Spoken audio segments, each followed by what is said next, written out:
everybody, how you doing? Bosnia, huh? Does that country still exist? I thought that went down with Yugoslavia. Where's Neverly? We need an expert. Our lady from the Balkans. Okay, we've got to go back. My God, I don't know what's happening at the moment, guys. So much, but something new has happened. I've had my opinion changed.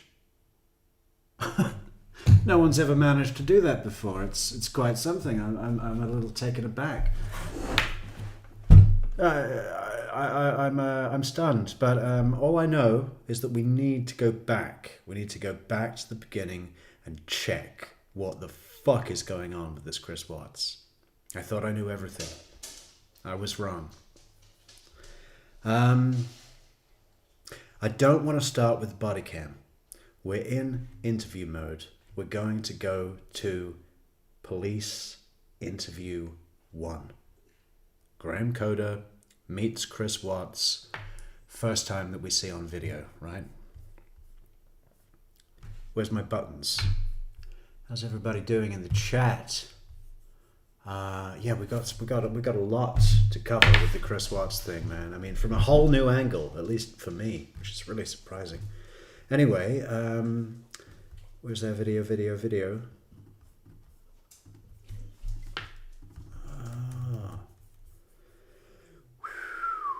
Here.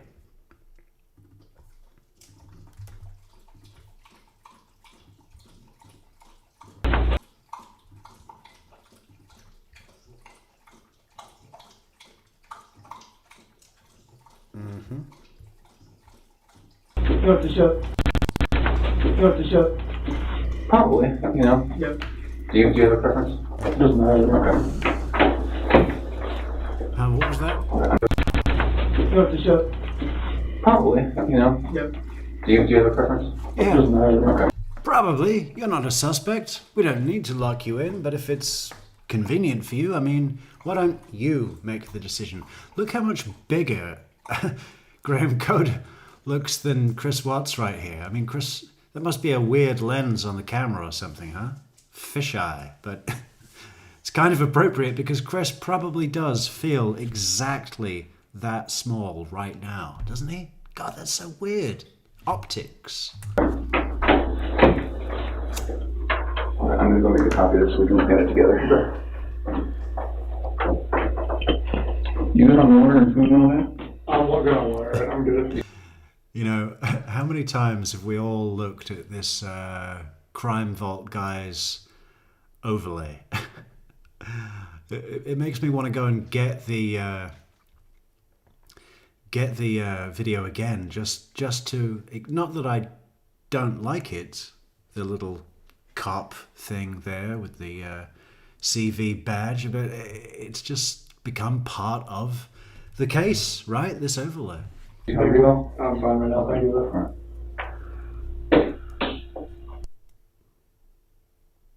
Speaking of which, guys, we spoke to some of our sources today in the US, and they've agreed to send me some good shit. But there's a premium. If anyone wants to help out with the costs of that, buymeacoffee.com/truecrimemetrics. Promise you it's going to be good. And the PayPals. Alright, let's do this. I'm just sitting next to you so we're looking at it together. So what I want to do is, we have a bunch of people coming in, you know, from your neighborhood. Somebody saw something, somebody knows where these kids are. And I keep saying kids, I'm sorry. Just one more thing. Can somebody with ears please tell me if these audio levels are equal? Microphone, video. I know the interrogation room, like any interrogation room, is a little bit shit. When are they going to sort that out, huh? I mean, how much does it cost? You know, just take some of that money you make from people's phone calls from prison and spend it on some good AV equipment for your interrogations rooms. That would be great. I mean, it would enhance the world, literally, right? Kids in your life. I should say, I work these quite a bit, and so tonight, if I make one of those mistakes when I say kids instead of your wife and kids. So great how Graham has chosen to sit on that side of Chris at the moment, right? But later he's going to come back and say, oh, maybe it'll be easier if you sit over there and I sit between you and the door, because if they come in, I'll have to get up and... Brilliant.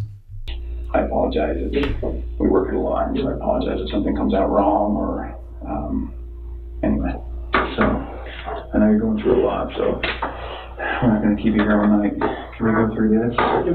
So, okay, let's see, you're 148 doorbell detected. Michigan, we got 2 Michigans in tonight. Nikki, hello, and Kathy, hello. Good to see you. Who else we got? Spacey Dove. Well, she's all over the place. She represents every state. Stacy, Ohio, Piebird, Florida, and all the quiet people at the back. What does that mean? So the doorbell has a camera on it when you get up to a certain proximity, and when you ring it, it detects a visitor. Okay. People are already distracting me there. Oh. So in fact, why don't we do this? So I work a lot of stuff like this in bank robberies, and when I talk to a witness at a bank robbery, sometimes I find it best for them to just say, tell me what happened, get it all out, and then once you get it out, let's go over it, okay? So just get it all out as far as this. Tell me exactly what you remember, and I'll take it. And after you go over it, we'll go over it again and cross-reference your statement from the first iteration. That's about where we can go. Okay. So this 1:48 a.m. Let me switch chairs. Because when they come knocking, when they come knocking, I gotta use that key. 2 minutes into the interrogation, less, and he's already managed to put him in the corner against the fucking wall. Do you need more water? No. I brought you Gatorade. Oh, thanks. All right. Alright. So 1:48 a.m. Doorbell detects the visitor. So when we were over at the neighbor's house, the next day we were looking at his camera as well, and it didn't show anybody walking up to the driveway, which is kind of weird. That's one reason I put that on there, because it showed Nichol dropping her off. Chris really loves any opportunity to look down at something, right, that's not a detective's eyes, whether it's a cell phone or a sheet, and he's probably been working on this sort of timeline of events, and loving every minute, right? Head down, focused, just like he did at school. Man, I cannot believe what has happened to my entire concept of the Chris Watts case. It's expanded, it's grown, it's deepened, it's like 2.0, Chris Watts 2.0. We're going to do the whole thing again, fresh. But nobody actually walking up to the house. It was kind of weird. But she was in the house. Okay. So, and what time are we talking? This is still 1:48. Okay. So, 2 a.m. Shane gets in the bed with me. 4 a.m. That's when my alarm goes off for work, and I'm supposed to get dressed, brush my teeth, everything I do upstairs. Okay. So you missed out the sex and the conversation and the crying and the murder.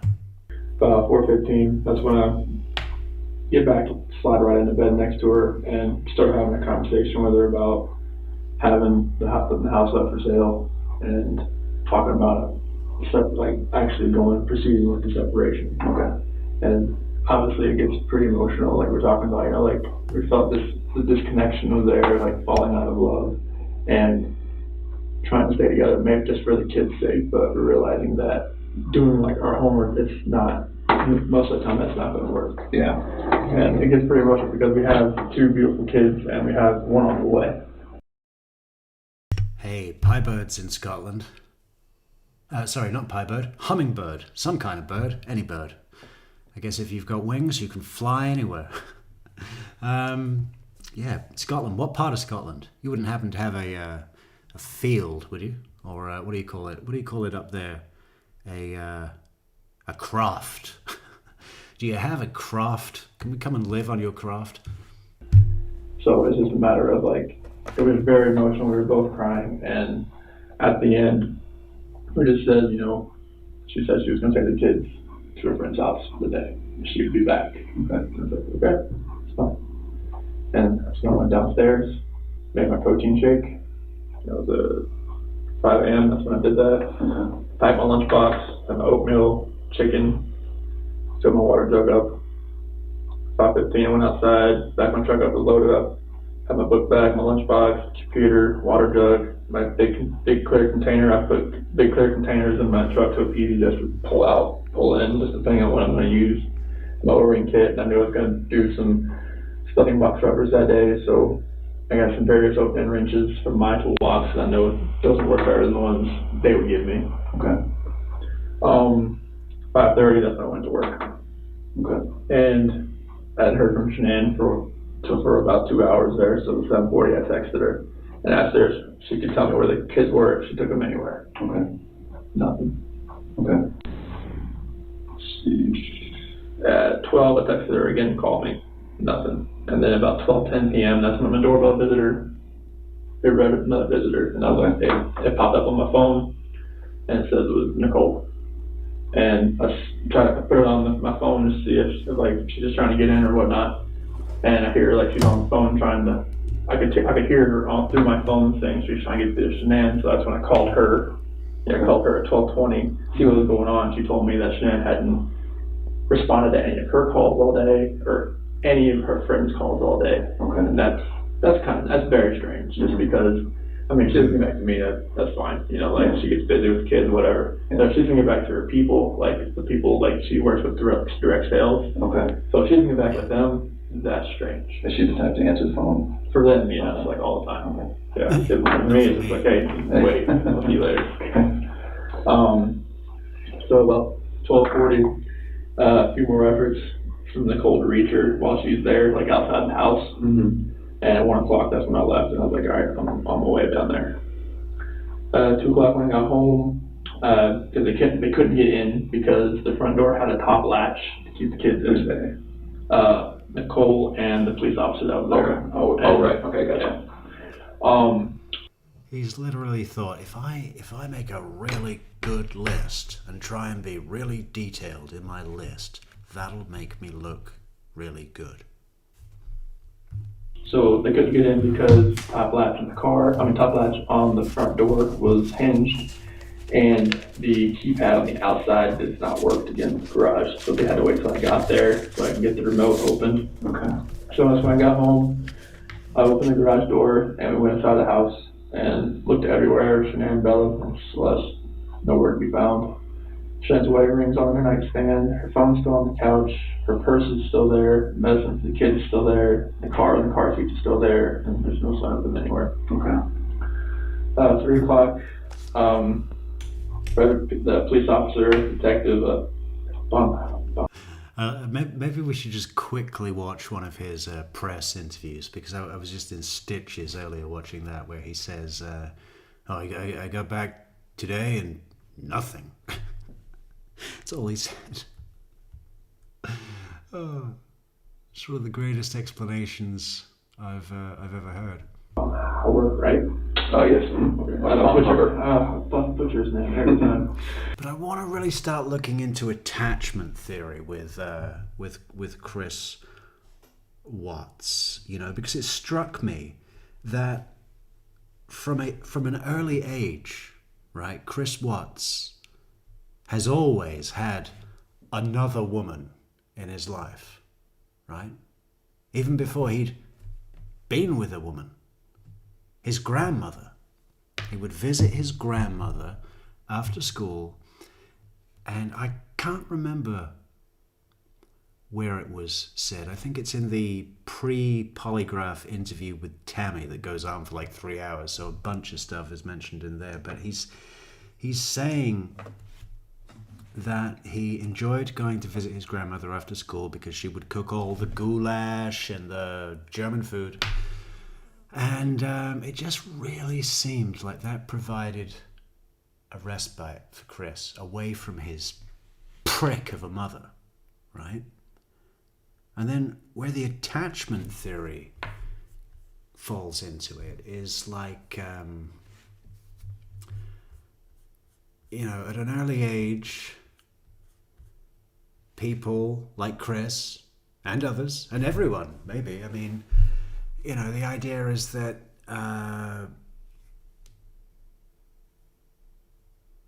early relationships with caregivers shape the expectations about closeness, trust, conflict that you seek out in an intimate partner. And not as simple as saying, oh, he married his mother. Because it often doesn't appear like that at all on the surface, right? Shanann and Cindy did not get on at all. There's another clue, we often don't like people that subconsciously remind us of the parts of ourselves that we don't like, right? Otherwise, you're indifferent to someone. They don't even bother you. They don't matter, right? But if they connect with something that you're uncomfortable with about yourself, or embarrassed, ashamed, or whatever it is, some complex negative emotion, then that's when you hate people, right? The people that you don't like, you see. And then on Chris's end, it just strikes me. What are the it's avoidant? No, secure, avoidant, and what's the other one? I forget. I've got a book about it somewhere. I think it's in the van. We'll dig it out and we'll go through it proper. I'm asking Nicole and I, questions about where she could have gone or who she could be with. At about 4 o'clock, the police officer that was there, he was checking neighbor security footage. At 5 p.m., the same police officer, detective, and then sergeant, another officer, they showed up and they searched the house again. About 6 o'clock, being calling around to anyone that may know something, called hospitals and hotels. 7:30, my friend Nick and Man showed up to show support, and from then on it's his friends showing up. So it's Lauren, Dave, Jeremy. Yeah.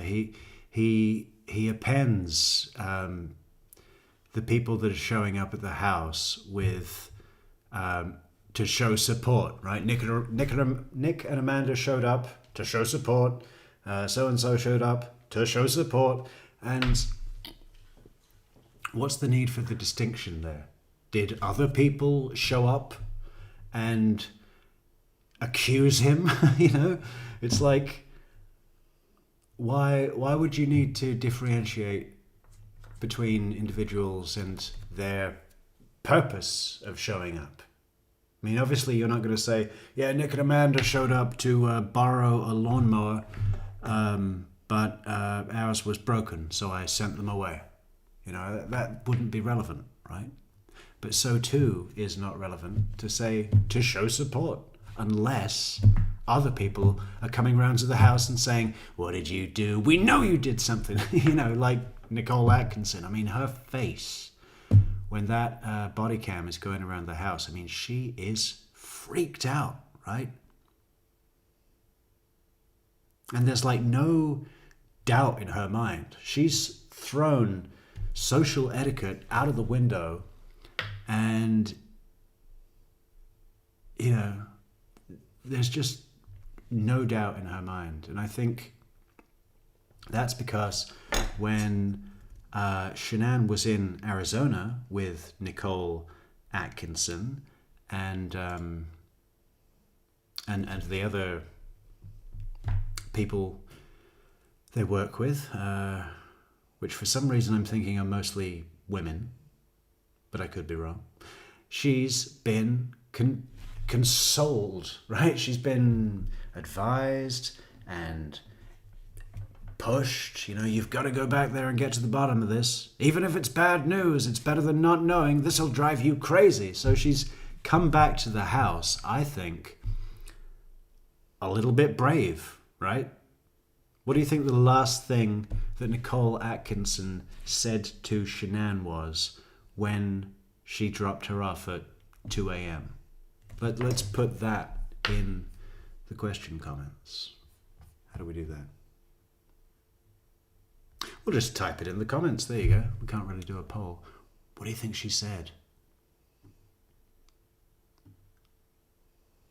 Good luck.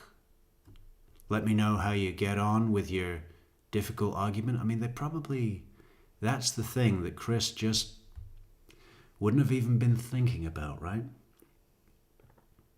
If they'd been in Arizona and almost come up with a strategy to get to the bottom of the truth, and then not even, 4 hours later, she's being hauled out of there to the desert, dead. I mean, when all of the Thrive people that have just been in Arizona listening to Shanann cry and be worried and sad and blah, blah, blah, they would have been saying to her, listen, you got to get in there, be tough, be strong, we'll be here for you. I mean, if it was that kind of thing, how fucking obvious would it be the instant she disappears and Nichol goes round to see if she needs help to get to the doctor and sees her favorite shoes that she wears every day, the cars in the garage, the kids' chairs. Oh, look, we found her phone and wallet and meds and everything. I mean, talk about the writing on the wall, huh? And 10 o'clock's pretty much about laid down, but I didn't go to bed till probably like 2 a.m. just because he was in text and calls all night. Okay. And I was just hoping that, left all the lights on in the house, I was hoping that I'd get a knock on the door. But yeah, nothing happened. Yeah, but nothing happened. Yeah, I agree, Marcapone. She would have been speaking about the doctor's appointment, but there wouldn't have been any need to go into a deep conversation about a doctor's appointment, really. It was a standard appointment, prenatal, whatever you want to call it. I mean, all that is a time and a place and somewhere you've got to be. Let me know in the morning if you want me to pick you up. But what I'm talking about is strategy. There would be no need for a strategy discussion about the doctor's appointment. There would be no need to,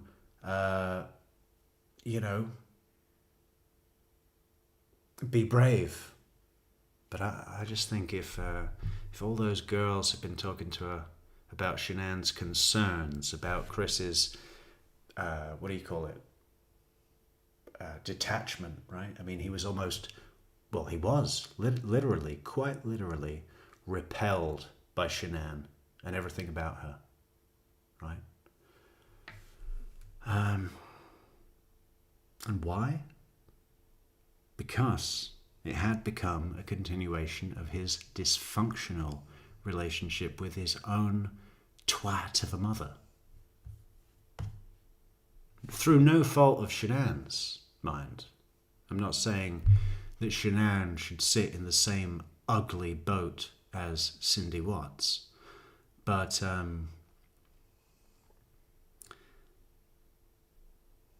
just in terms of Chris's position within the two relationships is exactly the same. It's all on him, basically. Yeah.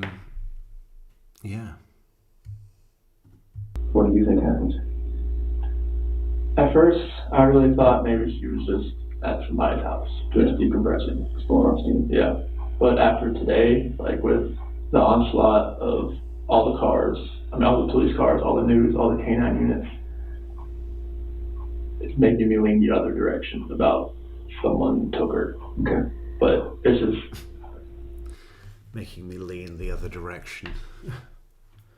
Why? Because a load of police cars showed up? Well, that wouldn't mean anything.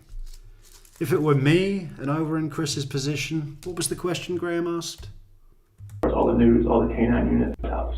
Get a knock on the door. But nothing happened. Yeah, but nothing happened. What do you think happened? What do you think happened? you know, even at this stage, I'd be like, listen, I think she's in a hotel somewhere. We had this fight and, you know, we've not been getting on. There's been a lot of stress with the baby. She's been a bit fucking nuts recently. You know, I think she's in a hotel somewhere and like not turned on the TV. Just put her phone on Do Not Disturb and hasn't heard. She's probably going to show up any minute. I want to go back to the house. What am I doing here writing you a fucking list? That would be a better way to do this. Right? This feigning concerned husband thing is obviously not a good thing to do. It would actually be better to act like you're not concerned.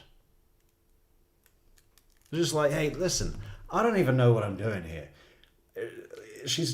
I last saw her like, 12 hours ago, and she's probably at a hotel. I don't know why she's not got her phone and meds and wallet, but she's got a credit card upstairs that she keeps for emergencies, and that's not there. I don't know where it is. It's usually in the third drawer of the dresser, and it's not there. So she's obviously got that, probably.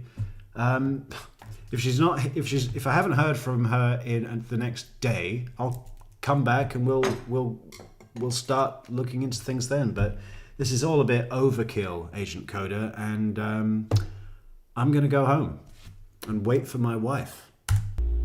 At first, I really thought maybe she was just at somebody's house, just decompressing, exploring. Yeah. But after today, like with the onslaught of all the cars, all the police cars, all the news, all the canine units, it's making me lean the other direction about someone took. And just imagine that, you know, all the neighbors, I mean, how many cars were there? Like 50? News crews as well, helicopters, drones, dogs. I mean, that little street in Frederick, Colorado, or wherever they are. What's the name of their street? I forget. Just imagine. I mean, just what's that like? He doesn't like being the center of attention, right? All eyes on you, Chris. Okay. But it's just, if someone took her, it would have to have been someone she knew. Because if someone took her, like, why is that? How has that come into a thing? Yeah. Like Nancy Guthrie. If someone took her and she's not safe, I just want her to be safe. Imagine if Savannah had said that.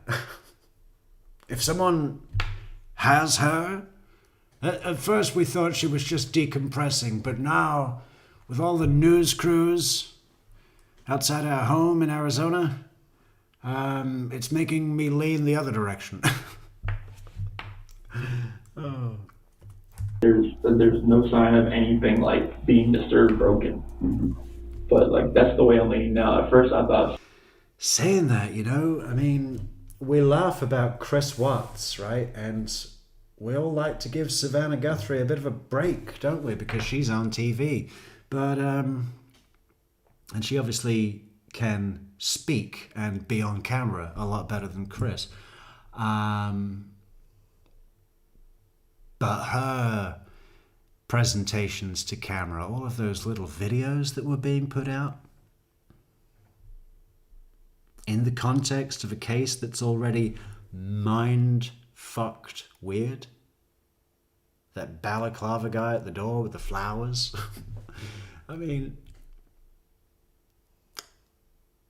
I guess it was a little bit better than Chris Watts, but it was not right.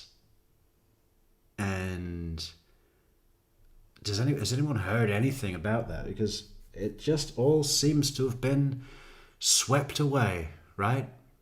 That huge Tucson, Arizona. Remember all the fucking camera crews out there shitting in the desert?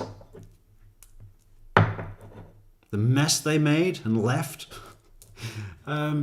they all just went on with their lives, right? Big story until it's not a story. And it doesn't seem to be a story anymore. And nothing's happened. No arrest, no leads, no trace, nothing. So what is that about? And that's from somebody who is known to the whole nation, wider than the nation.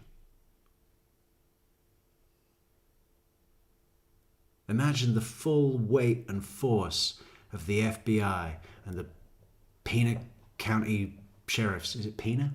Pena County Sheriff's Department.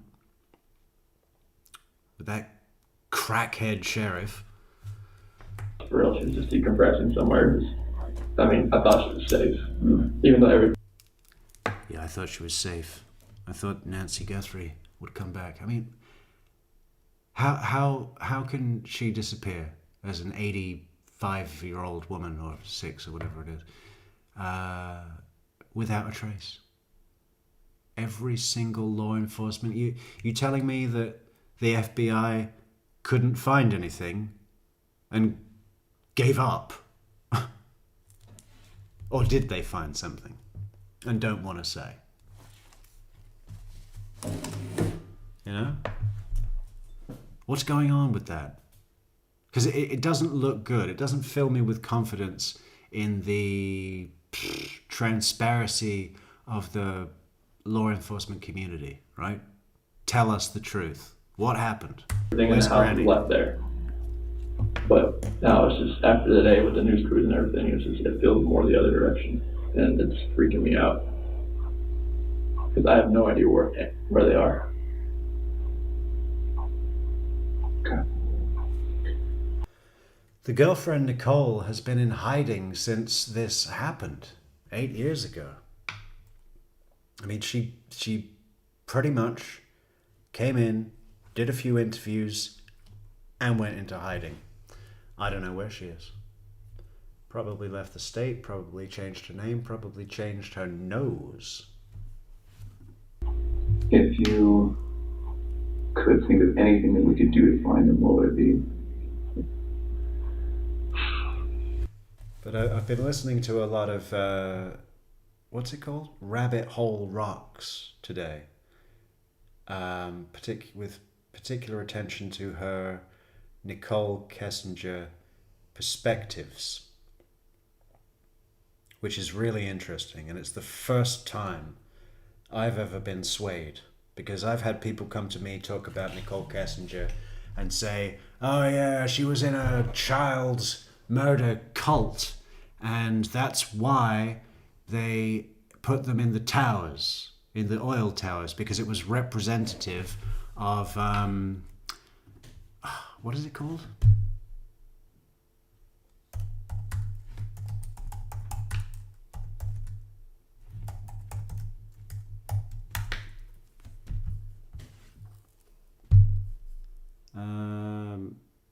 Boaz and Jashin from the High Priestess card, you know? Where is it? Where's the High Priestess?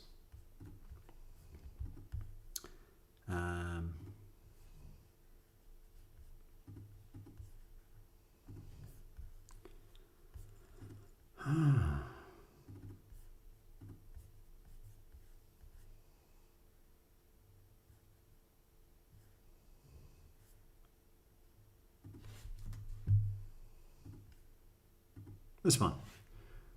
Those two towers, B and J, which is so funny because they go to a restaurant called BJ's as well. And I think Chris was getting quite a lot of BJ's when he was living at her house in July for the whole month. A whole month of BJ's. And then someone came and said, yeah, Nichol was in a child-killing cult and had to sacrifice them by putting them in towers. And that's when I just shut the fuck off. I was like, okay, well, how did you get to that level? But that was years ago.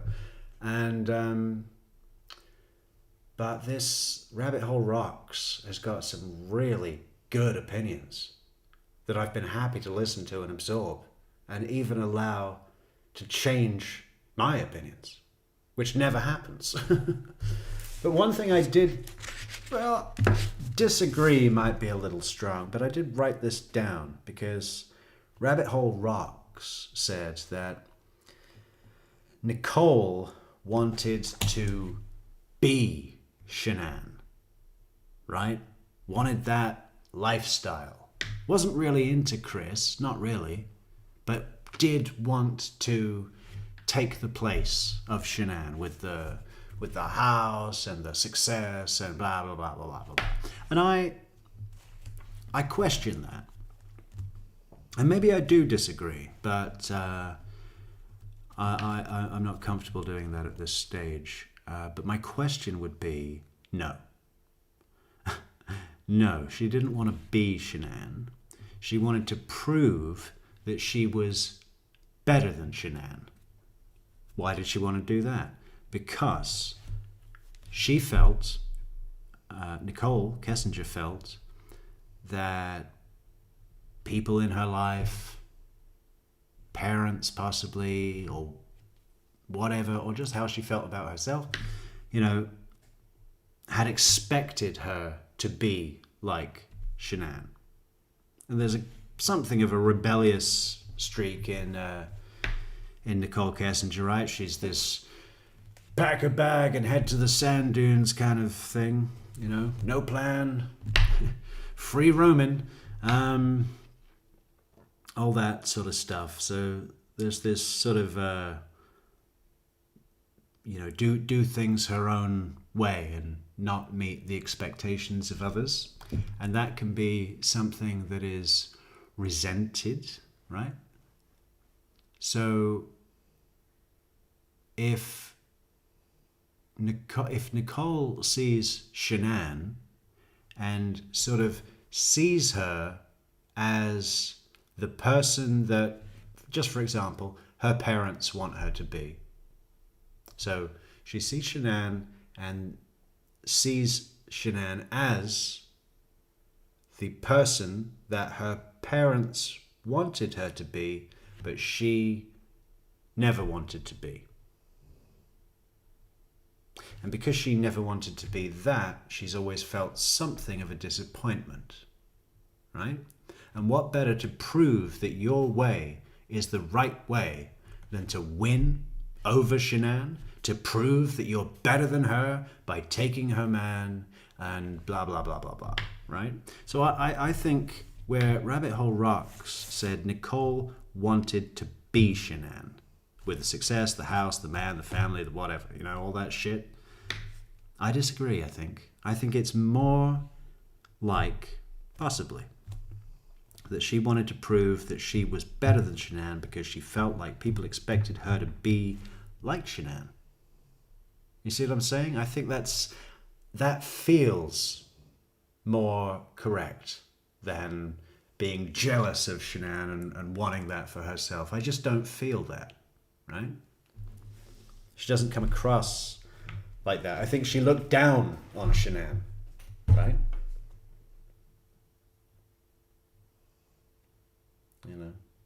And I feel something quite similar to that myself, really.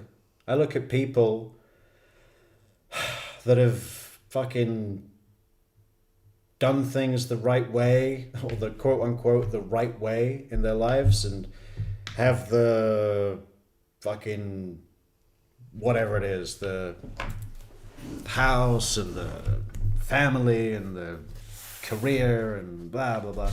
And I look at those people and I think I would fucking kill myself if I was in that kind of lifestyle. Can't stand it. Don't want it. Right. So yeah, I kind of the concept is somewhat familiar to me. Put it like that. But yeah. Looking forward to going through Nichol Kessinger's phone interviews, video interviews. We're going to be doing all that very, very soon. I've got a lot of study to do. So much.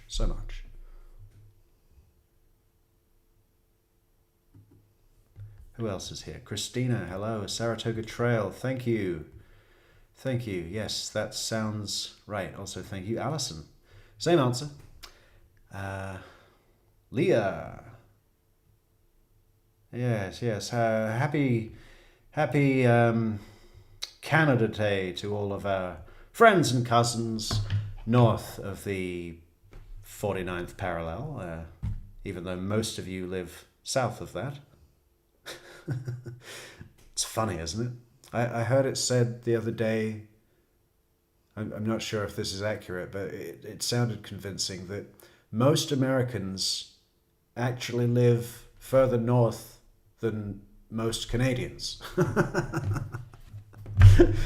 Which, I think that's a stretch, really. There's a lot of people below the Great Lakes.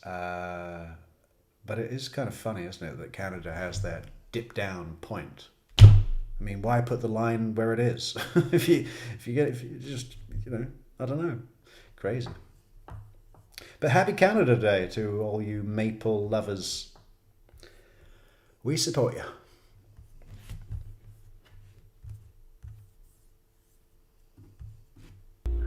I mean, everything that I've exhausted so far is like people that have car seats, because she left the car seats.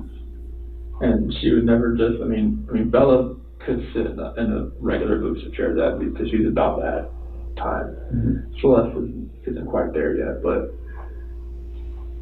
all people that I know that have cars, I mean, they've contacted me. Mm-hmm. I mean, unless there's definitely a chance of somebody I don't know of being a guy or a girl. And she has plenty of friends through like direct sales that I've never met that could have a kid that they come and just say, let's go, like just back up in the back, put them in, let's go. But I wouldn't have the name, I wouldn't know who they are. Okay. And this is like, that's what's driving me nuts. It's like when I told the news crew, like if she's out there, like just come home. Like if someone has her, or like not just has her, but she's at somebody's house and she's just decompressing, it's time to come back. Now this is real. Okay. It's funny he keeps saying decompressing, because isn't that what those tanks that he stuffed his children into? Isn't that what they're designed to do? To decompress the compression, right, from the whatever it is, the pipeline or the drilling or whatever it is, right? I'm no expert, but I believe that they are decompression tanks, right? And he keeps saying decompress. Oh, I think she's decompressing. I mean, fucking sick, right? Sick. I mean, if that's not gallows humor, I don't know what is. It's gone to a different level. Absolutely. Okay. Do you have an inkling of if it's good or bad? Yesterday, I would have thought that she was safe and it was good that she would come home. Today, it's more on the other side. I don't think that she would let it get this far if she was just decompressing somewhere. I mean, she's not talking to anybody. As far as, people that have reached out to me that I haven't talked to in like a year, mm-hmm. that are friends with her. Mm-hmm. Like one of her best friends, Mary Judy, lives in Florida. She works in the police department down in Miami. Mm-hmm. And she called me today. Like, that's one of her friends she would confide in. Oh, okay. So and she hasn't heard anything? Nothing. And nobody's heard anything? Mm-hmm. Her parents, she doesn't like talking to her mom, but still her mom calls her enough that she would at least answer once. Yeah. And if she's, I'm married, I know how it is. If she's hacked off at her husband, would she call him home? She would call one of the friends that contacted me. Okay. At least one of them, because she has a close-knit group. Okay. But the fact that none of them know anything is very strange, because one of them would have said something by now, seeing what this is escalating to. Is it Daisy Juarez? Or wears? Daisy wears what? Daisy wears one. One what? One hat? One sock? Good afternoon. Possible that her close-knit group isn't close with you and there is somebody who knows where she is right now? I don't think so, because, Nicole she's very close with Nicole. And the way Nicole is acting right now, as far as how emotional she gets, there's no way like she knows. What does that mean? There's no way like she would know like where she is if she knew. Oh, so you're saying if Nicole... There's probably no way that she would call the police and her parents in North Carolina as well and ask the police to smash in the door, right? If she knew where Shanann was, none of that would be happening, would it, Chris? Yeah, Nicole knew like the way she's acting right now. She's as freaked out as I am. Okay. So there's no way like she would know where Even she more. is if she knew. Do you know Nicole that well? I'm decent. I mean, she's been over at our house a good amount of time. Oh, okay. Yeah. And you've obviously spoken with Nicole. Oh yeah. And you don't have any weird feelings from her. No, she was there at the house. Like she was the one that was ringing the doorbell trying to see what was going on. Okay. Do you have a sense that the police here, or the FBI here, do you have a sense that we have a good enough list of people to call and check with? So I think so, because I've gone through my entire phone. I know Nicole's gone through her entire phone. Amanda, anybody that lives here that knows Shanann, they pretty much have the same contact list. Okay. So if there's somebody that's not on my phone, it's on theirs. Okay. Yeah, MLM cults as well. I mean, the whole YouTube channel thing is a bit of a cult as well, I suppose, in a way. I am a cult leader. I always wanted a cool job title like that. I suppose YouTube is the real cult leader, and they've been fucking us recently with the demonetization and stuff, right? So we are hopefully still dependent on our good-hearted and generous viewers. Now we do have some fresh, never before seen interview footage coming out. It costs money. We're doing it, we're getting it, you're watching it. Support the channel on buymeacoffee.com/truecrimemetrics, or for our Australian brothers, paypal.me/truecrimemetrics. It's a great way to show the creator that you love, me, that you appreciate the content. And, we all work together on this, don't we? And you know who doesn't work well with us? YouTube. I mean, we should just set up our own platform, really. I mean, anyway, but no, please do consider supporting the channel on buymeacoffee.com/truecrimemetrics or PayPal. It's PayPal Day today. And it's a party over there. Let's all go and hang out there. How about it?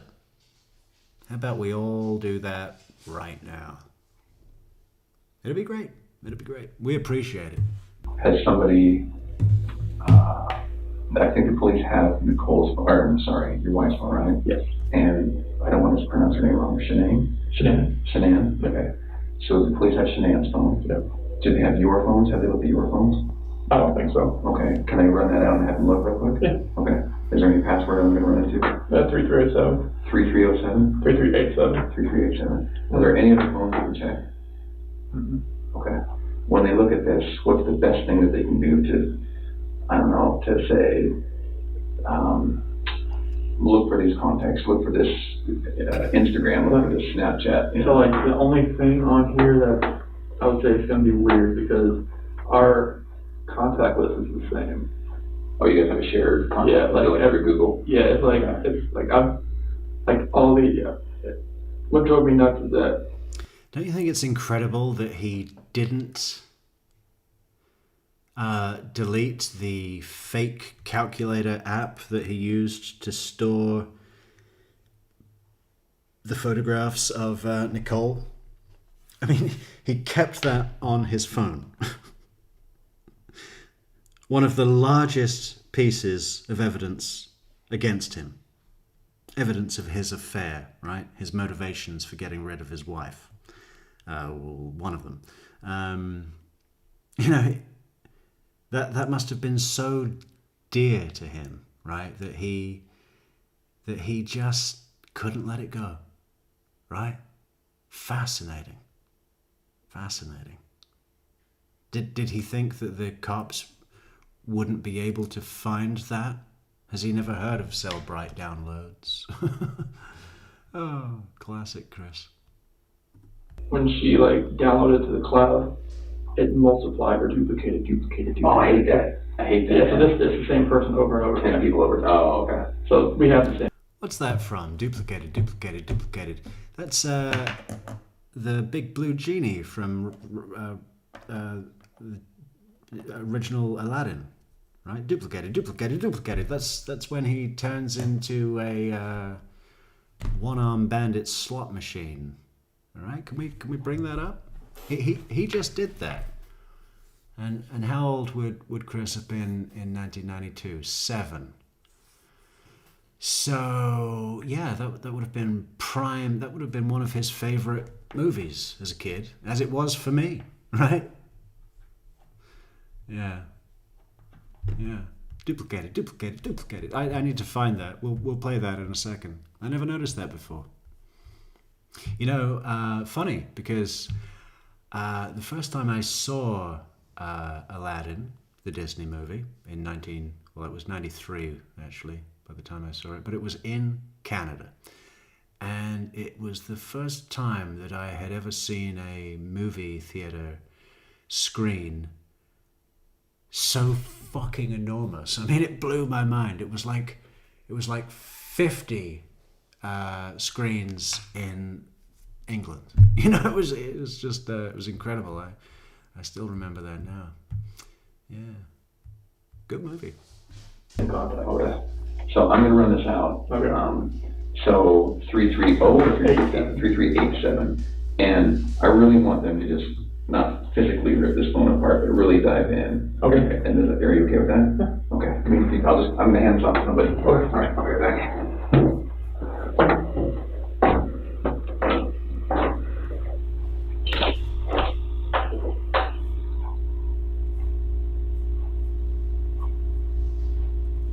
Okay. That's 3387. Good, that 3387. Are there any other phones at home we can look at? That's the only ones I know of. It's hers and mine. Computers. There's a laptop that barely uses it Okay. Where's the laptop? in the office. At home? Yep. Okay. I think that, I'm sorry that I'm catching up here. This always happens. The police are the first people to get a call. Then when it's serious like this with missing kids, then a day or two later we come in. So I'm sorry, I'm playing catch up. It's always good to repeat it though. So laptop at home, does it have a password? I don't think so. It might, but that's one she uses. Oh, okay. Just in her office. Do you have any idea? I have an idea what the password could be. Okay. It's like 428 4915 capital S lowercase w. That's their main password. 4284915 capital S lowercase w. And we'll probably just have you bring that invoice. Is that okay? Okay. So they don't have it now. The cops don't have it now. Okay. So laptops. Any other like a Fitbit? Is there tablets? I've had, but I have not found that. Does she have it? I've not found it yet. She has it, but I haven't seen it in the house. Okay. So possibly she has it? Possibly. Oh, okay. When did you buy that? Ooh, that was a long time ago. And so is it a full-on iPad like? Yep. That you could use it to like Wi-Fi. Wi-Fi? Could you use it to navigate to an address? You could text from it. Oh, okay. So then if it's possible and she has it and she's somewhere hurt or somewhere that we can't find her, she can't. In other words, could we somehow track that? Does that GPS? It has to be sent to the Wi-Fi for it to actually. Oh, so it's not like a phone then, it's a. No. Okay. She has a watch as well, but I have not found that. She has like a Apple Watch. Apple Watch, okay. Do you know where that is? I have not found it. Okay. It's not on the charger. And it's not at your house that you can tell? Okay. Do you think the password for the iPad's the same? No, it'd probably be 2385. 238. Is that common for her? Yes. And what On a about, 4-digit it is. okay. What about for her Apple Watch? 2385. 238. Okay. I don't have an Apple Watch. Is that one where you have to unlock it usually? Okay. And does she usually have a password? Mm-hmm. Okay. On her phone it's different because it's 6 digits, but. Okay, what's your phone? It's going to be 01/31/19. Is that the birthday or something? The next baby. Oh, Due date. due date. Okay. I'm sorry to hear that, man. So she's, and again, this is probably something that the cops in the other room know about. Yeah, I got it.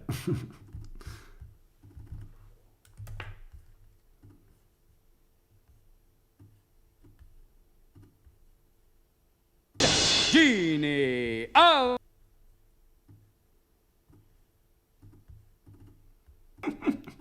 Was that what he was doing? I think it might have been. I think he's always done that since he was a boy. Duplicated, duplicated, duplicated. Should we go back? Just check. Sanity check. What do you guys think? Am I imagining things, or did Chris Watts just reveal that he is a big Aladdin fan? How long ago? A couple of minutes? We'll come back to where we are. Look for these contacts, look for this Instagram, look for this Snapchat. So like the only thing on here that I would say is going to be weird because our contact list is the same. Oh, you guys have a shared contact? Yeah, like every Google. Yeah, it's like I'm like all the what drove me nuts is that when she like downloaded it to the cloud, it multiplied or duplicated. Oh, I hate that. I hate that. Yeah, so it's the same person over and over 10 again. people over. Oh, okay. So we have the same contact. You know, I think he might have been doing that. It's very similar. How quickly he said duplicated. One more time. She like downloaded it to the cloud, it multiplied or duplicated. Oh, I hate that. I hate that. Yeah, so it's the same person.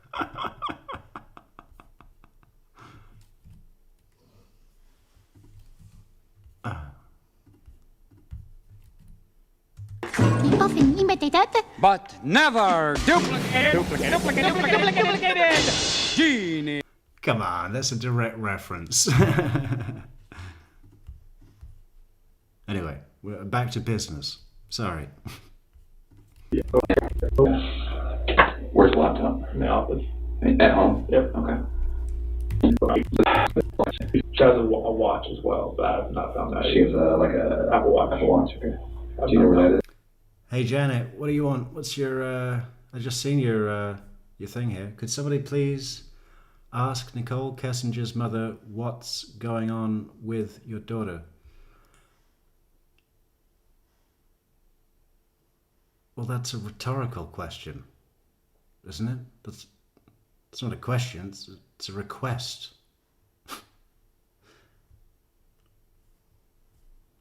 Yeah. And you know,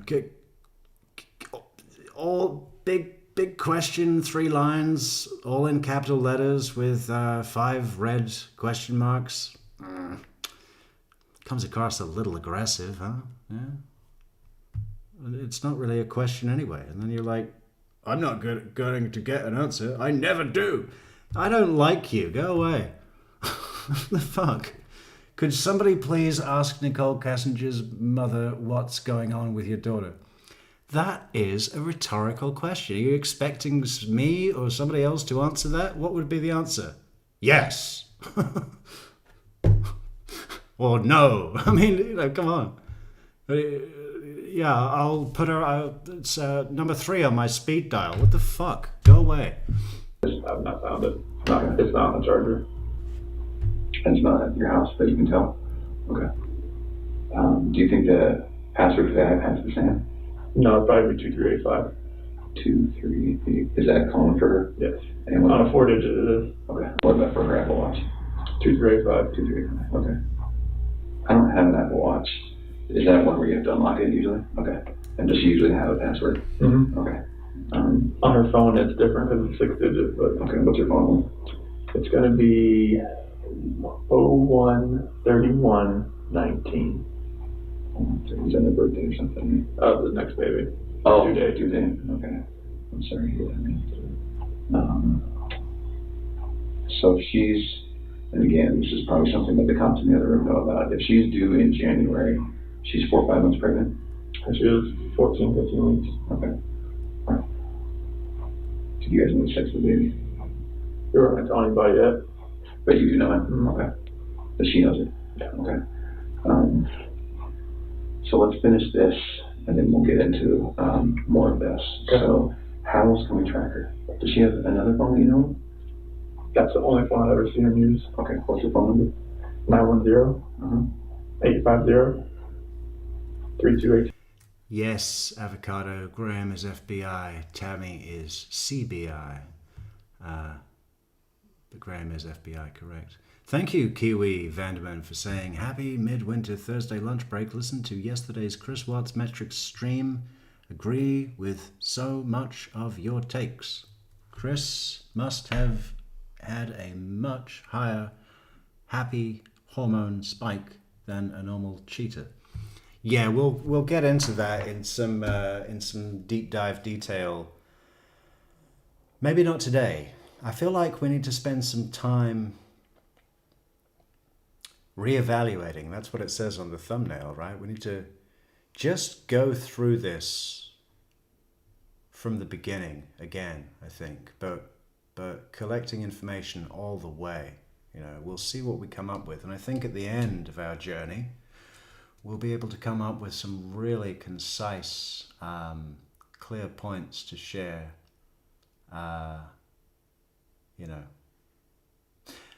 But we are finding things, new things, which for an 8-year-old case that we all watched as it unfolded in the moment, most of us, right? The whole world did. I mean, this case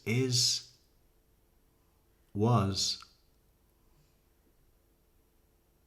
infinitely bigger than the Adelson case.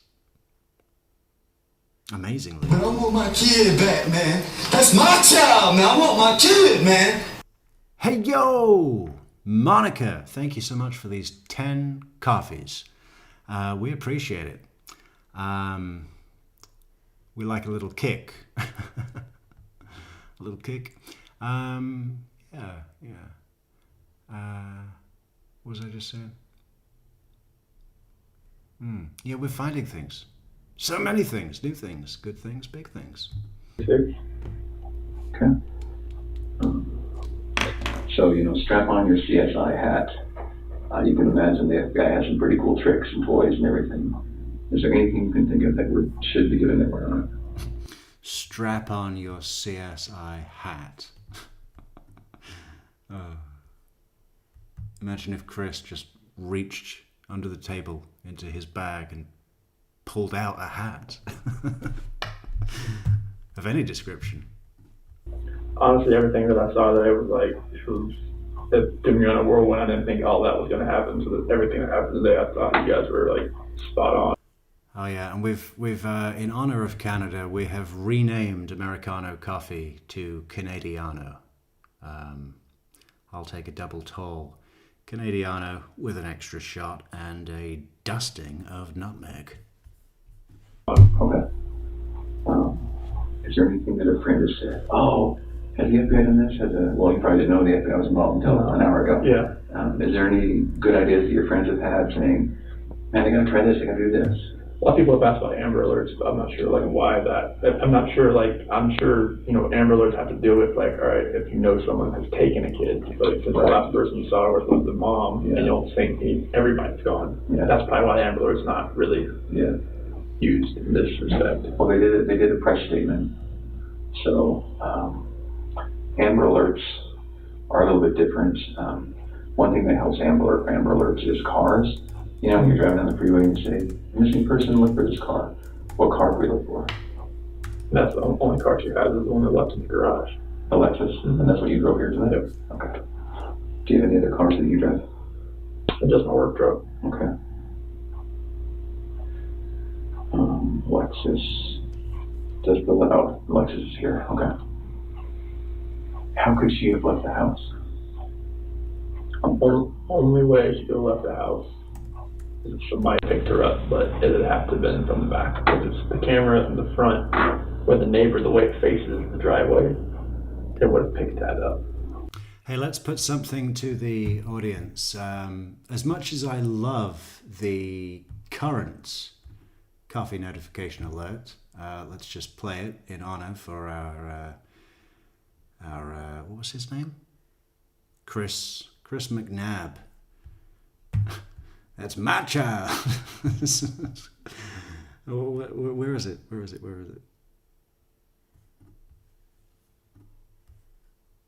We'll send a test. But I want my kid back, man. That's my child, man. I want my kid, man. Okay, I think that is a really good one. It's short and alarming, certainly. But we need a Chris Watts alert for our little tour around the Watts case again. Any ideas? Anyone think of a really good Chris Watts short soundbite of something that he says? I mean, the thing is that he doesn't speak he's very low volume voice, right? He's not much of a big alert kind of sound, like that meth head murderer. Or Katie. Maybe we should go back to Katie. But if anyone has any good ideas for a Chris Watts, it doesn't necessarily have to be Chris himself.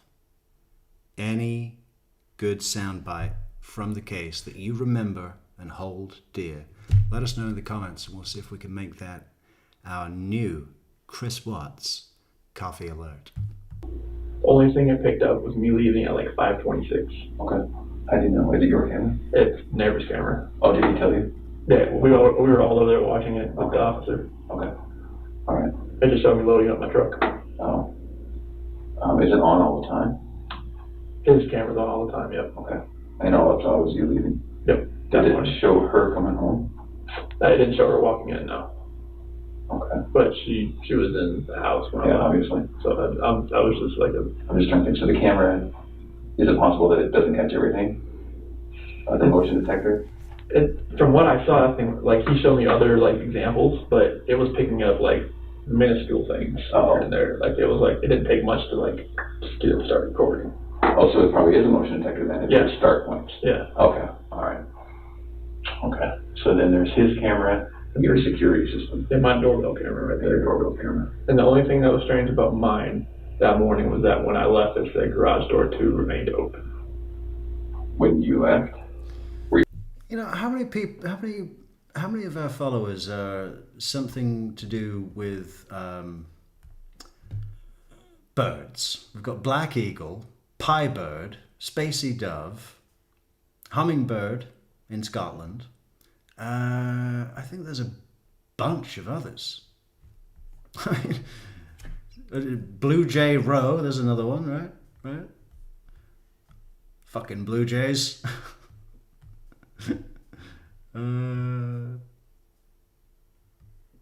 What else? I'm looking for more now.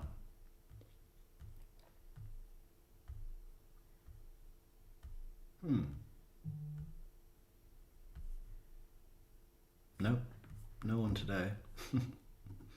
Good to see you, Black Eagle. You parked in the garage when you left? I pulled out and it said, I thought it shut. Oh, okay. And it said main garage door 2 open when I went back and looked at all of his. Hey, Black Eagle, I had the good fortune to see some pictures of your home state recently, and I am impressed. It's not the joke of the nation that I had perceived. Very beautiful, very beautiful. Excellent. And Nicole said that it was shut when she got there. But it said it was, because on my notifications, it'll say something's left open, but it won't say when it's shut. Oh, so you got a notification was open after when you thought you shut it? Yep. Okay. All right. Next I looked back, I saw it shutting. Okay. Kids, do they have any security little watches? You know, some that have the call home button? Nothing like that? Nothing like that, yeah. No iPads? How old are they? 4 and 3. Yeah, I got my 3-year-old an Apple Watch.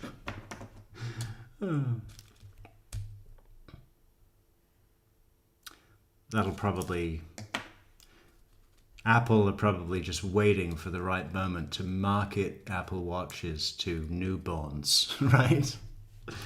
I saw this thing about how the Lego company adapted their model in just the most fucking dramatic, successful way of realigning their product offering to appeal to the adult community rather than children. And that's clever because adults have more money, right? For sure. And it's true that some of these Lego sets now, they're like $1,000, right? I saw one of them at the airport in Gatwick. The Titanic, right? Life size. It wasn't life size, but it was big. The box was big. And then I saw it just popped up on YouTube the other day. Some guy got it and built it all in one go. It took him 10 hours, and he's a what do you call it? Master builder. Why was I talking about this? Oh, Apple marketing their watches to newborns. Yeah, fucking.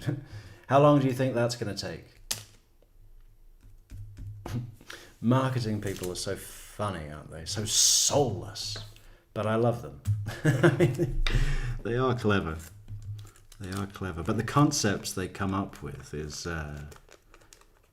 can sometimes be pretty fucking questionable, can't they? They're pretty young. Okay. Anything else you can think of? Honestly, like we've exhausted like every option, every friend that we know that could have helped her. Okay. So we talked about her decompressing a few times. Where would you do that? She would have to go to her. Oh, hello, Great Golden State KLK. How you doing? Good to see you. How's the San Fran? You still got that big ugly bridge? Tear it down. Yeah. Good to see you, KLK. And that's a great reminder. We should go back to the maps and check if we've got Wyoming yet. I had a great quote today. What was it? I had to write this down. It was a suggestion for something that you could put into a conversation. Instead of saying, I don't know, you can just say, I live in Wyoming. And it means the same thing. I thought that was quite funny. And insulting to the cowboy state. Friend's house to do that. She wouldn't just go in. What is it? The equality state. I mean, what a cop-out. You compare that with empire or sunshine or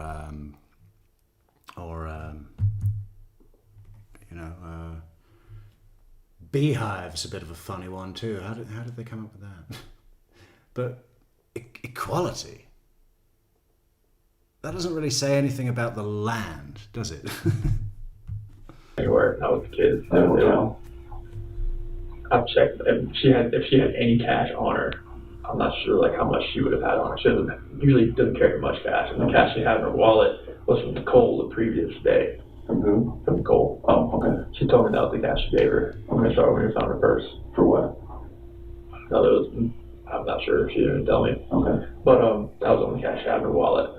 And is that still at the house, you said? Yeah. Okay. So is her license no on? Yeah. So she's got no cash that we know of, no license, no phone. Anything about the clothes and the... It's so funny with this, isn't it? Because Agent Coda, for the most part, apart from a few instances of intense pressure, and heavy, silent eye contact, which just must have been really difficult for Chris, for anybody, but especially Chris.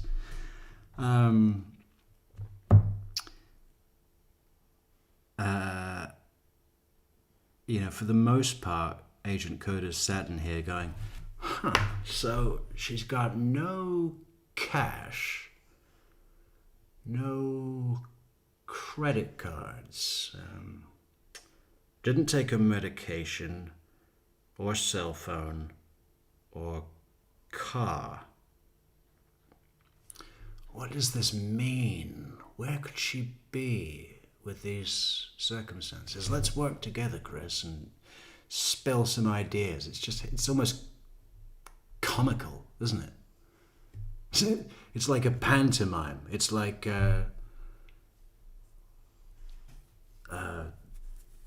what do they say in a pantomime? He's behind you. Oh, no, he isn't. That kind of thing, that kind of bullshit humor that doesn't make any sense. This is what that is. Closet, the hamper, the drawers, that makes you think, she packed some boots, she's going to the mountains. Like, she has so many clothes in that closet. Like, it'd be hard to really tell if she took a little amount. Okay. If she took a big amount, it'd be pretty obvious, but like a little amount, we would never know. Okay. Or she has like, say like that whole wall, and then the bottom, and then other side. Okay. If you take this room, it's about the size of it. Yeah. A woman with a lot of clothing? Yeah. Actually, Agent Coda, we would have had more room if we'd conducted this interview in my wife's closet. We might have to move some of the 1,000 pair of shoes, but or we could just stand on top of them. You don't say? No. Okay. Shoes, anything about shoes that you think? She has a whole shoe closet. So there's nothing obvious that screams at you, she's preparing for this type of activity. Okay. It's a great thing that he does as well. This man-to-man camaraderie with Chris. Oh, she got a lot of shoes. Oh, yeah. I know the deal. Typical woman. A lot of shoes, huh? I mean, he does it all the way through, and you got to remember that Chris, and Chris. I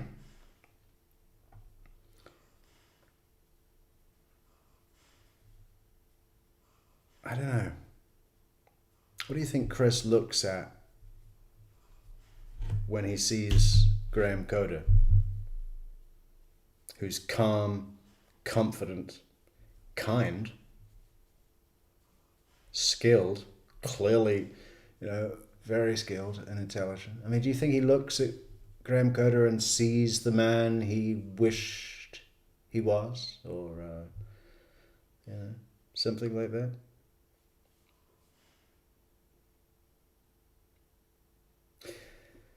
Because, it is this whole experience for Chris must have been somewhat emasculating as well, right? I mean, if this were a boxing match, he's KO'd in first 3 seconds of the third round, whatever. Publicly, in front of a crowd, baby.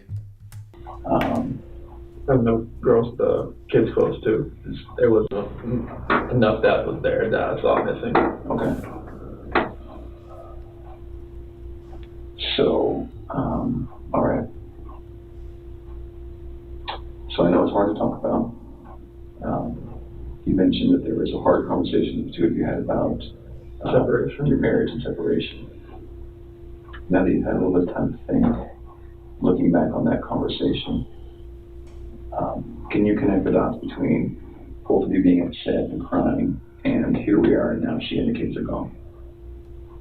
What do you think about? I think about, like, did I cause this? Like, did I make her feel like she needed to leave? And, like, did she really feel... But Chris, I thought a minute ago that you'd moved past the idea that she left of her own accord and had concluded that she must have been taken, but by someone she knew. And it's implied that that would be against her will. But now, Chris, you're back to, like, it would be some fucking coincidence, right? If on the morning that he left her crying on the floor after their relationship ending, and he suspected that she would take the kids and disappear, it just happened to be that that was the day that they were all abducted. Yeah, some coincidence. Like, the things she was saying, did she really feel the same? Did she really feel like, all right, the disconnection? Did she really feel all that, or she was just saying it?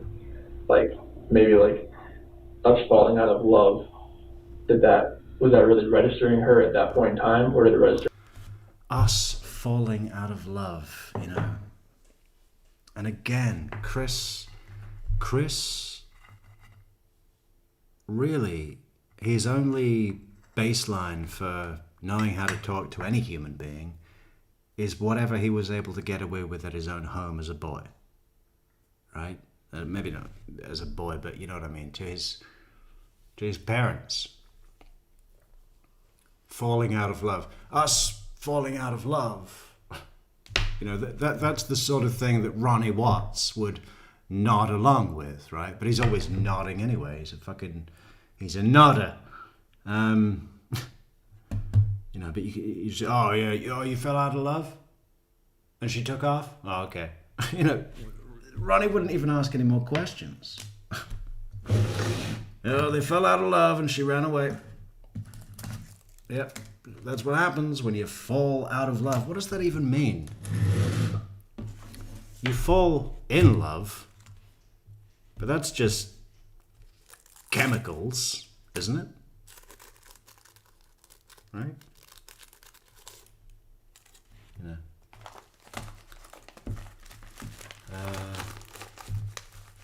Yeah, I don't think you fall out of love. You can not love each other anymore, but it's not really like a thing that you fall. It's not like falling out of a boat, is it? You know, when you're falling in love, it does feel like you know, sudden, right? But that's the chemicals tricking you. Yeah. Watch out for those chemicals. They're bad news. What do people think? Do you fall out of love? Am I being picky? Or does that literally make no sense?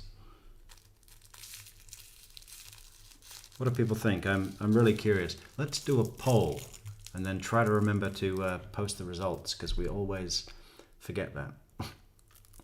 Fucking useless poll. Only because I forget to share the results. They're good. We'll be happy to see the results. Perhaps one of these great moderators will remind me at some point. How do we do it? Well, let's play. After I left to go to work, and then she was like, you know, I'm just gonna leave. It's like, I'm not sure, because she laid back down. She was still there when I left. But like, maybe she sat there and thought about it, like, do I really need to stay here right now? Like, if he doesn't love me, maybe I should just go. Can you really get into that conversation with me?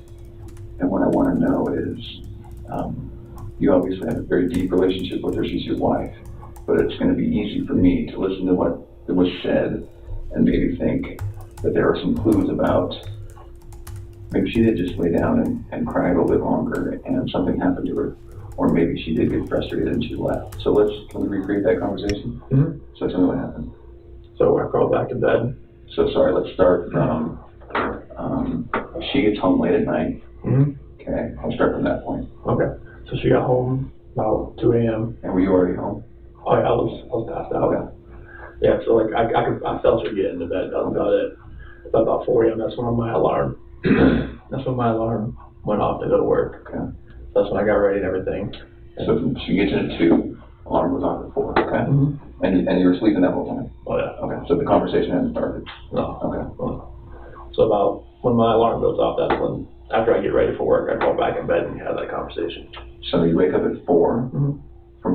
At 4, then what until you start the conversation? I get dressed, get my clothes on, brush my teeth, deodorant, all that kind of stuff. Okay. Shower? No. Okay. Showered up, night before. Okay, what do you do for a living? I work in the oil and gas. Okay. So then it doesn't matter if you go to work without a shower. Okay. Doesn't really matter. All right. It's gonna be bad anyways. Yeah. So then you wake up, you get ready. I'm sorry I interrupted you. You're fine. So then what time are we talking about when you're ready to talk with her? About 4:15 or so. Okay. And so she was asleep from the time she got up from 2 to 4, or 4:15. You wake up at 4:15, you're ready. Okay, and at 4:15, you start talking. Mm-hmm. Why do you talk at 4:15 in the morning? I felt like I needed to talk to her face to face, because like I wanted to say something. Like when she was in Arizona, like I didn't want to do it through a text. I didn't want to do it through a call. I was like, I got back in bed. I was like, I needed to talk to her about this, because she had told me like when she was gonna fly back that she wanted to get up with me so she could take a shower, because she wanted to get the airport off me. What do you mean when she got back? When she flew back in. From Phoenix? Yeah. Okay. So she told you, let's have a talk? No, she wanted to get up with me so she could take a shower and get the airport off her, because she was her flight was delayed. Oh, okay. Her flight was supposed to get in 11, but it didn't leave till 11. Okay. And so did she call you or did she text you? I think there was a call. Okay. On that one. All right. And so. Yeah, that's right, Chris. She got back from a work trip at 2 a.m. and ordered you to wake her up when you left at 4. How long is the flight from Phoenix to Denver? It's got to be an hour and a half at least. 2 hours, maybe. 2 hours, I reckon.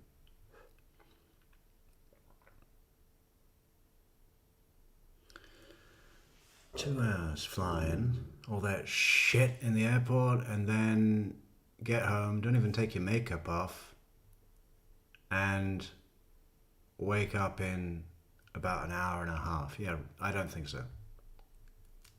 4:15, what happens? That's when I crawled back in bed and I woke her up. Okay. And then I proceeded to talk to her about how I was feeling, about how I felt like what's been going on with us for the last, Oh yeah, Blue Jay, you've got it. You've got it. Yes, that is my favorite line of the whole case as well, I think, or one of them. I think she's a controlling person. I think you'd go to a restaurant, she orders whatever the hell she wants, and as soon as you order a nice steak, she says, "Whoa, buddy."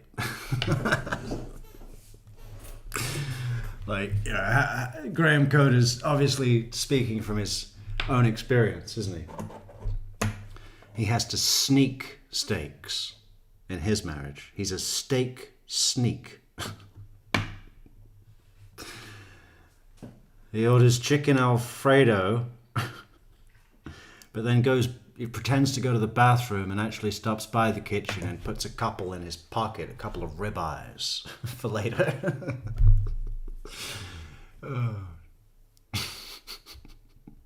He might look like a decent cop in this room, but take him to a steakhouse with his wife, different story. She's seen like the last 6 weeks, because she was in North Carolina and I was down there just the last week. That's such bullshit, Kelly. Chris Watts himself claimed that as he did his psych tests on the prison, admission, that he came back with an IQ score of 140, which I think is about 11 points above creative genius. I mean, impressive.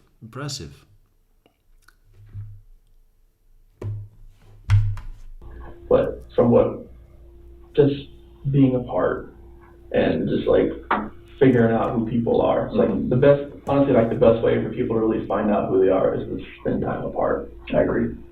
And just kind of just like, right, yeah, the best time for people to find out who they are is to spend a whole month getting blowjobs in your girlfriend's apartment and having her take you to the sand dunes. Another great point that came out of watching Rabbit Hole Rocks speaking about this, and Nichol Kessinger identifying that Chris has this something of a hero anchor with his father, right? What does he do with his father? Cars, NASCAR, whatever it is. I'm sure they would like the car museum together, right? Where does Nicole suggest that they go for a day out, a date? The car museum. So she aligns herself characteristically in their, leisure activities with Ronnie Watts, right? She's cashing in on that Ronnie worship of Chris's, right? By association. She started doing things with Chris that Shanann didn't want to do with Chris, but Chris would want to do with Ronnie. But he's all the way back in North Carolina. Can't come. I'll be your dad today, Chris. Nicole will be your dad. Obviously, she'll change roles when we get back to the house. Be yourself. Well, and then on the last week, that's when I went back to North Carolina, and I was there for the last week there. Okay. And when we were together, we could feel like it wasn't there, that spark. Mm. And that's kind of cliche, but that spark wasn't there. Yeah. That when I got to North Carolina, that spark, it wasn't there. The best way for people to spend time. No, what is it? The best way for people to work out who they are is to spend time apart. And now he's doing it again with this. To his parents, they would probably listen to that load of shit and see him as a mature, wise, well-adjusted adult, right? Someone who was in touch with their core values, or how to deal with feelings healthily, right? It would appear to be very mature to Cindy and Ronnie. I'm sure that would be a major point scorer. The best way for people to find out who they are is to spend time apart. And when I got to North Carolina, that spark, it wasn't there. Which is just a load of fucking garbage, gobbledygook. What do you call it? Psycho diatribe. But Chris doesn't realize how that sounds in the context of speaking to a real life human being, and not just human being, agent, with training, right? The best there is. More. Mm-hmm. And on that night, I told her, early that morning, I told her, like, the disconnection it's there, like, it's not going away. Like, the connection we had in the beginning, mm-hmm.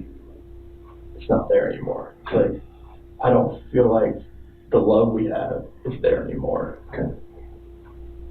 And it's just like, I don't feel like. And do you remember the song from the Muppets Christmas Carol? When there's a young Ebenezer Scrooge, the only time he was ever in love with anything but money and cruelty. The love is gone. Yeah, I remember that. I can't remember how it goes at all. It's called The Love Is Gone.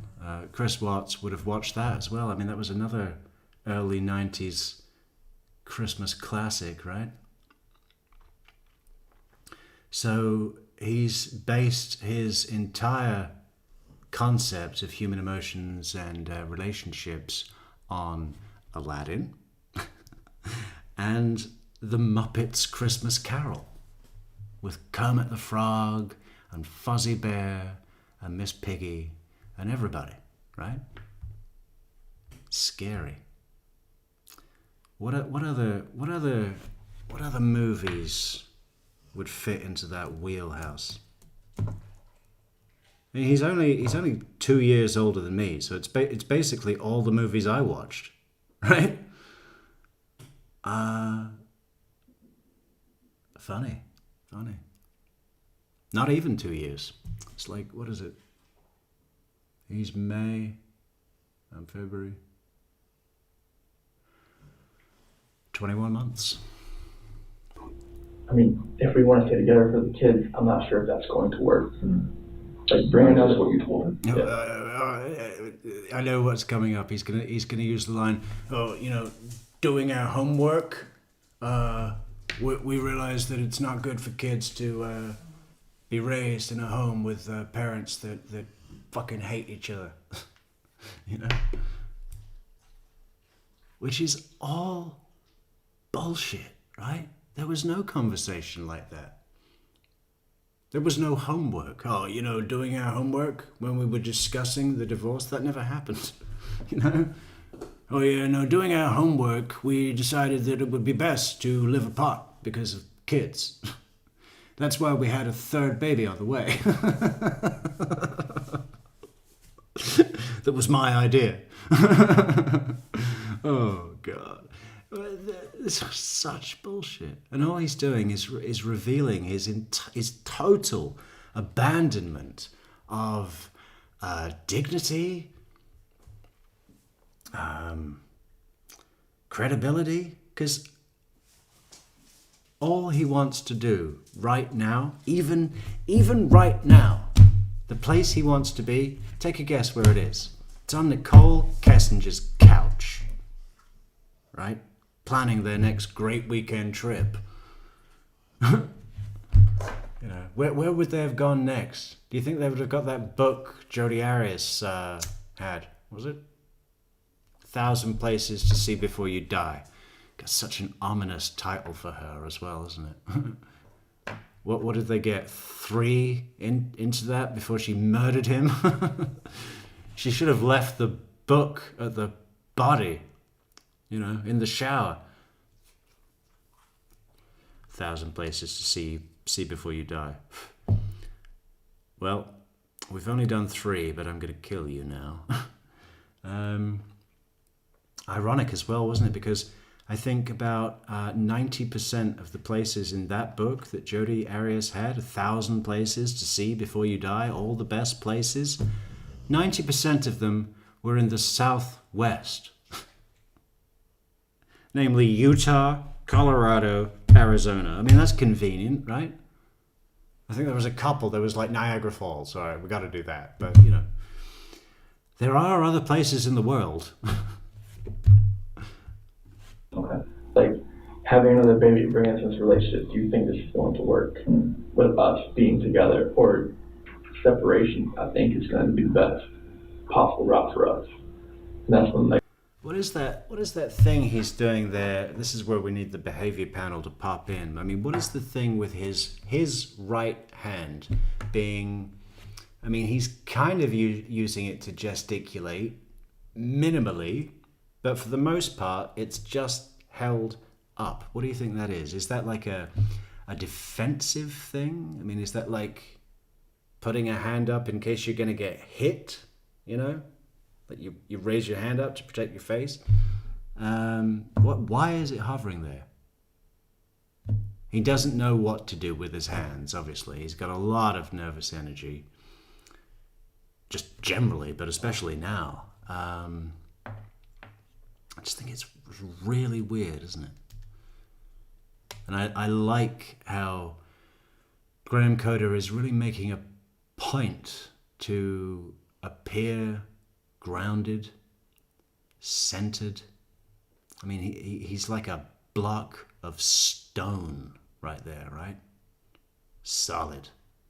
Because of training. Victoria girl, how's your coffee? We enjoyed yours. 10 cups. buymeacoffee.com/TrueCrimeMetrics. Anybody else want to support all the great work we do? That's a great place to do it. Or PayPal's. PayPal Day, Canada Day. You find yourself getting actively annoyed by the specific way they breathe air in the same room as you.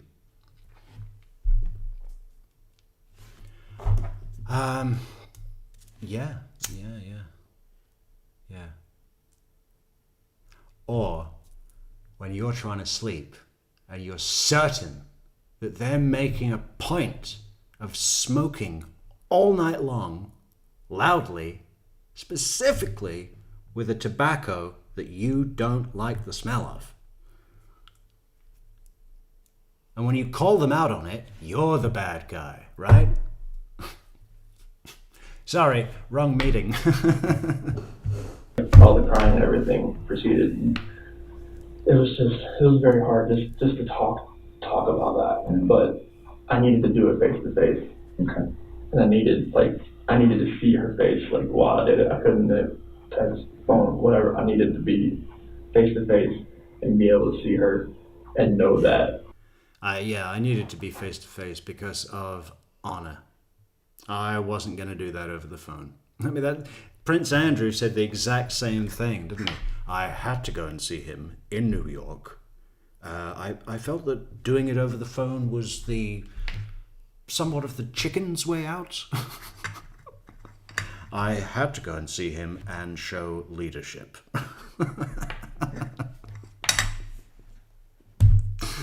Oh, God. Funny. She was going to be at least reciprocating back to me. Oh, what did she say? She said that she Reciprocating back to me. Like a reciprocating saw.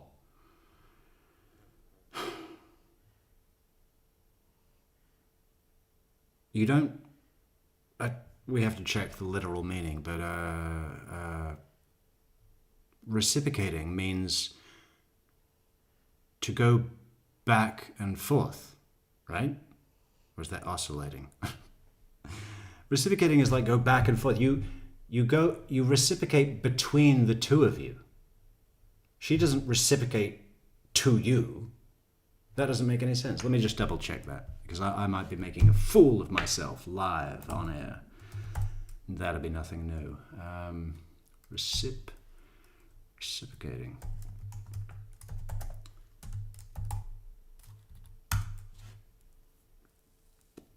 Reciprocating is the present participle of the verb reciprocate. Oh yeah, thank you very much. Meaning to give, feel, or act in return. Okay. It generally describes a mutual exchange of actions or feelings, but it can also refer to a specific type of alternating mechanical movement. Yeah, that's why he's applying that word. He uses that word all the time in his mechanics, right? So what do you think? Was that a fair But I use? want my kid back, man. That's my child, man. I want my kid, man.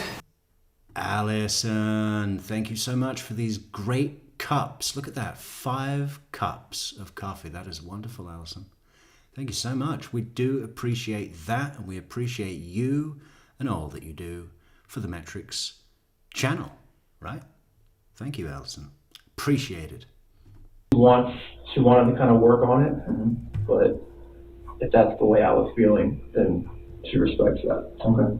And she said that most of the time when you have kids and you have a relationship where people they don't love each other anymore, they fall out of love, this connection, that having kids, even bringing a new baby into the equation, doesn't always work as well as keeping the couple happy and the kids happy. It's it almost is better if two are on different sides.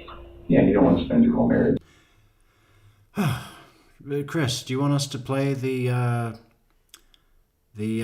pregnancy reveal that happened, about 6 weeks ago? Just liking each other and faithing for the kids. Yes, that's one thing. Okay. That isn't accurate. I don't know. Oh, yeah, that's totally accurate. Okay. I mean, you don't want to be the people parading around with a mask on when the kids are around, and then when the kids go to sleep, you just go your separate ways. Okay. That's what I don't want. Okay. And that's why we're talking. Donna Lynn says the duplicated quote from the new coffee alert has a possibility. Keen observation and memory connection. Well, thank you, Donna Lynn. P? What does the P stand for? What could it stand for? Donna Lynn P. Pine nut. Yeah. I am pretty good at that. Talking about that separation that night. Okay. And that's why I got so emotional right there. Okay. Emotional for you too? Oh yeah, I was bawling my eyes out. Yeah. So then as a result, how long did that conversation last? It left. Oh, here we go. Who is this Janet person? I really don't like the cut of your jib. You know, you just seem really aggressive, and I'm going to fuck you out of this channel. Okay, just fuck off. Okay, Janet G7K. You cannot fall out of love, only into it. Come on, are you kidding me? Think about it, guys. Take a minute and think about it. Fuck off. Like, you know, yeah. Good luck winning your next group of friends. It's not here.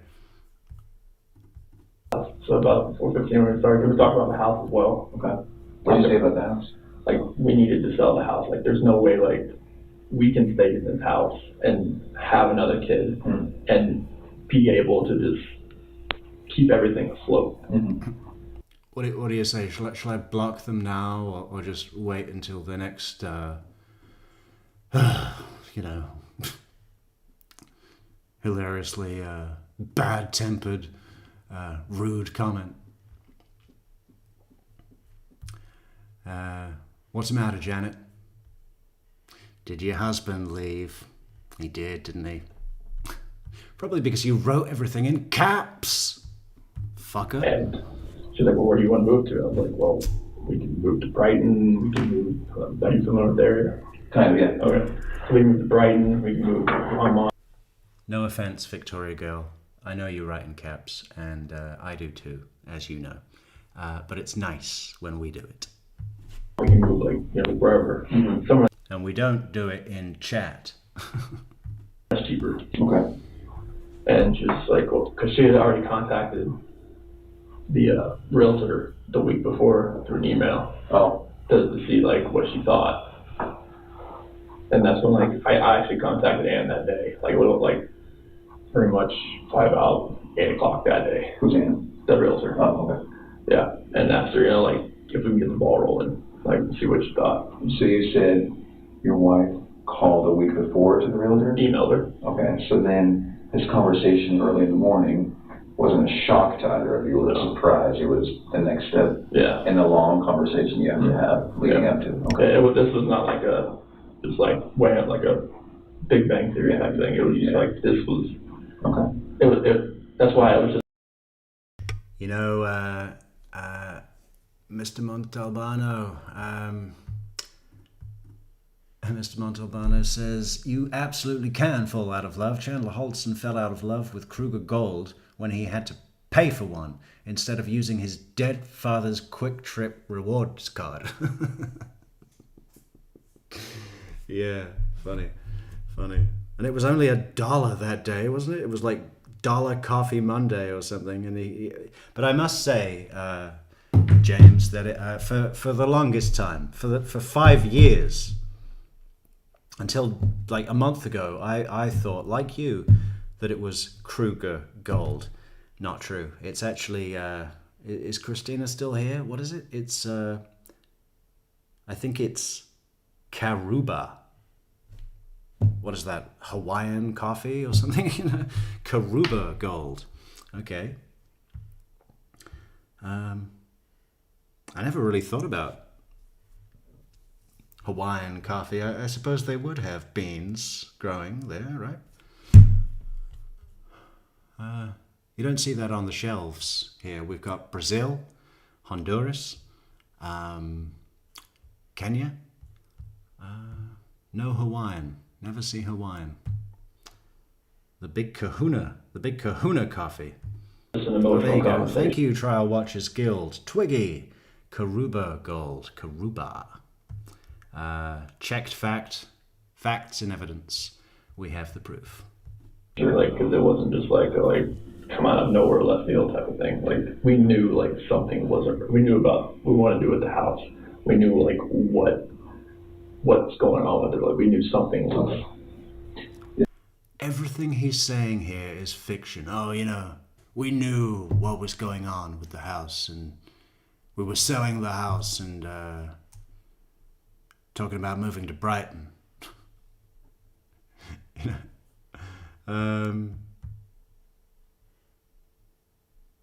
that did happen. They did speak about moving to Brighton, but Chris didn't mention to Shanann that he wanted to move to Brighton alone because his girlfriend had told him that's where would be a good place. Shanann was obviously under the impression that they were going to downsize their house to something more affordable in a less expensive part of town, I guess. I mean, it did look like a bit of a plush neighborhood, I suppose, if you're into that cookie cutter house kind of bullshit. Is it accurate to say that then the time when you were away from each other, when she was in North Carolina, the time when she was in Arizona, maybe the two of you knew that could have been time you were talking, and so when you finally get together, it's, we can't wait another second, we're going to talk. Mm-hmm. Is that right? Okay. And tell me if it's wrong. No, you're right. Okay, so then the conversation starts at 4:15. You talk about each other and your marriage. You talk about the house. Then what? And that's when the conversation ends, and we're talking. That's what she said. She's going to take her friends, or take her and her friends take her and the kids to her friend's house. Which friend? That's what she did not say.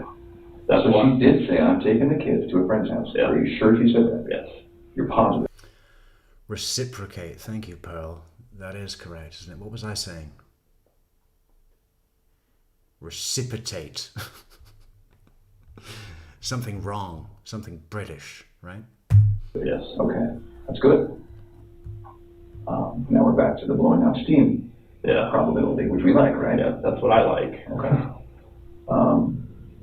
So let's, if we're going to play the DVR, let's rewind 5 minutes. So we're at the house. You're talking about the house. You're saying this isn't going to work with the kid. We're going to sell this house. Then how do you remember what led to her talking about the kids? As far as like taking them to her friend's house? Yeah, like what conversation did you guys have? Well, that's when I rolled out of bed, and that's when she pretty much told me, like, I'm taking the kids to a friend's house today, and I'll be back later. Are you sure she said she'll be back later? Yes. On a scale of 1 to 10, how positive?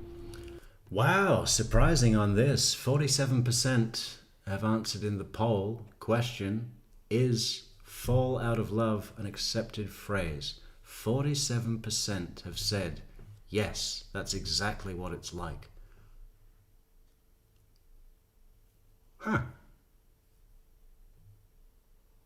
I mean, I guess the final realization comes suddenly and permanently. But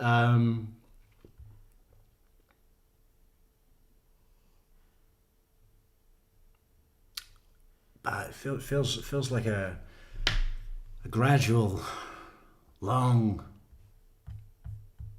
way to get there sometimes, doesn't it? That's a 10. A 10? Yeah. Okay. So she said, I'm going to take the kids to a friend's house, but I'll be back later. Why? From what I just told her.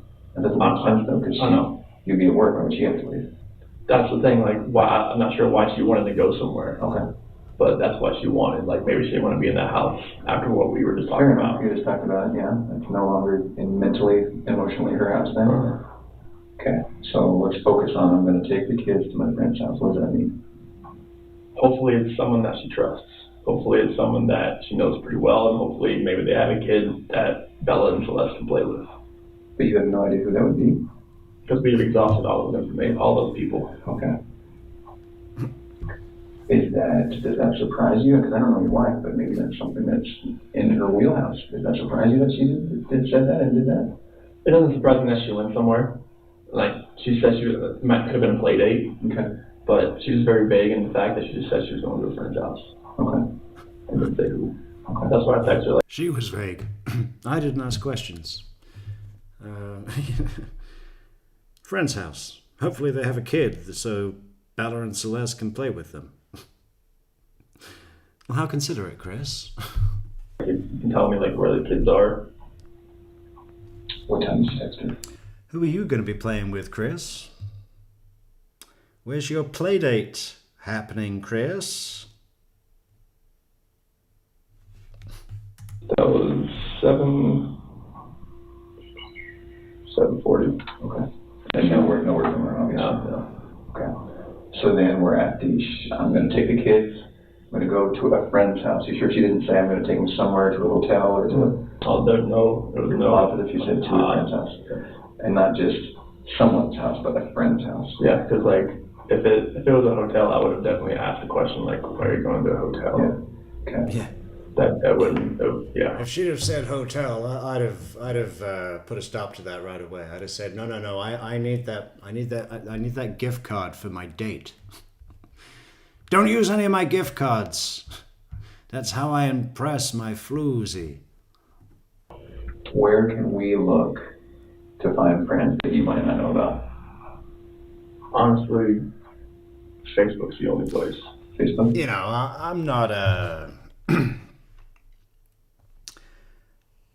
a big believer that you need money to impress women, although it does come in handy occasionally. But, you know, I just think that there's something a little bit shit about, you know, going to someone and saying, hey, you know, I've got all these gift cards. So as long as we limit where we eat to what is offered and available on the gift cards, we can eat for free. You know, that just doesn't feel like a special thing, does it? Really? Come in handy if you're, you know, if you've got a big purchase coming up, or you're trying to consolidate some bills, some outstanding, you know, great, gift cards, no shame in it. Right? But there's something a little bit, you know, what is the word? Pathetic. I've got a gift card for the lazy dog, and as long as we are seated by the toilet and eat between 4 and 5:30 in the afternoon, it's free. And they don't even frown on you if you don't leave a tip.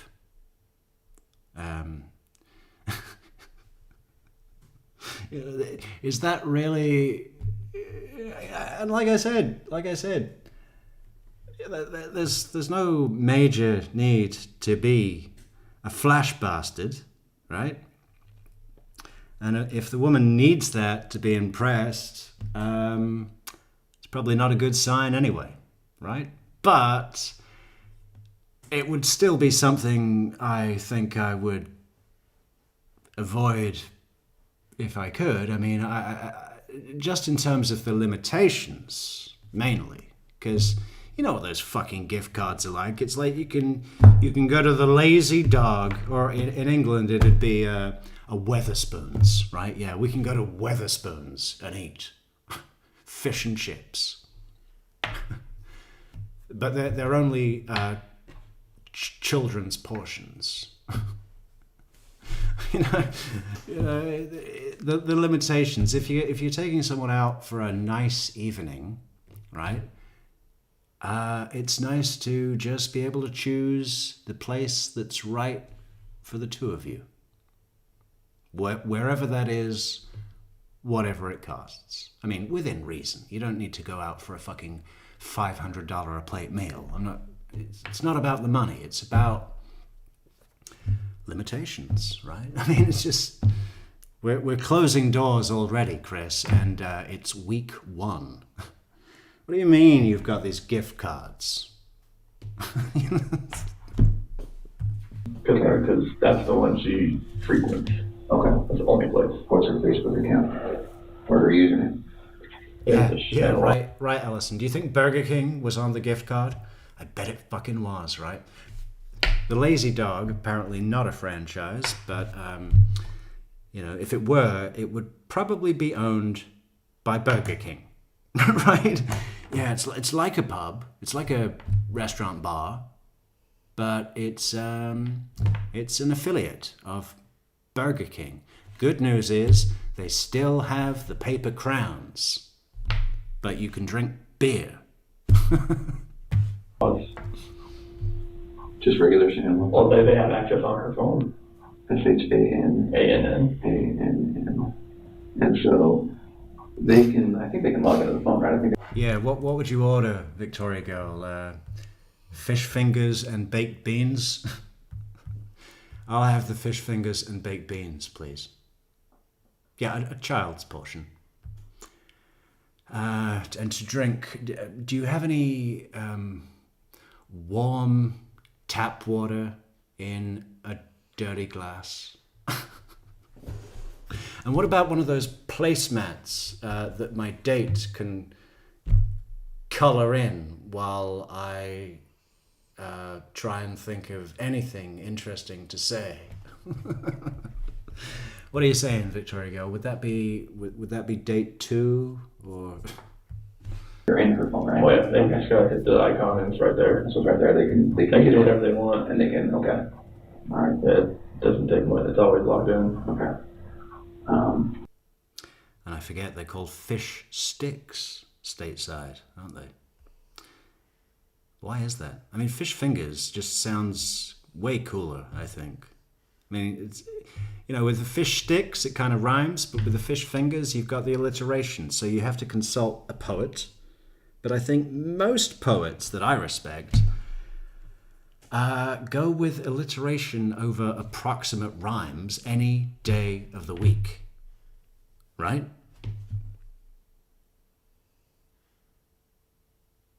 Fish fingers. It's better. It's more fun. And it fits with the alliteration of the baked beans. It's like FFBB, FFBB. What could that mean? What does that spell to you? Friends forever, best buds. Right? Friends forever, best buds. Doesn't she do something online? Doesn't she have an online presence or something? It's with Thrive, the direct sales business. Isn't that like her job? Yeah. So it's called what? Thrive. Yeah. The company's called The Bell, but the company's called The Bell. Lavelle? Yeah. LE-BEL. LE-BEL. Okay. Yeah, but the product's called Thrive. Okay. What is it? It's a probiotics, prebiotics, vitamins and minerals. It's all plant-based stuff. It works very well. Dietary, supplementary. Okay. And what does she do for them? She's a promoter. Okay. Sales? Yes. Okay. Is this I think I've heard of Thrive. Is this like you try to sell it personally to people you know? Okay, so she doesn't have a storefront that she works at? No, it's all cloud-based. Okay, home-based. She doesn't work from home. I can work anywhere. And so where would be a list of contacts at Thrive that we can go start talking to people? Oh, we've already gave them all to them. Like everybody that she contacts through Thrive, they have them in that Please phone. have that? Yep. In that phone? Mm-hmm. Through what? An app? No, just like all the people that she contacts throughout. So what do you call the veggie fingers? I used to love those. Chicken fingers. That doesn't make any sense. Chickens don't have fingers. Day. Okay. Like from Addie and Sam, and they're all in there. Addie and Sam, who are there? Addie Maloney's one of her leaders back east. Okay. Sam Paisley, another leader. Someone who's supporting her sales. Yeah. What about people who, because she's in sales, what about customers she tries to reach out to she doesn't even know? How does she do that? Messenger. You message strangers? Either it's her Facebook page is I guess it's public. Okay, so she has friends on Facebook Yeah. that might someday think that they want Thrive, they can reach her. Mm-hmm. How else does she do it? It's mainly just through Facebook. Through Facebook? Yeah, like if she has any, she might do it on Instagram. Everyone's bullshit. I'm gonna go. I'll be back in a second. I need some lemon fizzy water with ice. So hot in here. So hot. She'll sync them both, so that it goes to both. But Facebook and what was it? Instagram? yeah, What's your Instagram username? I have no clue. You have no idea? No, it might just be Shanann Thrives. Shanann with the underscore Thrives. Okay. So you don't do Thrive? I do, but she kind of runs it. Okay. Do you do it separately from her then? It's a different team, but I'm under her. Okay. It's like she signed me up under her. Okay. So whatever I do helps her. Right. Okay. What else are we not thinking of? So let's continue with, I'm going to go to my friend's house. Then what happens? That's when I go downstairs, make my protein shake, get my lunch, everything ready. Because you're not going back to bed at this point? No, Okay. I gotta go to work now. And this is somewhere near 5:15. Okay.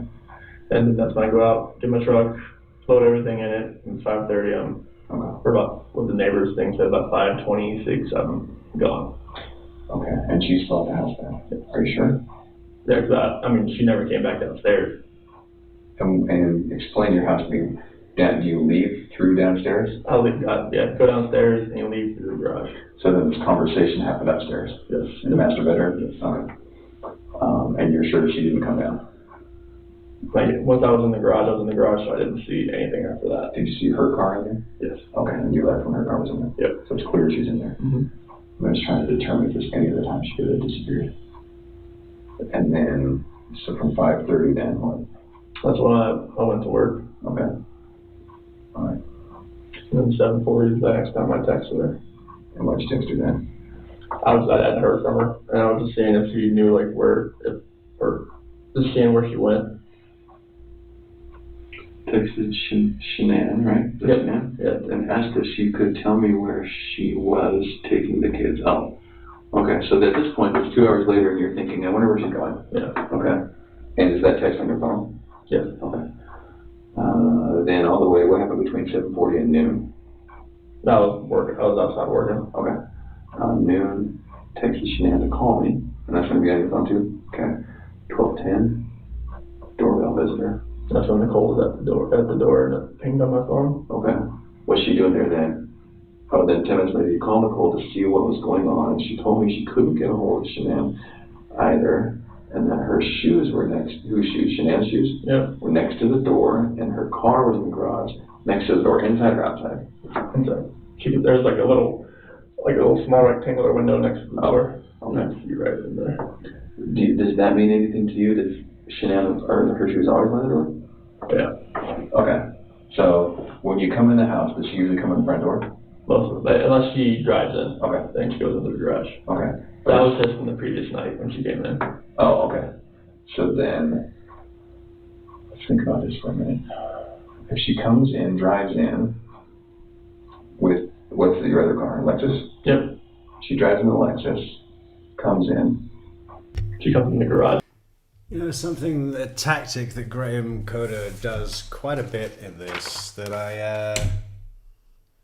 I don't know if I've never seen it before anywhere, but I think it's unusual and really good, really effective, is that he pretends not to know who the victims are by name. He'll say, okay, Bella and Celeste. Who are they?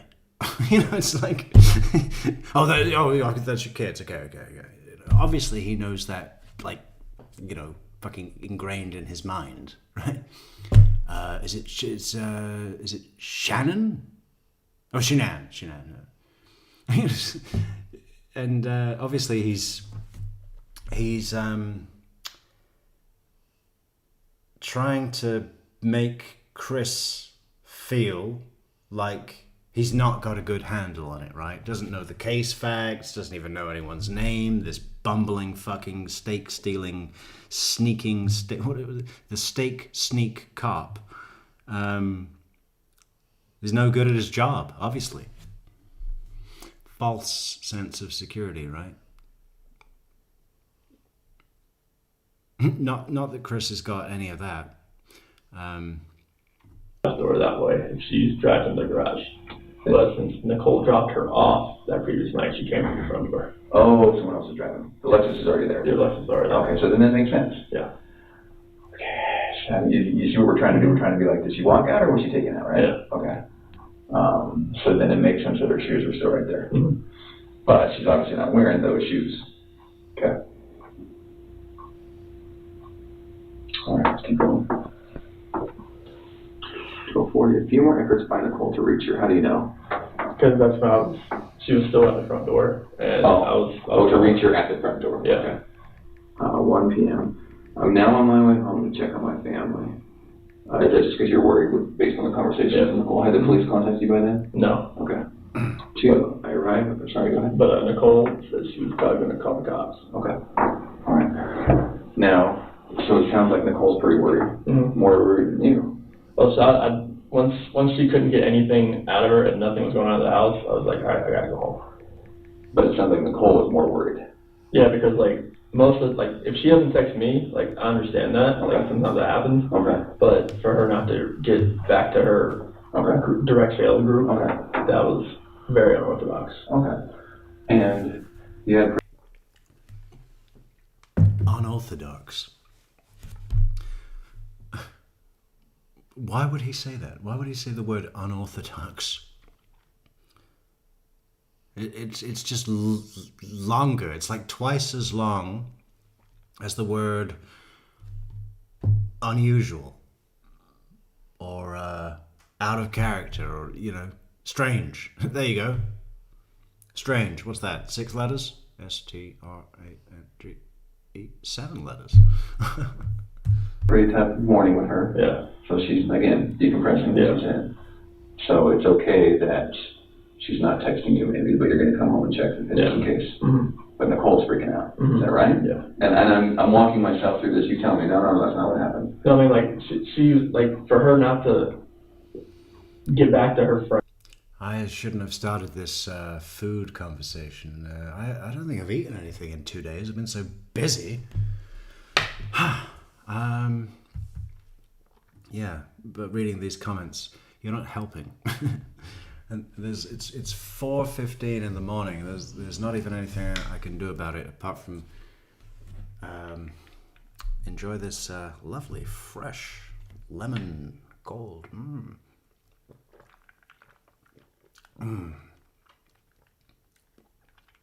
So much better than Mountain Dew Baja Blast, right?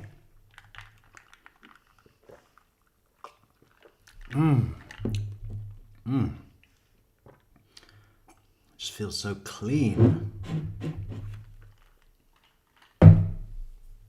Friends like that, like that's not normal because like she'll get like tons of text messages throughout the day from direct sales.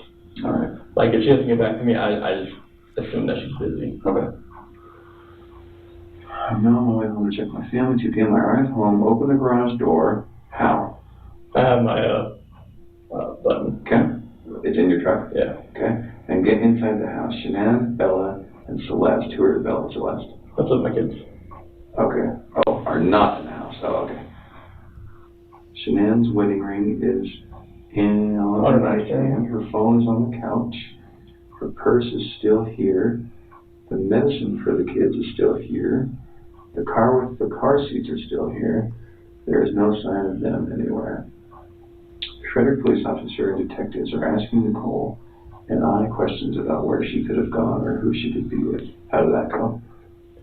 I mean, we tried to go through from what we could gather, like where she could have gone. Okay.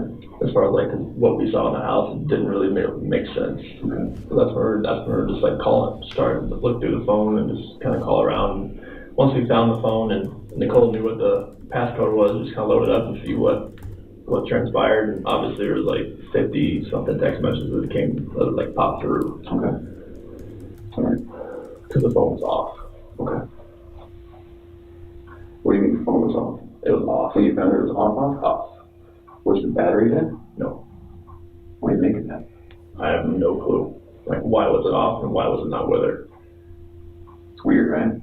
Because if you're saying that she does a ton of texting and marketing and sales and calling certain people back, okay, how would it turn off? You'd have to turn it off. Okay. Because it wasn't dead. It was like 50% or so, I Are think. you sure? Okay. And it was on the couch? Mm-hmm. What do you make of that? Oh, usually it's not right by her nightstand. Okay. That's usually where it always is. Nightstand in the bedroom? Yeah. Okay. Anything else about that? No, that is weird that it was sitting like on the couch cushion, like right there. Okay. So, can we back up a tiny bit? You come home, no one had been in the house. No. Okay. No one could get in the house, is that right? Yeah, unless you had a garage door. Okay. And that's how you got in. So I got in. So at this point, you get there. Are the police there at this point? Yes. So you, the police, Nichol, that's it. Her son.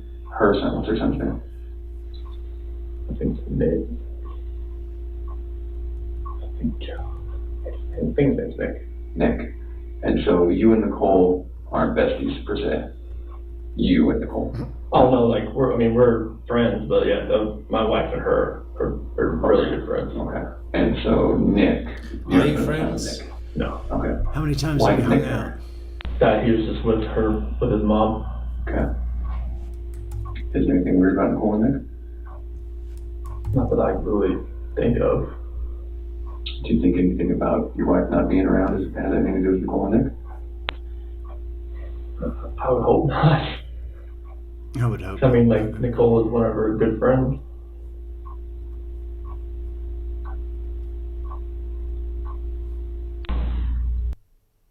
What do you think? What is it? 4:20.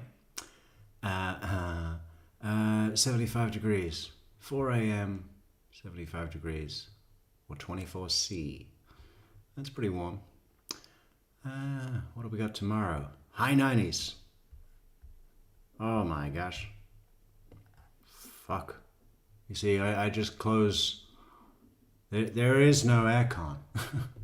But I worked out if I just shut the doors and the shutters and don't let the hot air in, that's better than having a breeze, right? Because all of the stupid breeze is hot.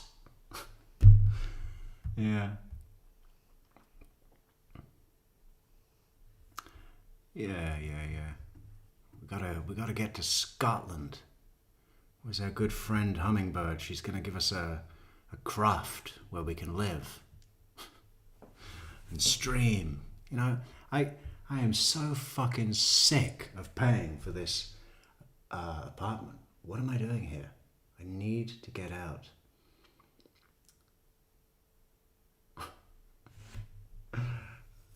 Like I literally just live in a space that's the same size as the van anyway. I mean,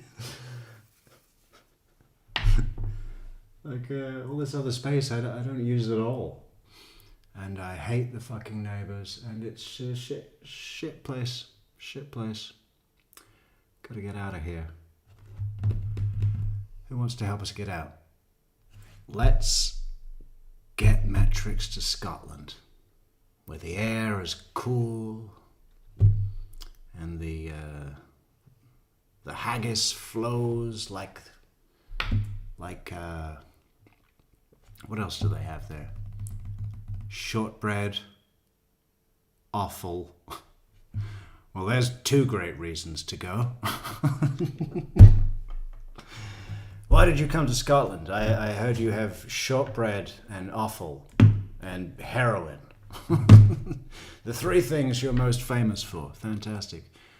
All we need is a craft and safe passage. We should start a goal. Or just support the channel on PayPal.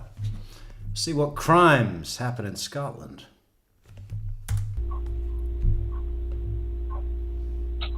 I don't think they could have done, like, I don't think they could have done anything, like, as far as, like, helping her get out and then being so emotional when they couldn't find her. I don't think they could be capable of that. So the only reason that you think Nichol Atkinson, who travelled with Shanann to Arizona and dropped her off at home at 2 a.m. after getting back from the airport, your only reason for thinking that Nichol Atkinson and her son didn't abduct and kidnap your wife and kids, your only reason for thinking that that's not a possibility is that she was so upset when they couldn't find her. If it wasn't for that, they'd be number one suspects.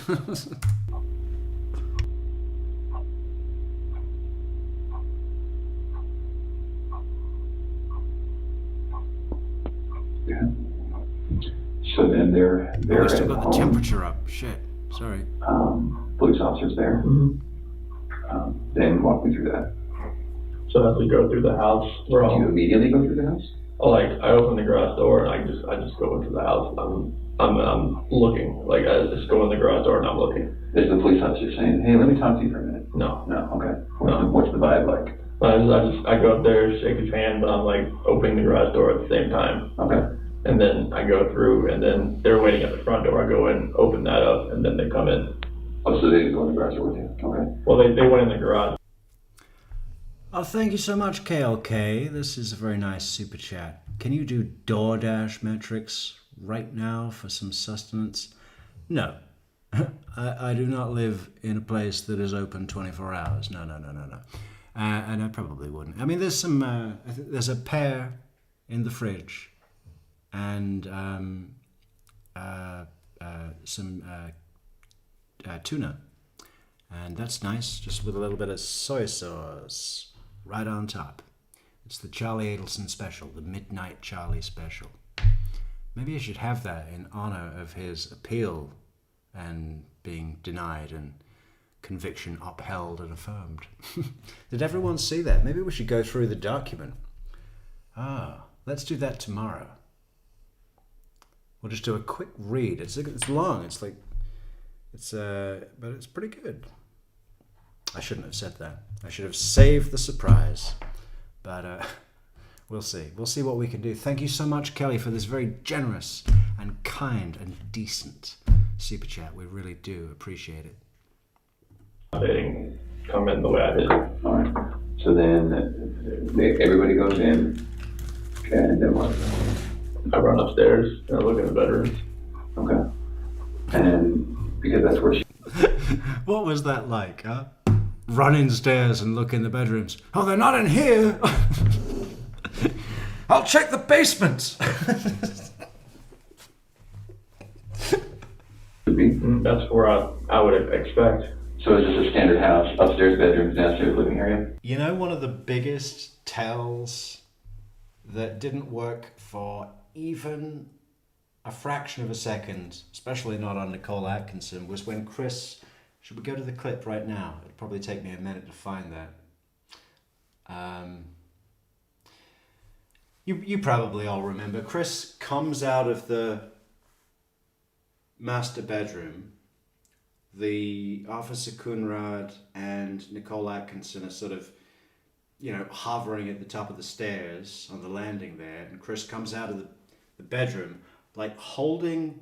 He's walking silently. It's so weird. He's got his finger out in a kind of E.T. phone home kind of thing. And the wedding ring is just sort of loosely placed on the tip of his index finger. And he walks over slowly as if, as if he's realizing what is going on. He's presenting this as, aha, she left the ring. As a sign to say she's leaving me and we'll never see her again. And that was the worst possible play. A better play would be if Chris had gone into the bedroom and stayed at the dresser where the ring was and looked at it himself as though being lost in thought, not trying to pretend to bring it to others as a presentation of a clue, right? That didn't work at all. He should have pretended like he didn't even want to show it, right? Like that he was embarrassed. I mean, it would have been a real nice touch. You know, I'm probably... Am I revealing my duplicity? It would have been a real nice touch if he'd have just held the ring, like facing the wall, and when he felt Nichol approach, like quickly gone and put it in his pocket as if he was trying to conceal it. Right? The opposite of a presentation, but do it in a way that he made sure Nichol saw him conceal it, so that she could then ask, hey, what was that? What did you just put in your pocket? And then he could have reluctantly, embarrassingly said, oh, I don't know, I think she's leaving me. Like it was difficult for him to announce. And if he'd have focused all of his mind energy on imagining that to be the real life scenario, instead of thinking, oh my God, the cops are here, what am I going to do? How am I going to get this ring out there? I'll have to go and show it by creepily walking towards them with it extended on my finger. It's really awkward. It didn't work at all, but it would have been so much better to do a fucking, what do you even call that kind of move? That's there's a word for it.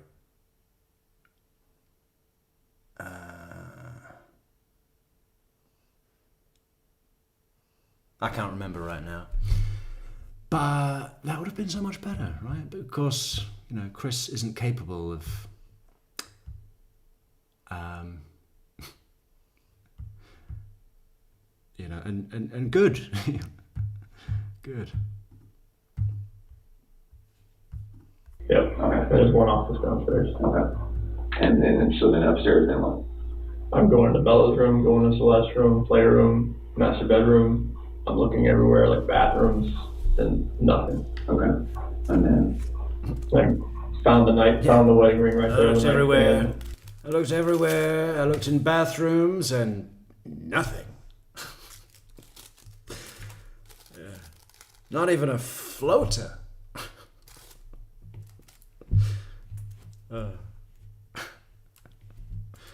Yeah. I looked in all the bathrooms. I mean, that would have been the perfect time to say all their toothbrushes were still there. He's not got a good feel for where to go with details at all, has he? I looked in the bathrooms and nothing.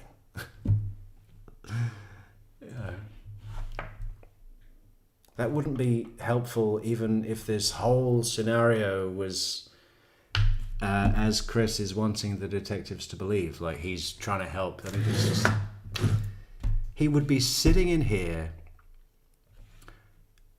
eagerly going through everything he can step by step. Look, I went upstairs. I checked the bedroom first. The sheet had been taken off the bed. That I don't know why that was. I don't know what happened there. And then I went in the bathroom.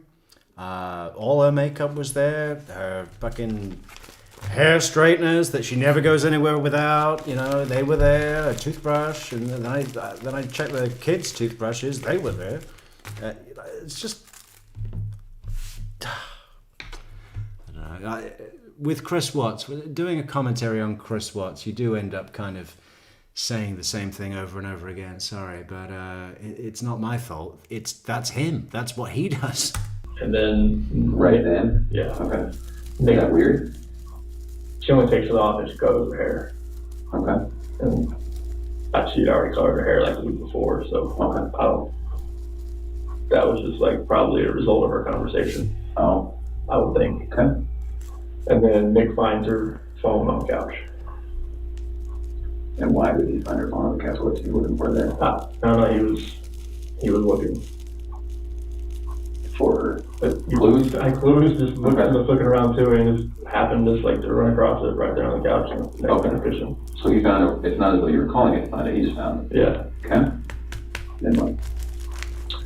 Saw Nick puts the passcode in, because it was a 4-digit passcode before, and it was a 6-digit this time. So now, like 013119. Yeah. She knew her friend's passcode? Yeah, I didn't, because it used to be 2385, but when she changed it to 6, How did Nikki know it? maybe she knew it over the weekend, because I'd never seen a 6-digit passcode on her phone. Is that normal to you that Nichol might share her passcode with somebody?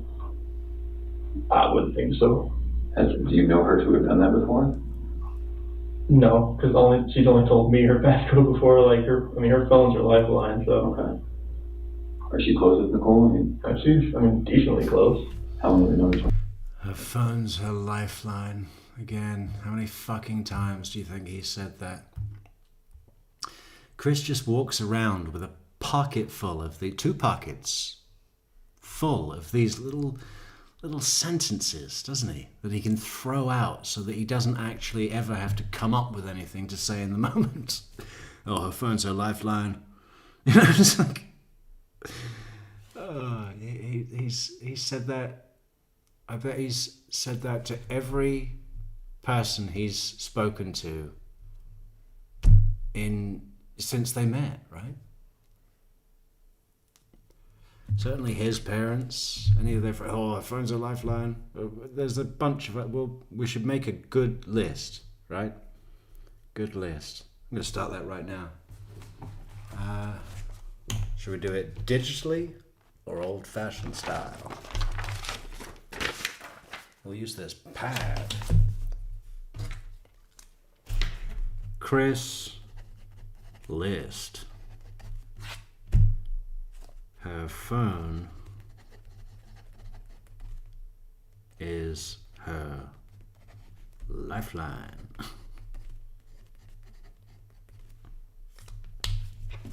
I don't even know what that means. A lifeline is it something you throw to someone when they're drowning? Or is it something you're attached to before you jump in? I mean, which one is it? Any nautical sailors? Do we have any sailors listening tonight? Which is it?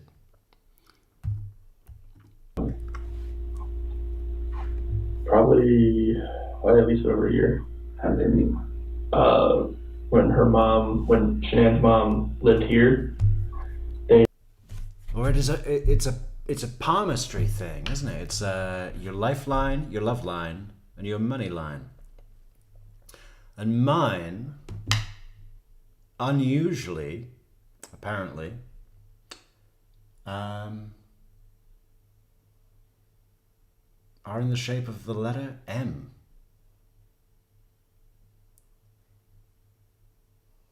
Or is it V? If I put my hands together, it's two M's and a V in the middle. Very pointy, very sharp. Shanann's mom worked she's a hairdresser, and Nikki was like one of the managers. Oh. Nichol, sorry. Okay. And then did she get her hair done there or something by Nikki? No. Okay. It was just Shannon's mom and Nichol were friends, and then Shannon got Nichol into the Thrive, and went from there. All right. So now we're at finding the phone, Nichol unlocking the phone, then what? Waiting for everything to load up and watching all the text messages pop up, phone calls, missed calls pop up, and go from there. And what were they? It was just people asking like, "Are you okay? Where are you?" type things. Okay. All right. Okay, then what? the police officer, he looks at the phone, he just kind of looks through it just to see like if anything looks, on any of the text messages. And then I walk downstairs and I'm looking around down there, seeing if I see anything at all. Nothing out of the ordinary. Okay. And then I think that was at 4 o'clock. That's when because the officer, I went over to the neighbor's house to see if he saw anything. And Who's that neighbor's at? I think it was the officer, 'cause Okay. he just went over there. And then that's when the neighbor called him back over to show him he had some stuff from the other night. Okay. Just show him like whatever he had that put motion on it. Okay. Who originally called the police? Nichol. Okay. And is that the time when you're telling me you're coming home and she's freaking out? She said that she told me she was going to call the police, but I thought, okay, I'm coming home.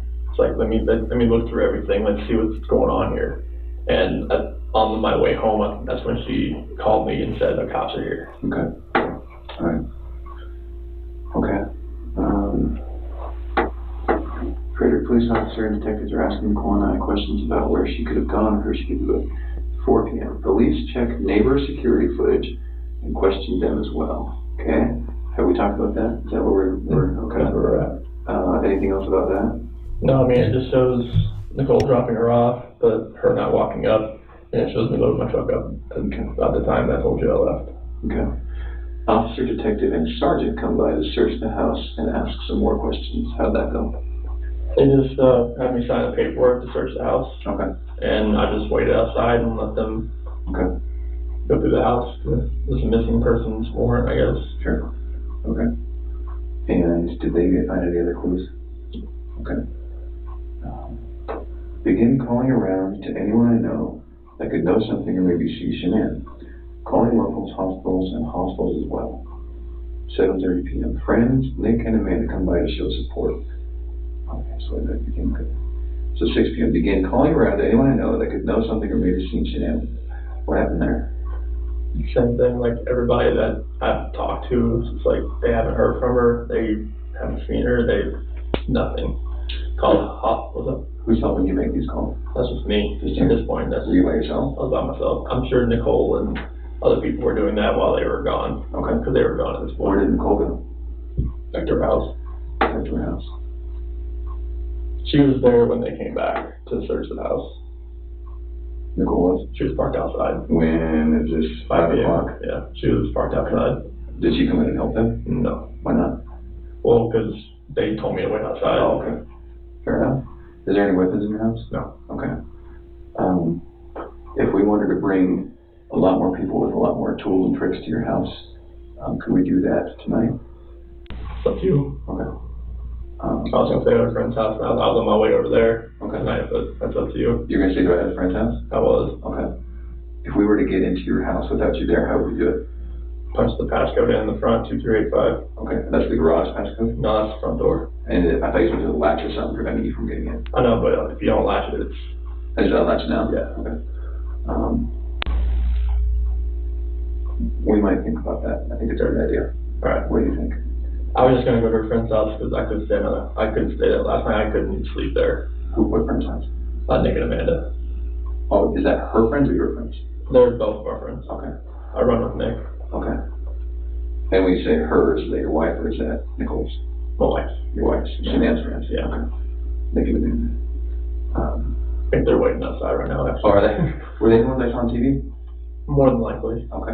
One bald guy? Young kid with the brim ball cap? Yeah. Colorado or something, Yep. maybe? That's Nick. That was Nick? Okay. I thought Nick was... No, wait, Nicole's... What's Nicole's son? Nick? So there's 2 Nicks now? Yeah. Okay, so Nicole's son is Nick, Yeah. and your friend's Amanda. Amanda and Nick. Yeah. Are they married? Yes. Oh, okay. Okay. Okay, I should say like a Nick and Amanda Thayer. Put it that way. Oh, okay.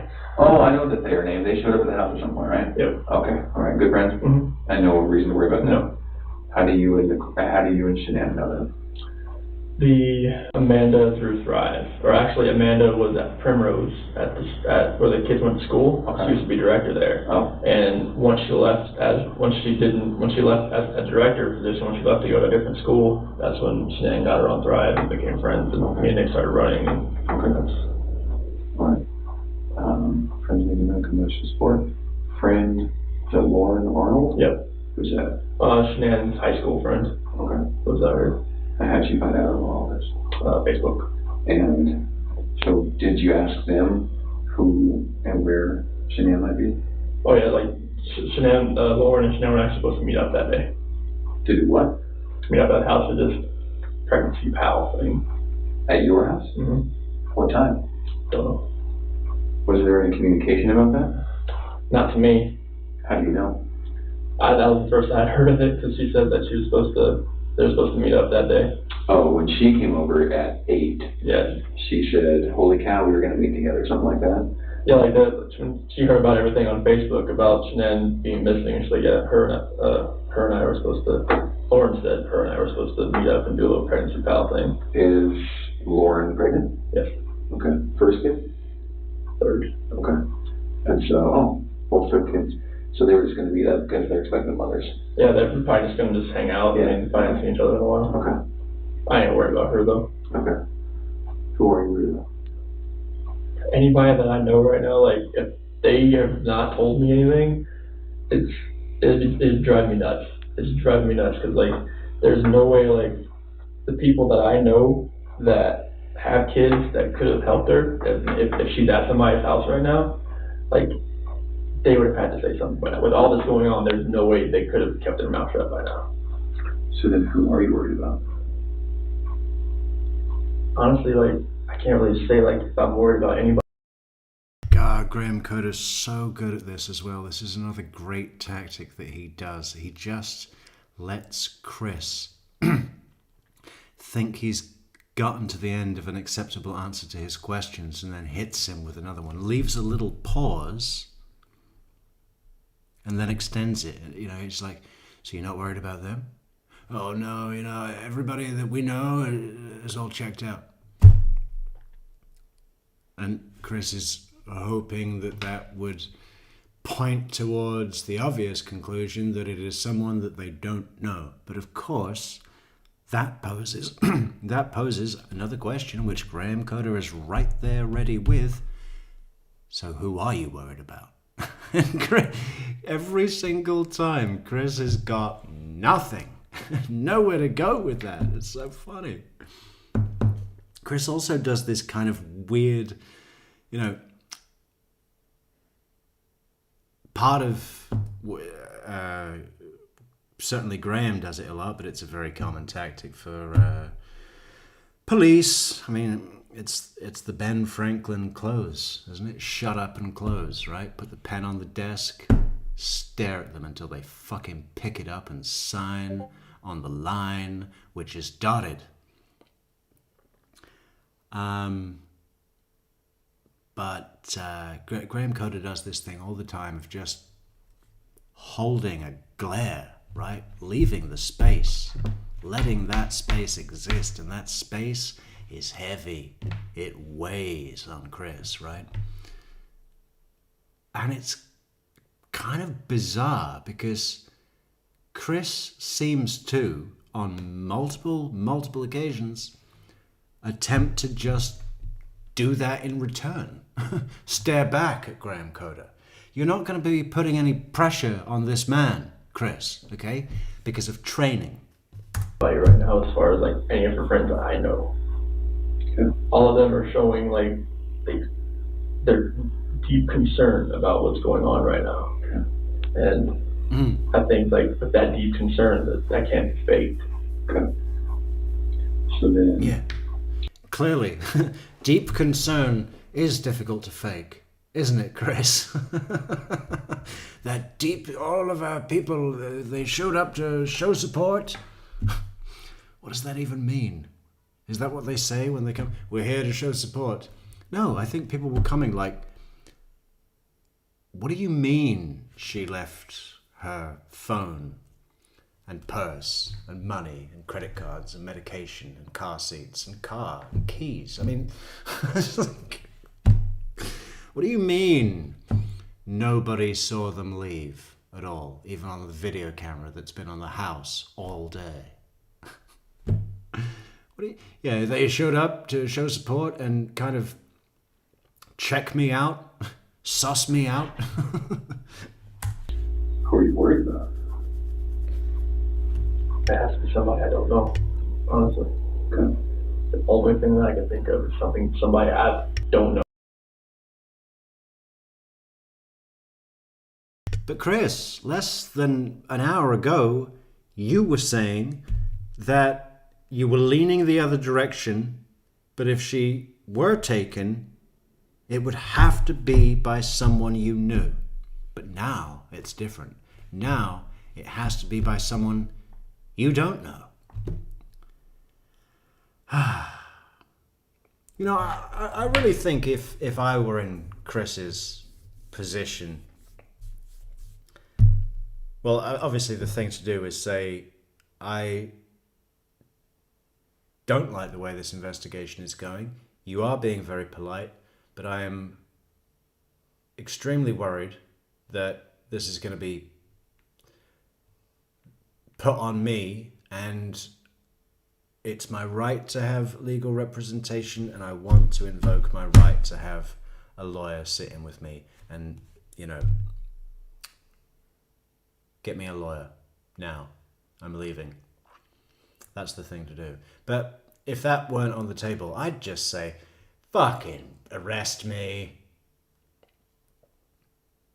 Purely for the fact, you know, I'd still want to get away with it if it were me. I mean, there's no way I'm going to volunteer to go and do life in prison, whatever I've done. Sorry. You know, I can repent as a free man. Obviously, the plan is we never need to make that choice, right? But, you know, I think it's a little naive when people are saying, you know, how could they take it to trial? You know, give it a go. You know what I'm saying? If you're in their shoes, give it a go. But just for the sheer humiliation of what's happening here, and just fucking embarrassment of sitting there like just this rag doll. It had to be by someone she knew. No, it had to be by someone we don't know. It's humiliating, Chris. You're embarrassing yourself. In fact, you're embarrassing North Carolina as a whole. What's Colorado going to think of your state now? Fucking Tar Healers. Centennial Tar Healers. Yeah, they're both pretty strong. Both pretty strong. We've got to make a list. Got to make a list of all, because Wyoming, sorry, equality state, that means nothing. That's almost, that's like, okay, what's iconic in Wyoming? Okay, not much, huh? I know there's plenty of nice things in Wyoming, but I'm just being funny. Or trying to be. Not much, huh? So what are we going to call it? I don't know. How about equality? There is probably an interesting backstory to that naming, but we don't know it right now. We'll look it up. But it does seem like a bit of a cop-out name when you compare it to Empire or Golden or Sunshine or what is the Sooner State all about? That's Oklahoma, right? Oh, what is that? Sooner than what? Sooner than, you know, being relevant or enjoyable, which it's not. Sooner State. I wonder which one is the best one. Empire is very good. Garden, it's cute, I suppose. Sunshine, that's nice. Lone Star. That's a nice one. Monuments. Beehive. It's kind of funny too. Some of them just feel like throwaway jokes though, don't they? The Beehive State? Okay. I'm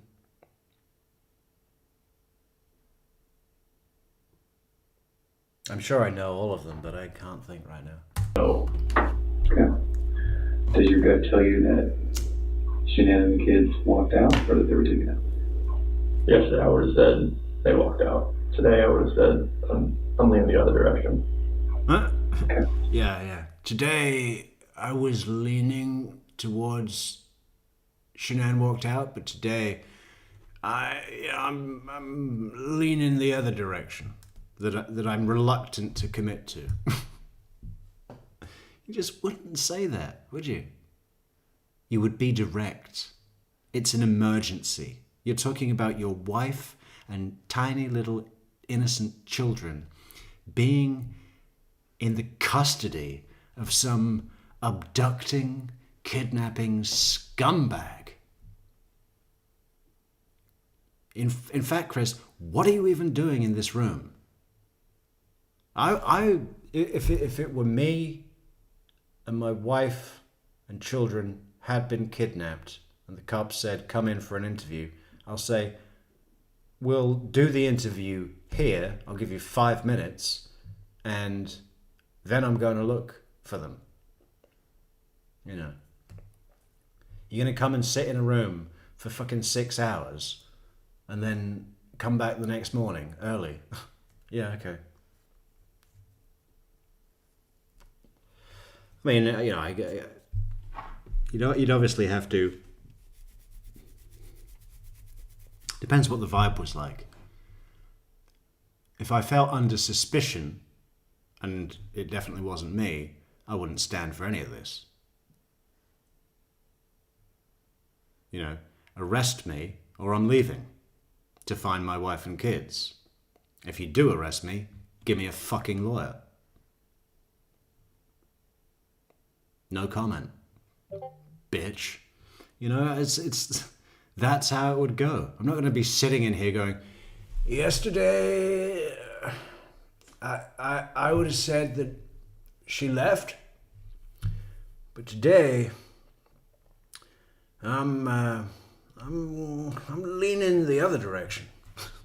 Ridiculous, humiliating. Friends Dave Cologne and Jeremy Lindstrom come by to show support. Who are they?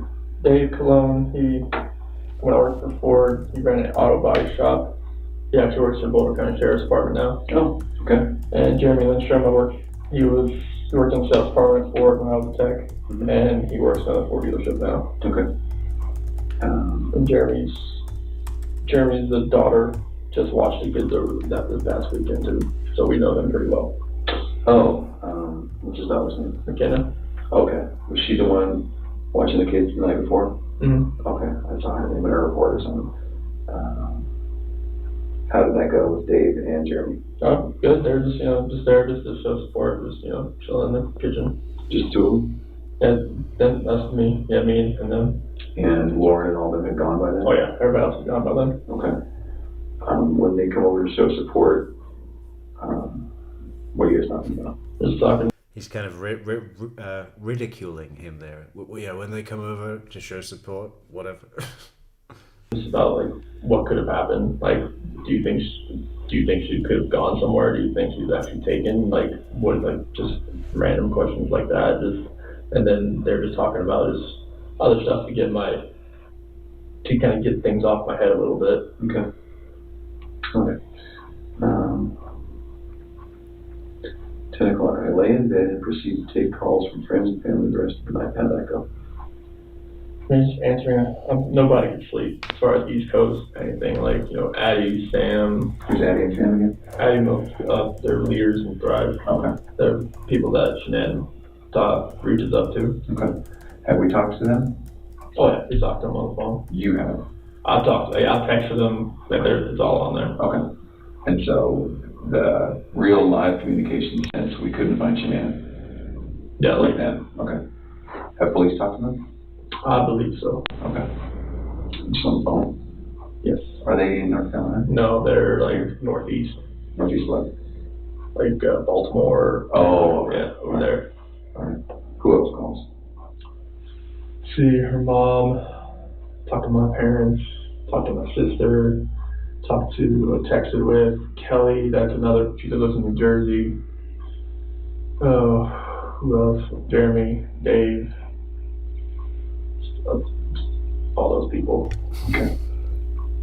Listen to the way he's reading off these names. Who else? Jeremy, Dave. Do you think last names might help, Chris? Do you think you could say that any more casually? It's like he's trying to remember who was, at that party or something, at that someone say Shanann couldn't go to the party and he went to the party, this whatever the party is, it's just an arbitrary event, right? And he gets back and she says, "Oh, who all was there?" And he's like, so Jeremy and Dave. It's not the way that you reel off names when you're listing people that are relevant to your disappeared family. All right. Can we talk about something kind of hard to talk about? So when I work investigations like this... Hey. Posture change. And Graham's the first to change posture right as he's about to take the conversation into a brand new, difficult, even more difficult chapter. And Chris adjusts as well, right? Ready. Reading the cues. Mirror. Although not a good mirror. What time are we in? Oh, only 3 hours. Okay. Can we talk about something kind of hard to talk about? So when I work investigations like this, I have to keep an open mind on everything. Okay. You can't really see, but I think he's, what do you call it? Gripping his bottom lip in his teeth. That kind of thing. That kind of thing you do when you're about to be nervous. And part of keeping an open mind is listening to you talk about your wife and your marriage. And the day she goes missing is the day that you guys have marital discord. Okay? So you can understand what I'm thinking about you. Yeah. What do you think about that? Makes me sick to my stomach, honestly. Like, I know, like, I've talked to a few of my friends, like, this does not look good on you. I'm like, I know. It's like, if people knew that. Well, all those people that came round to, quote unquote, show support. Nick and Amanda came round, show support. I think they were all saying, "Hey, this doesn't look good on you. This doesn't look good about you. What did you do? What happened in that house?"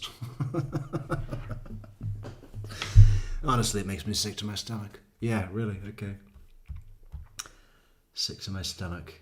Sick to my even that. Sick to my stomach. It's almost like one of those, her phone's her lifeline. It's just this phrase that, because it's kind of around the houses way to say it, right? You don't need to be that fucking, what's the word? It's kind of flamboyant almost, right? Honestly, it makes me sick to my stomach. There's no need to say to my stomach.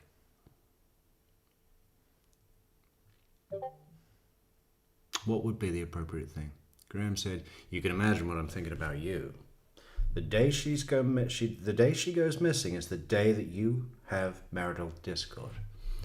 So you can imagine what I'm thinking about you. What do you think about that? Honestly, it makes me sick to my stomach. Please, what would be the appropriate thing?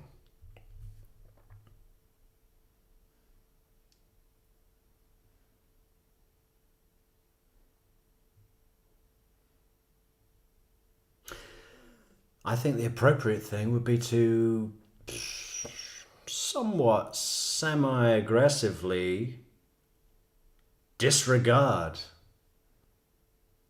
the light accusation as being irrelevant. Get the fuck out of my way, cop. If you're not going to fucking go out there and find my family, I'm going out there to find my family. You want to stop me? Try it. You know?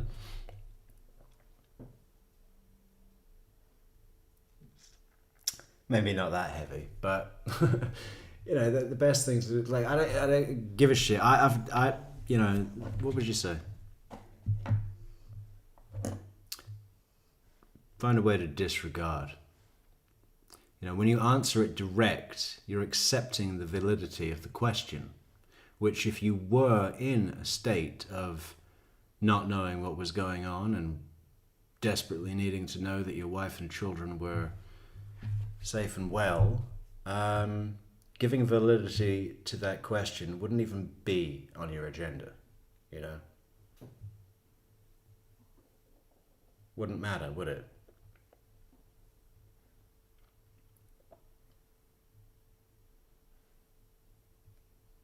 Nothing would.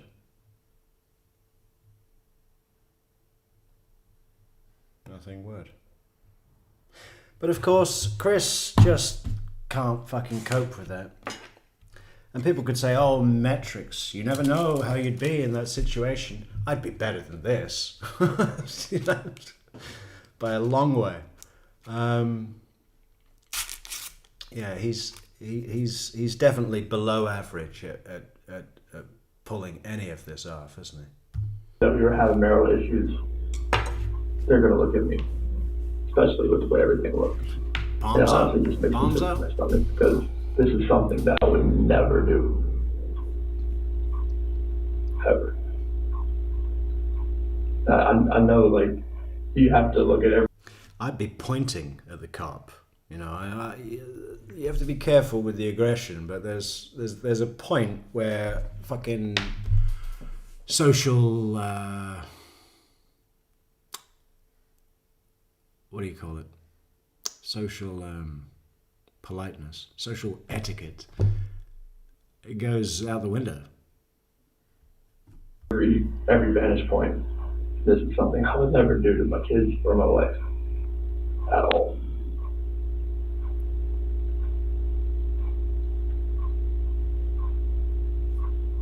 Yeah. Get the airport, wash the airport off her as well. That's going on the list, the Chris list. Good job, Blue Jay Rowe, who says, I no joke have that list started somewhere from a couple of years ago before I couldn't handle it anymore. We got it all coming back. Blue Jay, what was it right now? Wash the airport off her.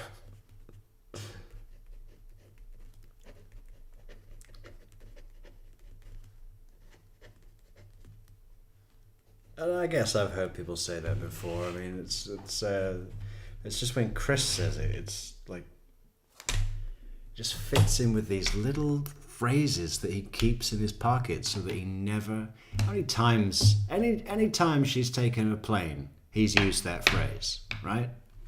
Oh, she's just in there washing the airport off her. I'm not sure, like, what I could do, like, to make people believe that, just because if they knew we were having marital discord, they would all know how to. Pariah, good to see you again, Pariah. How you doing? Good to see you, Pariah. Michelle, hello. Sorry I'm late. I was talking to my mom. Well, you should have brought her into the live chat. We could have all talked with her as well. Yeah. You think she'd be a fan of the show? Not to look at me, but there's no, I would harm anybody in my family at all. Ever. At all. I know we were having marital discord, and we had that conversation that morning, and then she goes, we have no idea where she is, or the kids. And this pathetic attempt at thinking that if he just keeps his head on Graham Coder, eye contact, that will look truthful. He should have his head in his hands, rubbing the, what do you call the bit, the top of your nose between your eyes, that stress bit. He should be frustrated, a little bit angry, although understanding. I mean, none of that's coming through. Nothing natural is here at all. And Graham Coder knows that. Why? Because of training. I promise you that I had nothing to do with any of that.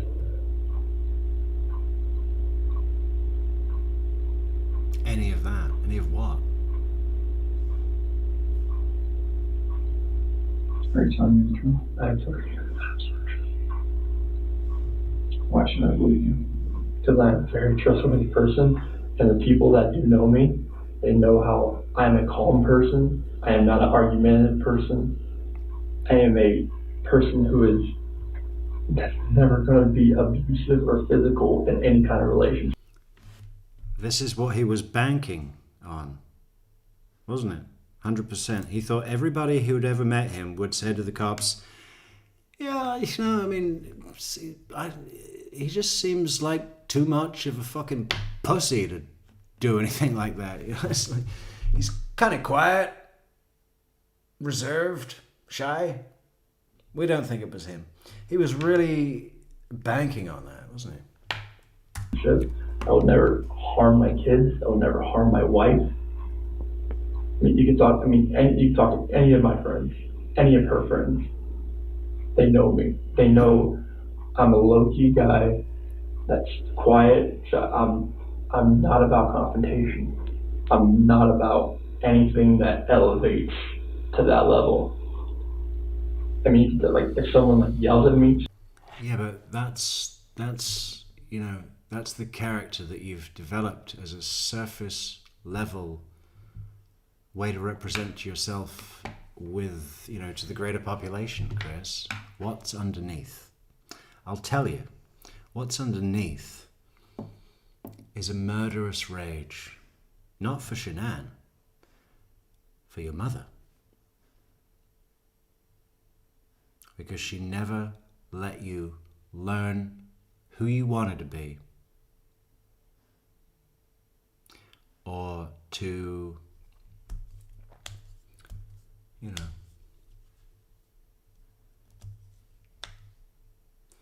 just made sure to keep him performing whatever it was in the way that was good for her.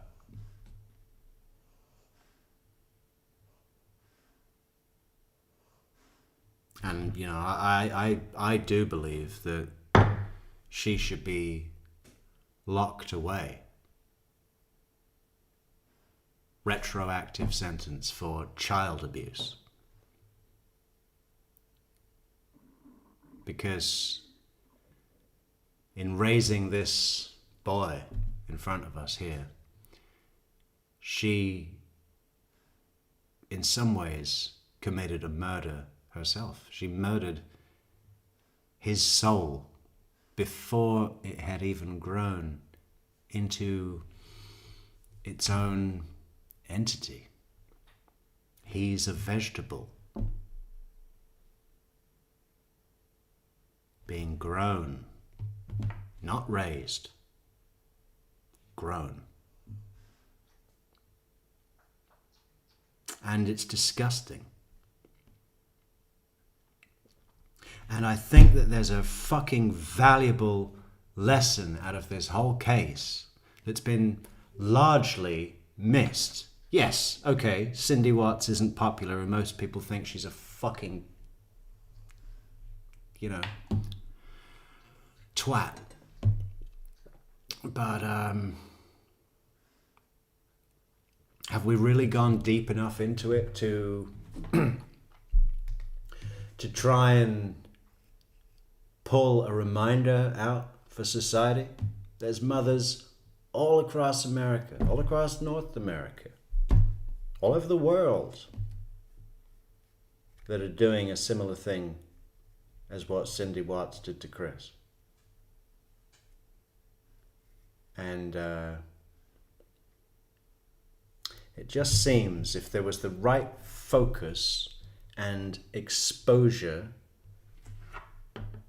using this case as a case study, that there could be some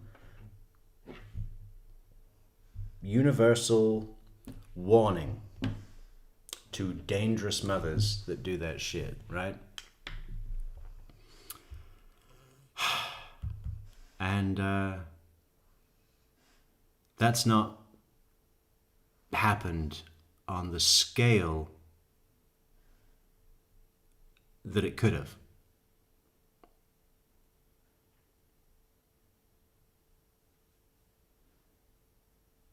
I think it's hit people independently.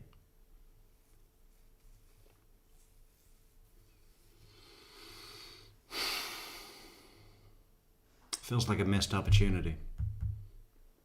Maybe we should be trying to do more to promote that with our small corner of the internet here. But you never know. You never know.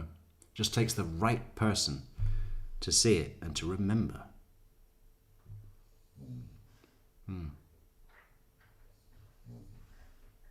Screams at me, I just take it and I just try to get it by the wayside and get it back to where it's just a cool conversation to where like none of that gets to that height. Because I am not that person. I've never been that person. I am not that person. I have never been that person. Ooh. Did you see, Agent Coda, that I put emphasis there? And that means truth. I'm being forceful because it's truth.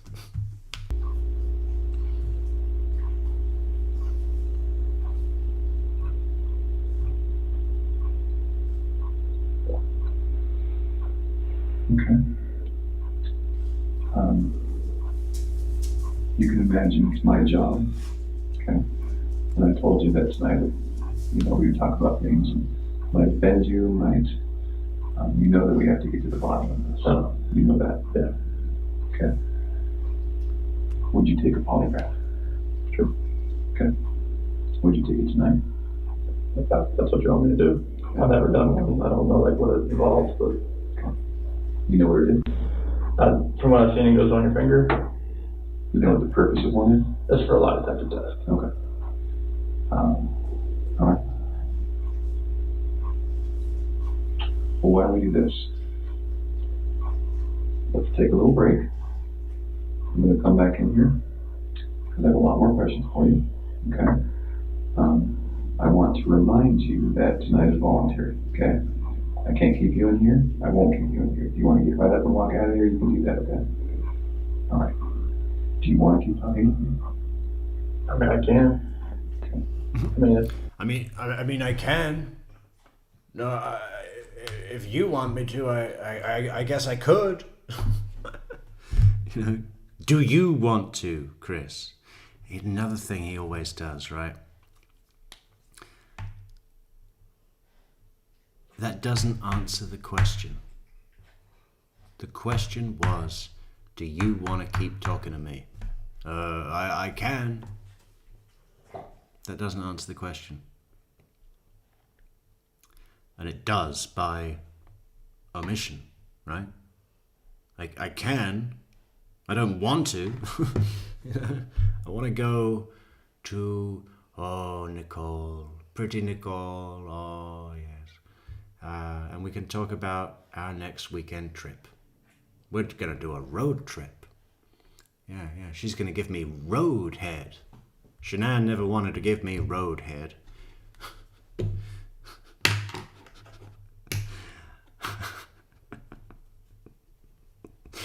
Oh, God. That's what you want. I can keep talking. Okay. Where's that stupid picture of him from yesterday? Look at this. Couldn't believe this. What kind of man would even try this on? Let alone allow himself to be photographed with it on. And then put that ridiculous expression on his own face. Where is it? Where is it? Where is it?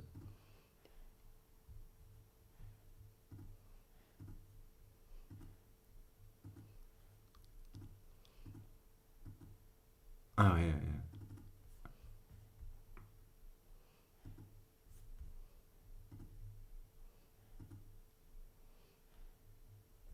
Unreal. I mean, did he actually buy that shirt? Oh, Shanann would never let me wear a shirt like this. She says it's vulgar. But Nichol thinks it's cute. And she said she always wanted to give someone a blowjob in the dressing rooms. Do you think they just did that? No. Okay.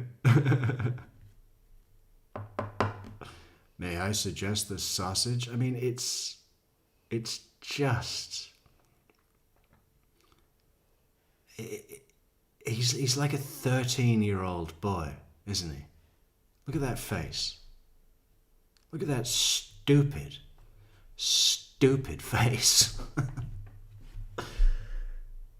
It would be a horrible facial expression even without that mug fucking t-shirt.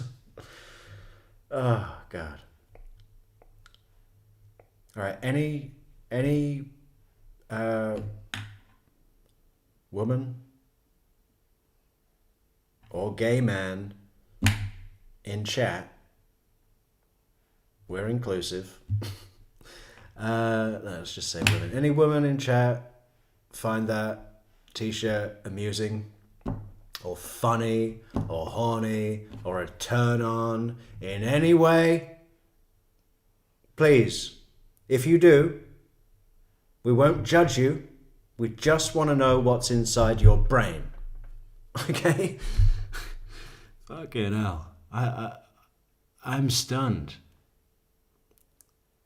Stunned at that. I kind of wanted to delete it. I don't even want it on my computer. I mean, it's just, there's something so just shit about it, about the whole thing. And her dress is no better. And you understand that I'm not arresting you right now. You understand that you can walk out of here at any time. Sure. Okay.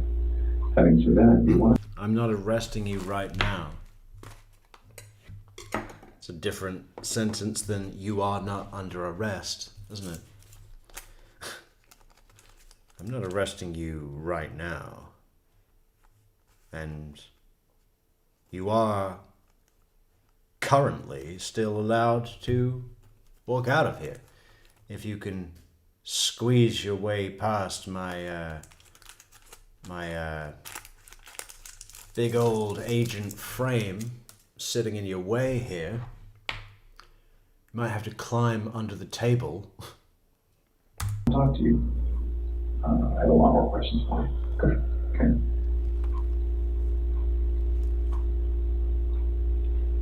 Do you know where your wife is? No, no. Are you telling me the truth? I'm telling you the absolute truth. Okay. I'm telling you the absolute truth. Get some more AGVs restroom? No. Okay. There's some water or Gatorade actually if you need it. I'm going to step out for a minute. I need to look over some. Not right now. Chris, take the opportunity. go into the fucking bathroom and, if you don't need a piss, put some water on your face.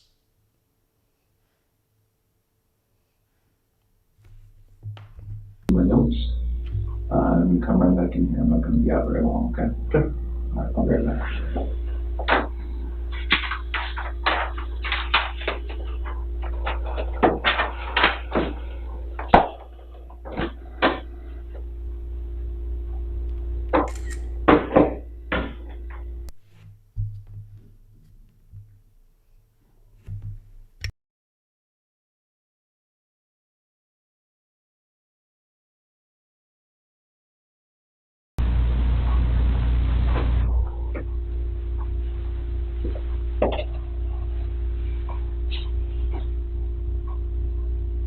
We'll have everyone else. I'm just going to keep this room for a little bit longer.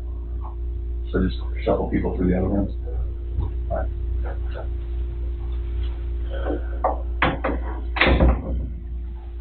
How you feeling? Looking at that picture,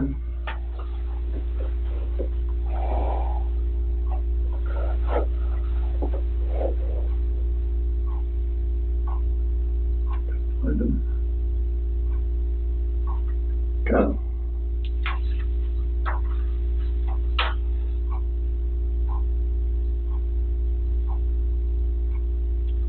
Those shoes, even though they were winter shoes.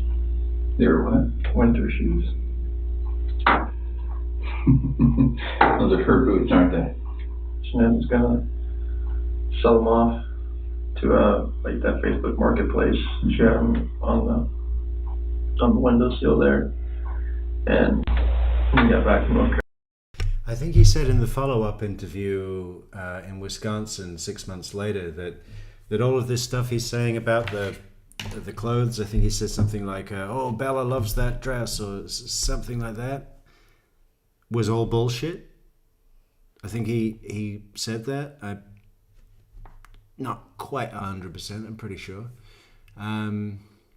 Which is interesting. I'd never really thought about that. He was just trying to say something dad, right? Bella loves that dress. Oh, Cece, those are her favorite shoes. She saw them sitting over there, and then she proceeded to take them back and wear them every day since they got back. No matter if it was 100 degrees outside or what, she loved those shoes. She always loved those shoes. And Bella, she always wore some flip-flops. She always will. She loved that dress. She loved those flip-flops. She loved that dress. She likes the buttons on the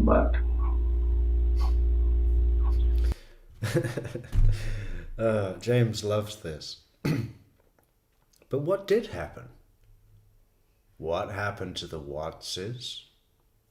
What happened in that Wattses home?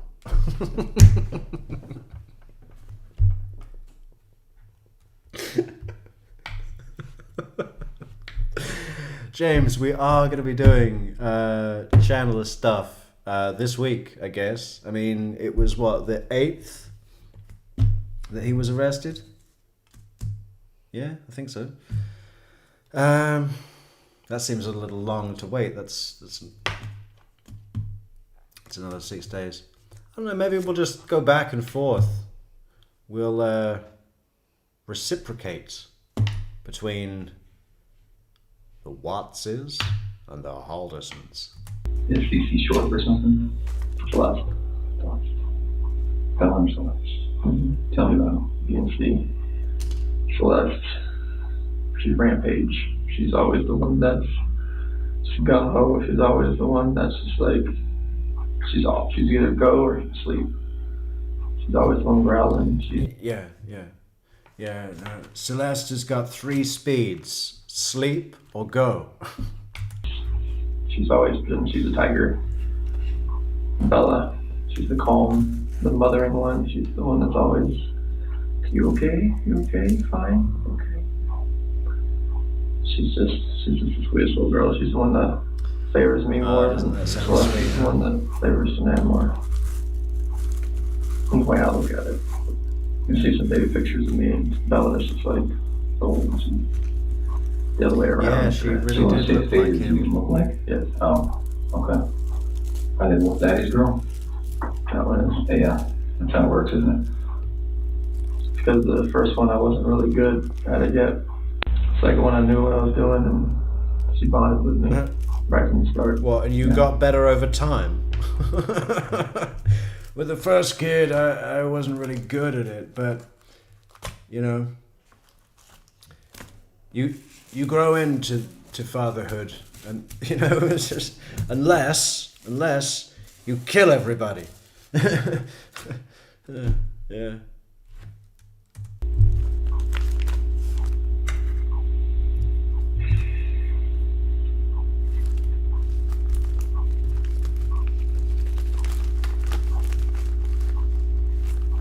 I remember when they wore that dress. She just wore that dress not too long ago.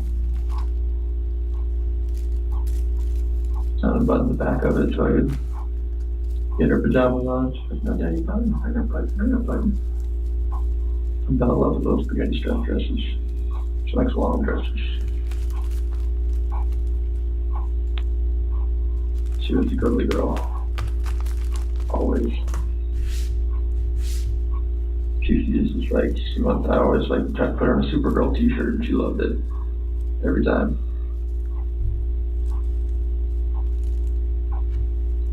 She always be smiling though. Bella, you have to like really kind of like, you want some gum? She said you want some gum. She was looking at this picture. I think she's always just smiling on the camera.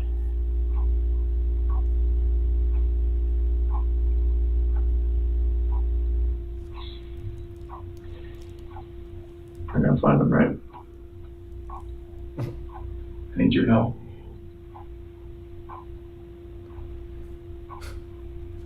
You're gonna find them, right? You're gonna find them, right? Because I'm a desperate man. I want them to be safe. If someone has them and they're not safe, I just want them to be safe. I got back last night, it was a whirlwind. It was a ghost town. I had every light on in the house. I mean, what did that mean when he said, last night I left every light on in the house? What was he trying to convey with that? That they would know he was up? Like, if they came back in the middle of the night and saw the lights on, it'd be like, oh, he's up. So, like they wouldn't have gone into a dark house. I left every light on in the house, you know. That was how I helped with the search effort. I stayed in, but left all the lights on.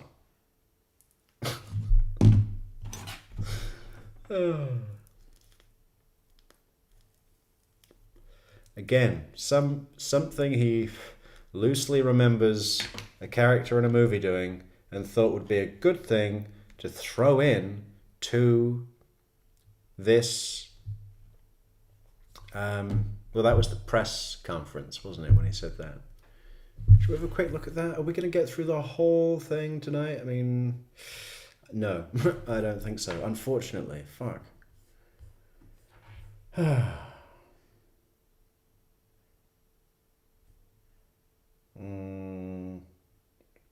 guess we could push it all the way. Be a fucking long stream though. I don't know. Hey, while we're still here though, why don't we all go over to support the channel on buymeacoffee.com? Because YouTube is a bastard. Up and down, you know, they chew you up, they spit you out. They chew you up, they spit you out. So irregular sometimes. But the good news is our sources in the United States of USA are sending us some really cool shit. Never before seen. And I only had to give them one of my livers in return. These fuckers want your internal organs, I swear to God. And also, we are waging war on the Portuguese post office. If you want to fund that war and do the right thing and stop this mafia from raping their customers, then support the war effort at buymeacoffee.com/truecrimemetrics or PayPal. Don't forget, it is PayPal Day. In fact, it's PayPal month. Isn't July the month where we all celebrate PayPal and remember the days of setting up an eBay account? God, eBay. Do people still do eBay? It seems the modern world that a lot less people are even interested in purchasing things secondhand, which is bizarre. Yeah, fucking eBay. It was like a moment in time, wasn't it? The eBay era. It's gone now. But PayPal's still there, and that's where we support Metrics. We support Metrics with coffee and the other one.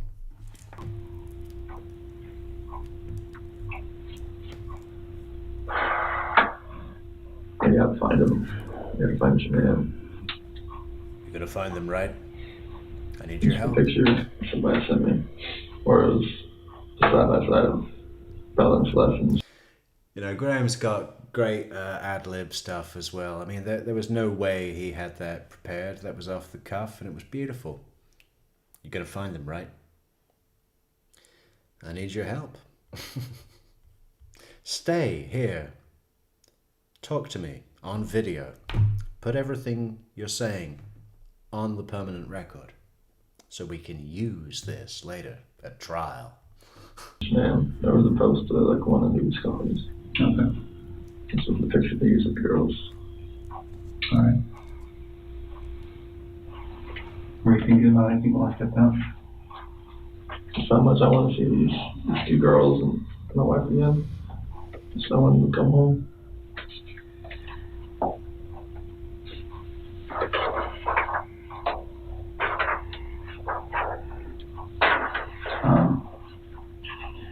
I mentioned that when children go missing in the FBI, it's a lot like you see in the movies. We like to get every single one of our recent sources. We like to call every agent and wait. Blue Jay Rowe, it's Brian Laundrie. How could you forget the dirty laundries? It was so funny when the cop that stopped him and the traffic officer in Utah asked him his name. He said Brian Laundrie, and he said, the cop looked at me. He said, laundry.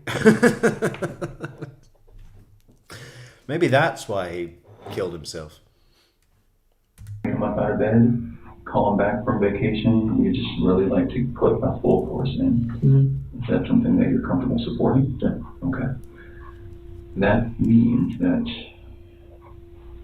I want to have as many. Hey, Carolina Hurtado. Good to see you again. This is one of the worst cases of family annihilation, next to John List.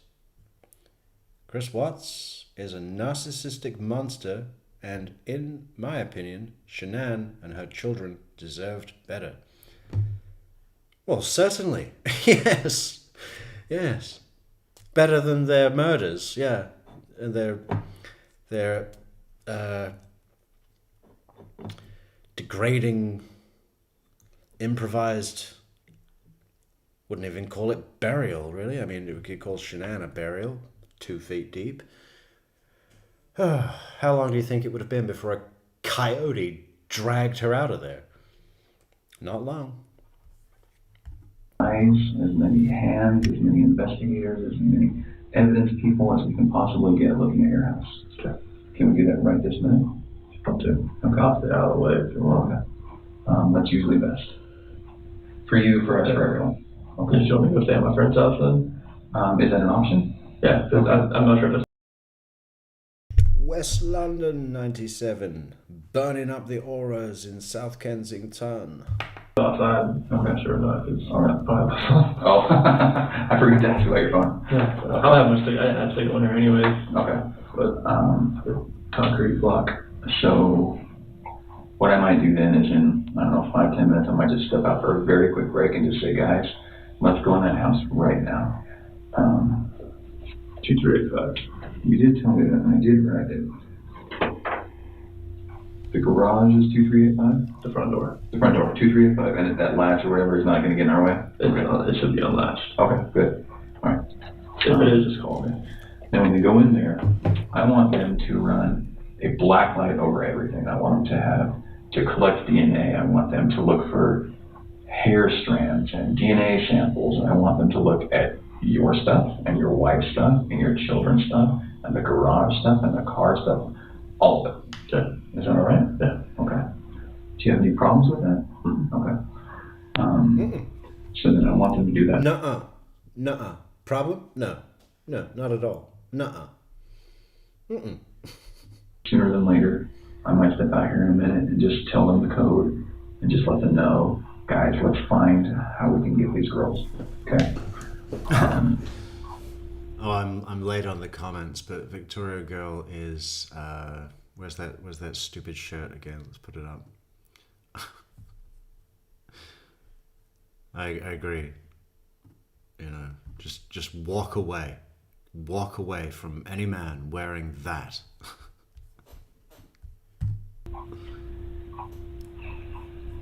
Can we keep talking about some complicated things? Sure. Some things that are going to make you uncomfortable? No, that's fine. Alison, good night. Good night. Good night. Folks, I'm going to call it a night. I hope you all have a great rest of the day or evening. Enjoy the Coffee's Metrics. We will. Thank you so much, Alison Wonderland. Good to see you. Happy hot day in New York tomorrow. Good luck with your fans. Okay. And I think Are you my biggest fan? you know why I have to ask them. Okay? And Hard job. it's a hard job. It is a hard job. And I'm going to ask you one thing, and you're going to give me an answer, and I'm going to ask it just a slight bit different, and you're going to give me an answer, and in about 10 iterations of this, you might get annoyed, but I do have to make sure that we understand each other. Okay? Is that all right? He's got this great thing. Sorry to keep interrupting so frequently. I know that's probably terribly annoying, but Graham Coder has another great tactic that is all his. I can't really, it doesn't feel like something I see often, where he sort of teaches Chris how an investigation goes. I'm going to ask you one thing, one way, and then I'm going to ask you something a little bit different. And then we're going to do this. And it's like steps, and Chris is like, oh, okay, so that's how an investigation works, right? That's how we find my family? You're going to find them, right? Oh, yeah. Which is great. It creates the atmosphere of them working together as a team. It shows courtesy, and it's almost as if he's taking Chris under his wing, right? So that they can do the investigation together and find the perpetrator. Okay. So we have your daughters who are missing. We have your wife who's missing. Okay. And that's the most important thing right now. Okay. Do you agree with that? Yes. Okay. So you've done very good in talking to me about this really hard conversation you guys had. Okay. Very good. I'm not eating anything, Christine Daly. Was there crunch? That would be soap with her crunch and munch. that's sometimes hard. And I understand why sometimes someone in your position says, doesn't want to tell me about that. Because please go help me find my kids, and you don't need to know about my marriage argument, okay? So I got to say, you've done very good at that, and I need you to keep doing that. So I need to ask you about your marriage and infidelity. Okay. Okay, tell me about it. I have never cheated on my wife. Okay. And I fully suspect she's never done that. Ever. And I never wore a shirt like this. I never cheated on my wife at all. Not in a million years. And I fully suspect she has never done that to me. Okay. I hope she did. I hope she got it real good. To me. Oh, okay. Like, she's always been a trustworthy person. I've always been a trustworthy person. I fully expect if we ever thought about straying another way, that we would tell each other before it happened. I think that sounds ridiculous. Okay. Because in the history of the earth, nobody ever does that. Okay. I just, that's what I would like to think. Okay. I know. I fully suspect that if either one of us wanted to cheat, we would tell the other one about it. Well, then it wouldn't be cheating. That would be just breaking up, right? I'm going to go and cheat now. You think I'm going to the ball game, but I'm actually going to the lazy dog with my floozy from work. Mistakes happen. Like, Sure. You know, yeah, but that's what in my head, that's what Pinto! I would hope. Sound the trumpets. Good to see you, Pinto. Where you been? We've been worried. You don't call, you don't write. Great. How are the donkeys? Can we play them again? I love them. They're great. What were their names? Hazel and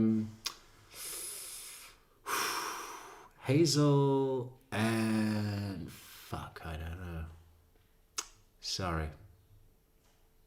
I'm usually really good at that. Hazel and you're gonna have to tell me. I know it's a great name, whatever it is. So good to see you, Pinto. What would happen? Okay. But Now, even though I think that sounds ridiculous, if I was in your shoes, I'd say the exact same thing. And I believe that. Okay? But I kind of don't. And you can imagine in my job, I meet all kinds of people. Mm-hmm. And you can imagine that there are people who have Saturdays with their girlfriends and Sundays with their wives. Okay. Right? And they consider themselves to be very virtuous people. Okay? So, with that in mind, I don't care if there's been anything in your relationship. I just don't. And I'm not going to tell the news, and I'm not going to tell anyone, but I do need to know. So, is there anyone that you think that maybe your wife got close with? if she did, it was very secret then if that was the case, because I had no inkling at all. No, it wasn't even a suspicion. Okay, not one guy. I had no inkling. Or girl.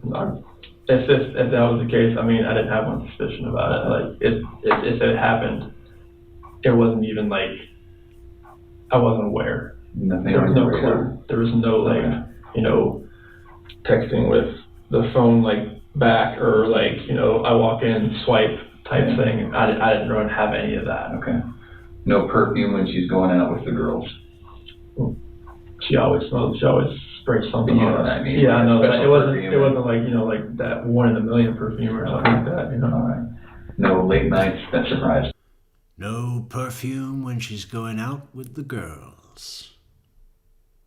Well, she always sprayed something on, but it wasn't that, 1 in a million perfume. What?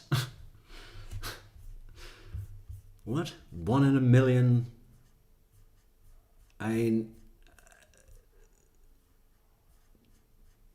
Do people do that? I have two, but they were on offer. And one feels more summery and one feels more wintry. But I don't know.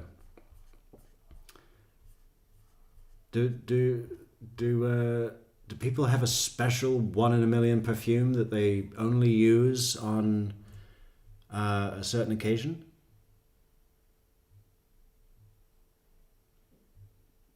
I mean, I guess some perfumes feel more sexy than others, if that's the...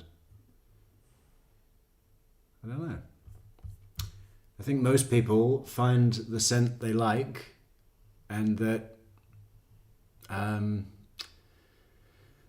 they feel signatures their identity, and they stick with it for the most part, right? Or maybe they have 2 or 3, one for work or a dinner date, or yeah. It wasn't that 1 in a million perfume. What does that mean? Okay. Now let's talk about you. Okay. On your end, I gotta ask, what's your name? I don't have another one. You sure? I'm sure. Okay. Would you They've tell me already if you did? spoken Yes. to Nichol. Okay. So, again, highly trained investigator over here, right? I see pictures of you from a few years ago, Mm-hmm. and I see you standing before me now.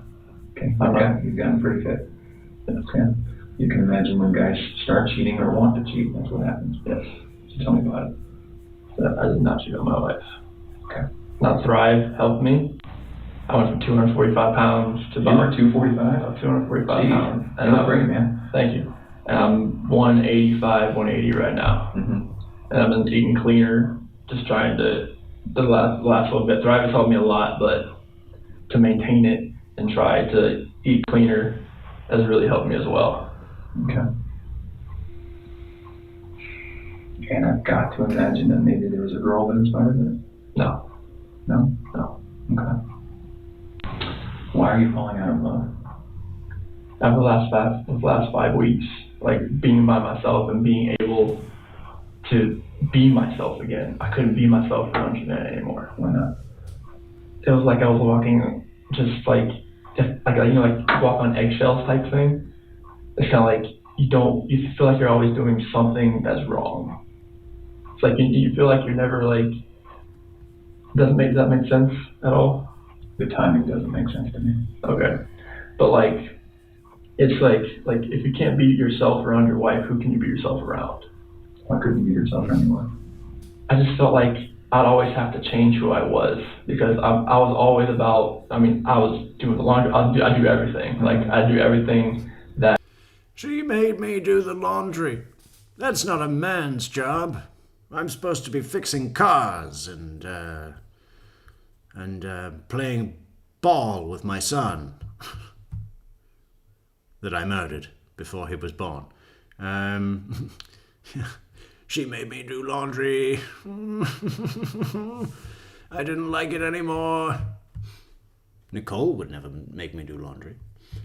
I could for her, everything. Mm-hmm. And then like the last 5 weeks, I was just being myself, just doing me. And I just thought to myself, like, one of my buddies, Mark, he lives out in San Diego, it was like one big test that he learned, like he was divorced at one point, and he was like, so if you could picture yourself, like if you could picture your wife and she was with someone else, would you get jealous? I was like, at this point I have to say no. And he was like, well, there's your answer. Like, if you love her, it would be a different answer. When did you start falling out? It wasn't in the last 5 weeks. It's been an ongoing process for probably about a year. Why? I just felt like everything that we had when we first started dating and we met in 2010, everything, your new relationship, spark, everything's hot and heavy, everything's great. Get married, everything's still great. And then people just fall out of love. And that's where I was. Like, I just felt like over the last year, I thought that, like, okay, maybe this is just like a phase. Maybe this is what happens. Like, you've been with somebody so long, maybe the spark isn't there, just reunited somehow, some way. But our conversations weren't the same. Like, when we were apart, like, everything was just short, and it was just like, nothing felt right anymore. The disconnection was there, and it just never felt right anymore. But why?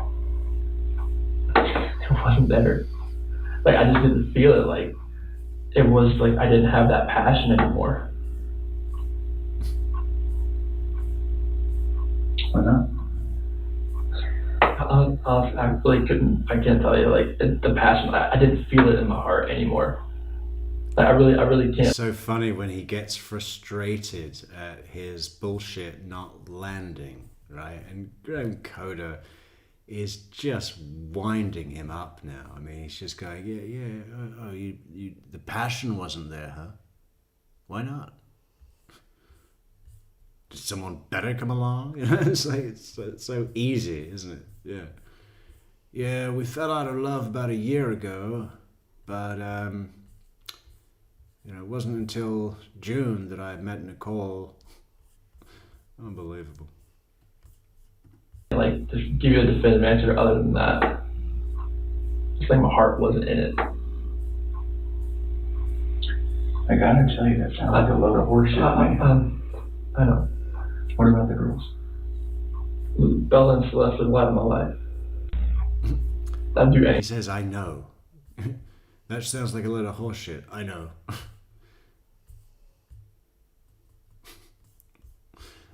Oh, God. He's always depended on people being too bored at what he says to even bother following up, right? But unfortunately, in a murder investigation, that doesn't happen, right? Anything for those girls. I stepped in front of a bullet slip for the train for those girls. Well, we can put that to the test. It doesn't add up to me, then why did it spark back? The relationship between me and Shanann has nothing to do with the love I have for these girls. I mean, the love for these girls, they're the light of my life. I would do anything for them. Mm-hmm. But me and Shanann talked about, like, if we separated or if we stay together, like, what's best for the kids? Like, do we stay together for the kids? Okay, that's enough of looking at this donkey. I want to see Sally's donkeys. How do we do that? We go to media and we say, hello, media. And there we go. So it was Hazel and, does anyone else remember?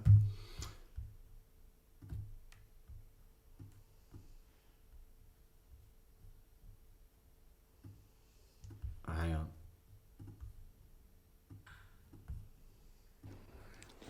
You're my little babies. You're my babies.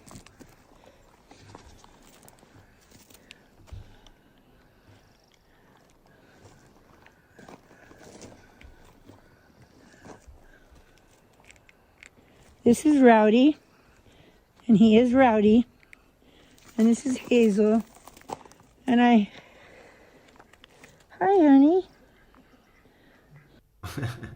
So nice. Rowdy. And he is Rowdy. We should have remembered that one. You're my little babies. You're my babies.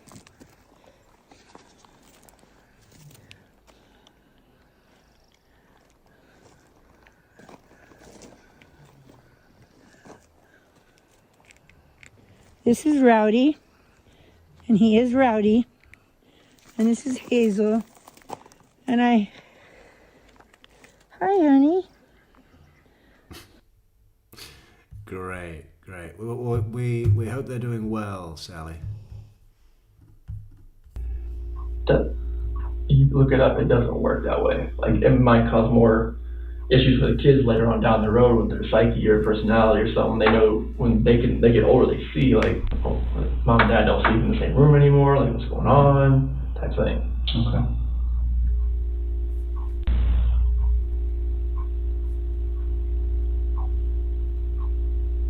If you had to guess, if you had to put your finger on it, if you had to, one or two people that are hot and heavy, that have kids that they love, what happened? I mean, you can't take the kids into the factor because, like, when the love you have for your kids is going to be, like, exponential. I mean, it'll, no matter what, that will never die. Mm-hmm. because those are your kids. Mhm. That'll never die.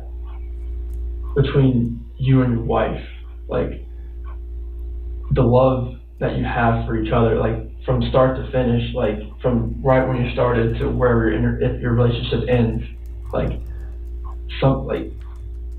when you're in that type of relationship, you're with somebody for that long, something happens. Like something like if it's just conversations or if it's just like, it's not attractiveness at all, like it's just a connection that isn't there. Like, when you can like look at someone or just like put your forehead to their forehead and you just like hold them and you know what each other's thinking. That's a connection. I didn't have that connection anymore. When you put your forehead to their forehead and know what they're thinking. Okay. That's telepathy. Okay.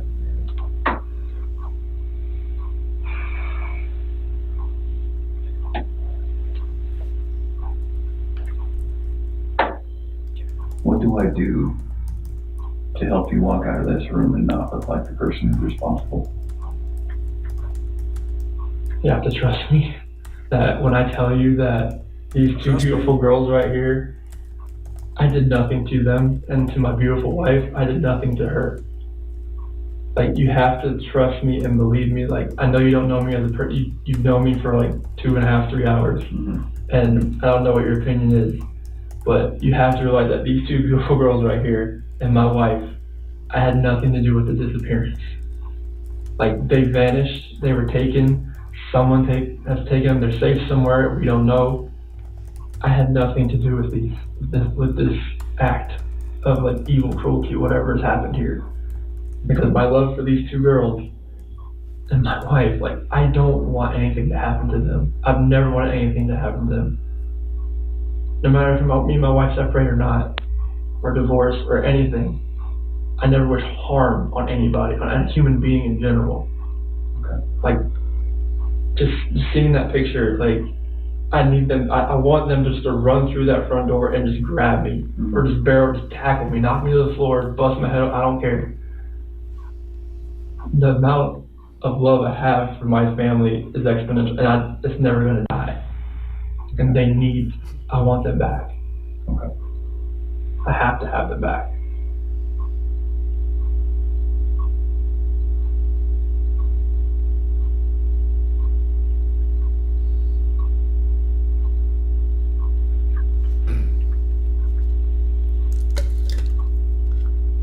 What's he writing down? Kids, spouse, family. Tell me about That's your life. a normal day in your house. So like one when I'm actually home all day. Let's pick a day. What day? 2 months ago. Let's pick a Saturday. Let's pick a school day. A school day. Okay. So. Yeah, they're nice, aren't they? Rowdy and Hazel. Where's Sally gone? She disappears for 3 months, comes in for 1 minute, and vanishes. She's a free spirit, is Sally? Well, I'm usually at work, Okay. but so usually On I'm their lives and your lives. Okay. So school day. So I'll get up about 4 o'clock. I'll go down, work out for maybe about an hour or so. At your house? Yeah, it's a weight bench in the basement. Okay. So get done with that, come back upstairs about 5 o'clock. I'll eat some Damn breakfast, these lemon make some eggs, drops. toast tea or something like that. Everybody's still sleeping. I'll make the girls milk. I'll make Cece's milk. I'll bring it upstairs. Bella's usually kind of iffy on milk in the morning, so I can fill up the water bottles, put it in the refrigerator. Victoria girl wants a donkey too. But, what, to feed to your bears? I want a donkey too for my bears. Like that goat at the beginning of Jurassic Park. Make sure the backpacks have changed clothes, their hat, and if it's like a water day or something, make sure they have water shoes in there, make sure they have sunscreen, make sure all that in their backpacks. Change clothes for what? in case they have an accident. Oh, okay, because they're little, yeah. Okay, I mean, not much Bella, but Celeste. sure. And make sure they have their little blankies whenever they go nap. Okay. They have all that with them. I love tomorrow when Graham Coder says, what is it?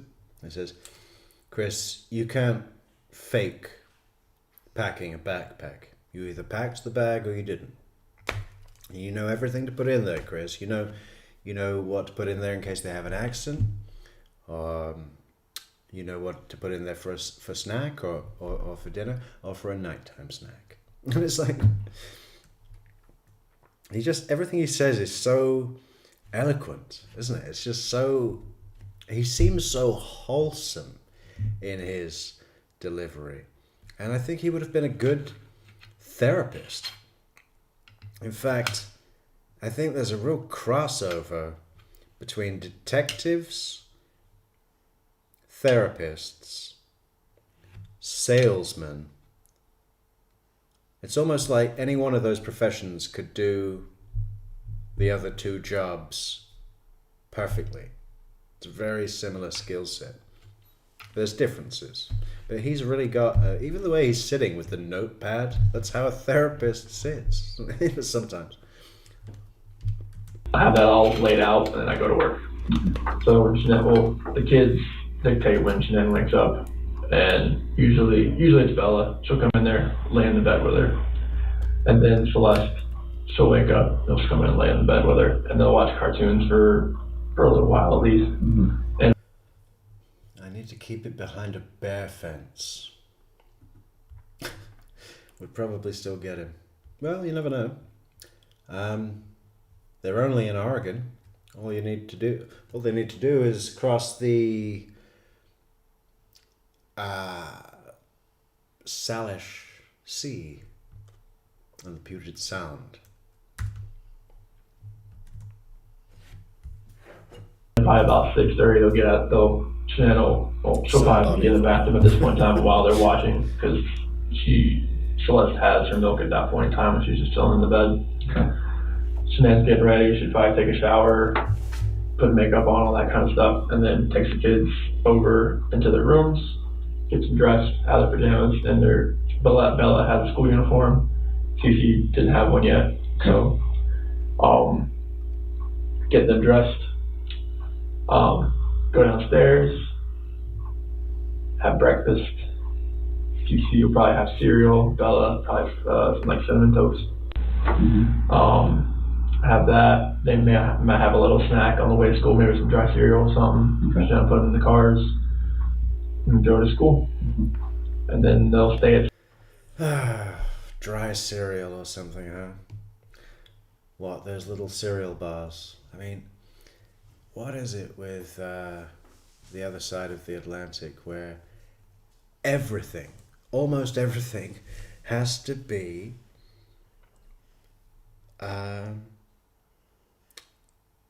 like, in a packet and made by a machine in a factory containing mostly sugar. It's like, did no one see that coming, that it might be a bad idea? It's like, oh. And those marketing people at Doritos are still sitting around that fucking board table going, we need a new flavor. Something for summer 2026. What about chicken satay with a peanut twist, right? So it's like Doritos, but with an Indonesian, or we could do a range. Chicken satay and nasi goreng. Yeah. And we'll market that and we'll push that to people that want to travel to Southeast Asia but can't afford a flight. I mean, these marketing people, like what I've just described, in some ways, I think they're sick, but in other ways, I think they're brilliant. I mean, if you've got 350 million people to just constantly force into buying your shit. And they're so used to it that they're just ridiculously easy. It just must be so much fun. If you can separate yourself from the humanity of believing that your customers are your fellow man, which in many ways they aren't, fuck them. Buy this shit. 2 for 1. 2 for 1. It's a deal. Limited time only. 2 for 1. Buy this shit. School usually until about 4 o'clock, 4:30. I'll usually be home by then. I can go pick them up. I go in there, sign them out, get them in the car, drive back. They'll be screaming the whole way because they want mommy. Because that's what they do after a long day of school. And get home. Shannon will have something for the girls, eating whatever they want. Either it might be pizza, sometimes they want french fries, sometimes they want chicken nuggets, sometimes kibasi, just like. Listen to that. We're talking about a fucking 3-year-old and a 5-year-old. Sometimes they want pizza, sometimes they want french fries, sometimes they want chicken nuggets. Okay? How about an apple? How about a fruit salad? It's colourful, it's fresh. Put a little bit of yogurt on top. Nice. You got your calcium, you got your vitamin C and fiber. Sometimes they want pizza, sometimes they want french fries, sometimes they want chicken nuggets. All right, well, why are they living in your house? Just leave them in McDonald's and they can eat there. Like just whatever. Most of them, they have butter noodles, they love that. Okay. So send them wash their hands, send them at the table, and they'll eat their dinner. Get them all washed up, get a dry locker some lotion, get their pajamas on, back downstairs, have a little nighttime snack, they'll pick it, Cheez-Its, little wafer, something like that.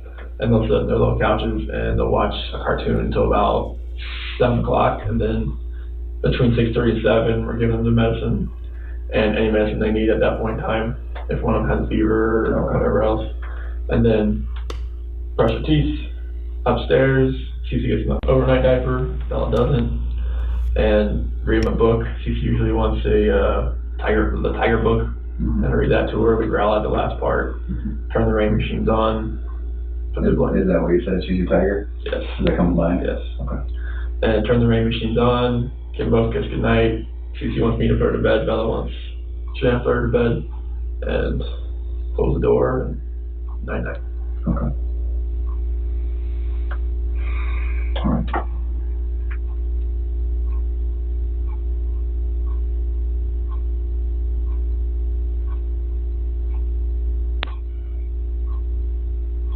Can we talk a little bit about the morning that they disappeared? We already talked about 4 o'clock alarm, prepped until 4:15. Correct me if I'm wrong. 4:15, this challenging talk starts. You leave somewhere around 5:30ish, 5:20 something, 5:27. And then what was your day like? So I went out to locations. Where's that? The oil locations. Oh, locations. Okay. Yeah. So I worked out on those old locations until 12:10. That's when I got the doorbell visitor notification. What do you do out there? What do you do at work? I'll operate the oil and gas locations we have running. Oh, okay. Yeah, like either maintenance or just like inspections or like trying to get them running again type of thing. And are you the guy with the wrench or are you the boss? I'm one of the field coordinators. Okay. So like the area we have is like it's really big. So like I have me and 2 other guys are field coordinators. Then we have 2 rovers, which they like go around to the area and they help other operators. And we have 6 route operators. Okay. So the field coordinators, we kind of get everybody like, all right, this is what we're going to do today type thing, and disperse type thing. So then when you left at 5:30, which location did you go to? So the Survey 319. Which is That's a generally well location. Is it a well location? Yeah, we have the Survey 1029. Survey? Yeah, it's just well names.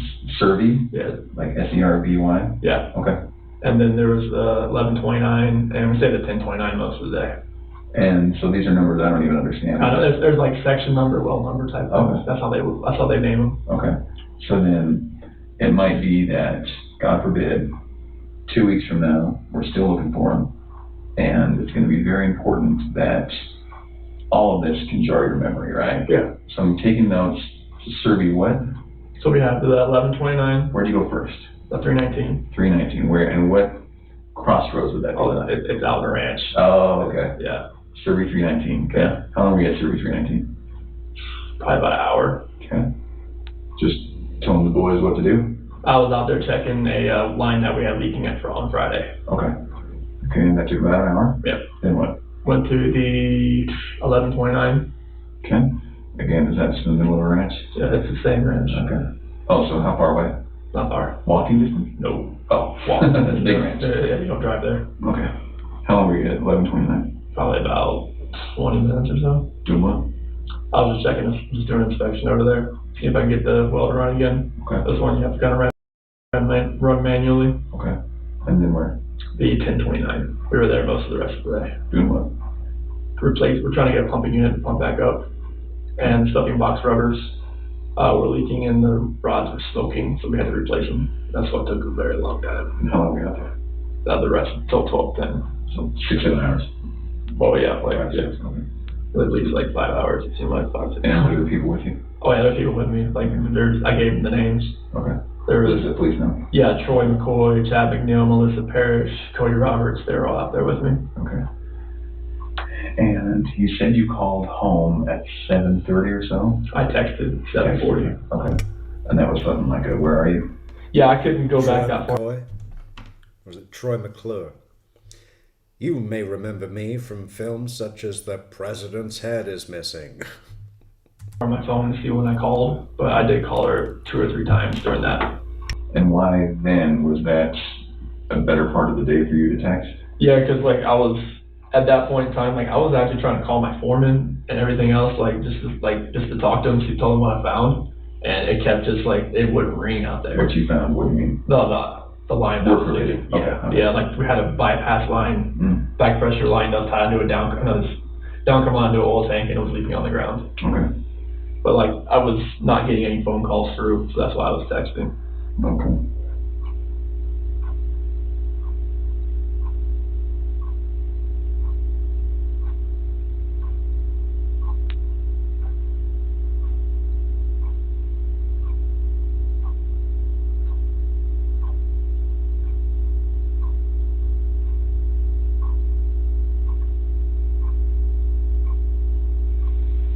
Okay.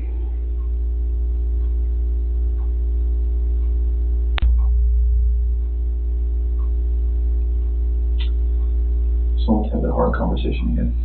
Okay.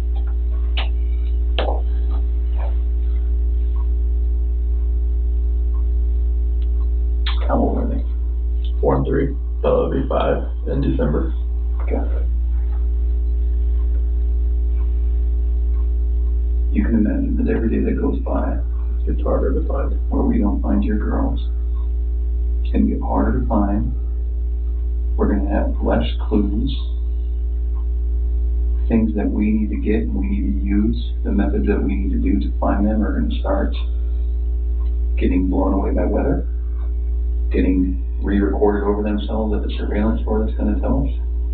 All of that is going to disappear, okay?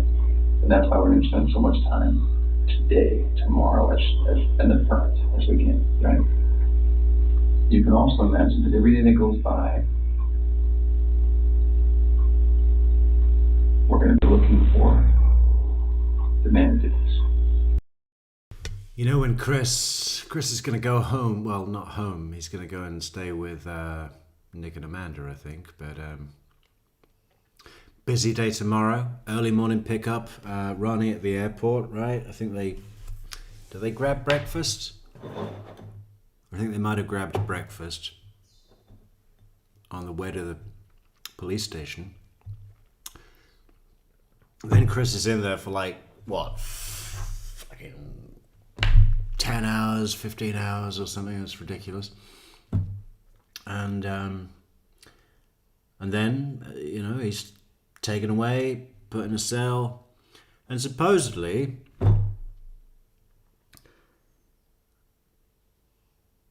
lay down on a bunk completely completely exhausted, mentally, physically, emotionally, spiritually, everything. Just fucking, I bet he went straight to sleep. Even with the gravity of the situation, I think sometimes you take advantage of being tired. You might think he'd be up all night, but your brain goes, no. Sleep is the only place where you can get away from this reality. So I kind of think that he would have had a really deep sleep, even on a piece of shit bunk, with all of the new changes that are going to be happening in his life and the anxiety that surely did create. I just think, what was it like when he woke up the next day and realized that it wasn't all a dream, huh? Pretty rough. And then, I was going to say going about his day, but I guess he didn't really go about his day, more just like sit in his cell, but, take a piss, eat something. I guess that counts as going about your day, right?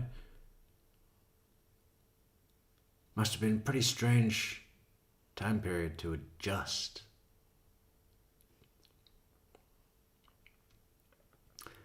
Sleep must be his number one best friend now. Hey, thank you so much, Laura. And happy Canada Day for this great super chat. Look at that. Fantastic. It's all animated. What is that? Like a fox doing karate. What are you trying to tell me, Laura? We appreciate it. Okay. And you can imagine that we're going to include you as that man. So, let's talk about that. I think that you're trying to put on a brave face because you're a man and you're a father and you're a husband. I can tell that there's just something you're not telling me. And I'm not sure what it is. I don't know why that is. I don't know why you're not telling me, but there's something that's making you a little bit uncomfortable. I just don't believe some of the things you're telling me. Okay, I just don't. Simply do not believe you.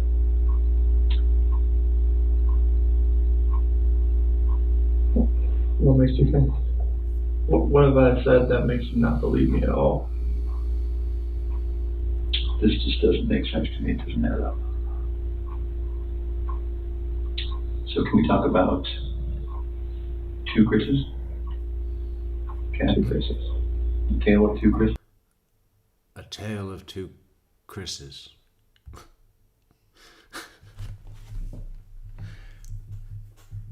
Nicholas Nickleby. Okay. And you need to help me know which Chris I'm looking at today and which Chris you really are. So, Chris number one is right here, right? And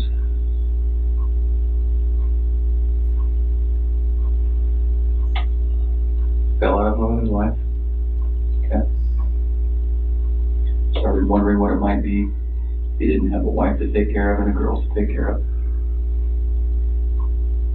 Spent some time alone, liked that time alone, came home, No, that doesn't sound right, Carolina. Carolina says, if I remember correctly, his friend Jeremy Lindstrom allowed him and his father to stay at his home. No, I mean, Ronnie's not here now, and this is the last night Chris is free.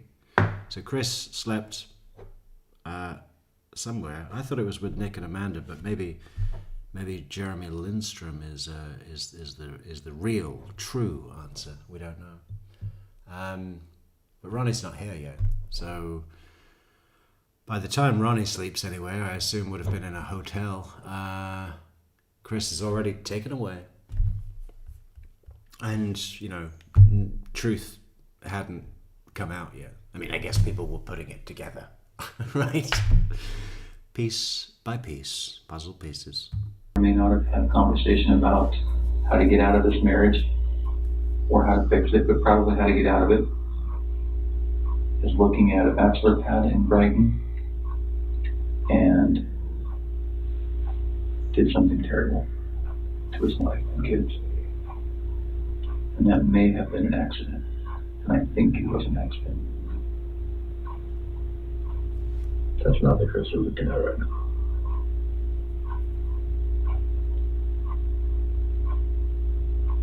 No. The only Chris you're looking at is the man who loves these kids and loves his wife and will never, ever, ever do anything to harm them.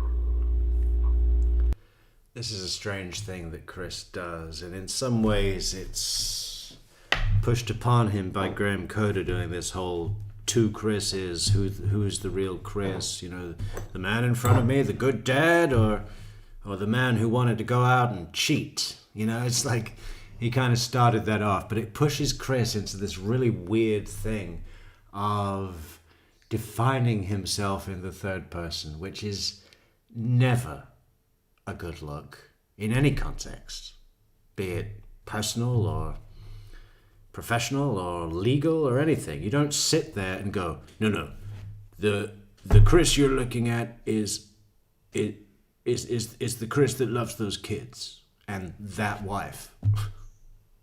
You know, he's distancing himself from his family, and he's distancing himself from himself.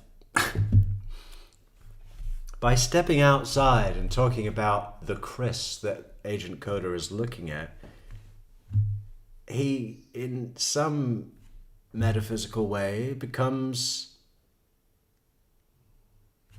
outside of his body. Yes. He kind of latches onto that. He starts doing that tomorrow with Tammy as well, and it's just... I really think you could have put a fucking 8-year-old in here and asked him to try and lie his way out of the murder charge, and he'd beat this hands down, blindfolded. You know, one arm tied behind his back. I mean, it really is one of the most feeble attempts. Do you remember Lee Rodati out of Jacksonville, who killed his girlfriend in the parking lot in the car, and then went and tried to burn the body, gave up, and ended up dumping a half-charred, fucked up, whatever was left of a corpse in the swamp. Nice.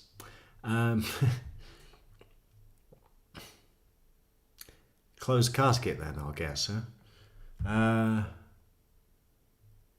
Yeah, that guy didn't do well either. But Chris, who did worse than this in an interrogation?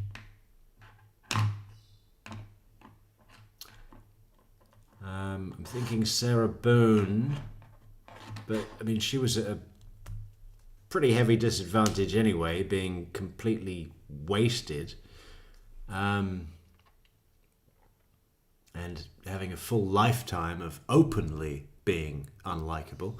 Chris at least has maintained this clean guy, was that Johnny Bravo, Mr. Clean, persona for a chunk of his life. Sarah Boone really had already gone off the deep end, or the diving board, or gone off the diving board on the deep end, maybe. Whatever the expression is. So that's not exactly a fair conclusion. And it wasn't much of a mystery to it either. So it's a bit, I'm not comfortable comparing those two directly. There's other factors at play. But I can't think of another suspect that has ever performed this poorly. Can anybody else? I mean, what do you think? Who is the worst? And if you think it's Chris Watts, just say Chris Watts. But if you can think of anybody else that you would say did a worse job in an interrogation, let us know in the comments and we'll cover that. Let's try and get 2 or 3, right? Everybody put your fucking most feeble, your opinion of the most feeble suspect in an interrogation ever that isn't Chris Watts. Or if you just think it's Chris Watts, type Chris Watts. But if we can get 2 or 3 opinions, maybe we'll go and do those as well to see and work out a scoring system, certified, patent pending, and that'll be great. I like this. See what you got. We'll play Chris off against who? Who should we play Chris off in some sort of scoring system?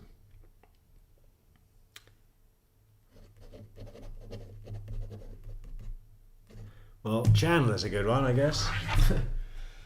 And it is Chandler Halderson week. But I don't know. I know that one so well. It's like walking around your own furniture. But we'll see. Stephen McDaniel was acting a bit off. Well, yeah, but actually, I'd say that Stephen McDaniel actually did extremely well in terms of the interrogation and not giving them anything. Chris is giving them everything.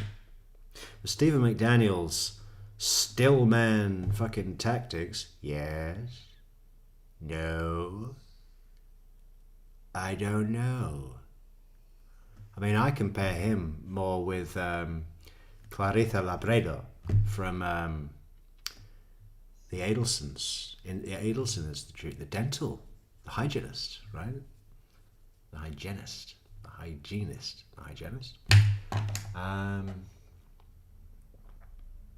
They actually have the same 3 words. No.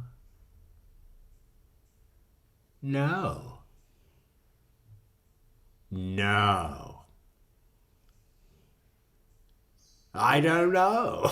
It's fucking bizarre. We're going to have to go back and look at Clarissa Labredo again, right? Because what entertainment that was. What was wrong with that woman? I mean, both of them. What's her name? The black girl? The black girl in the dental...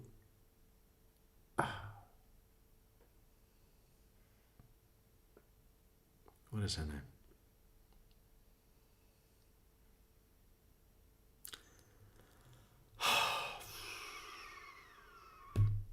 Totally forget her name.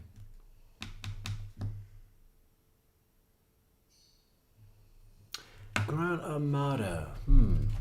Yeah. I had this idea the other day, right?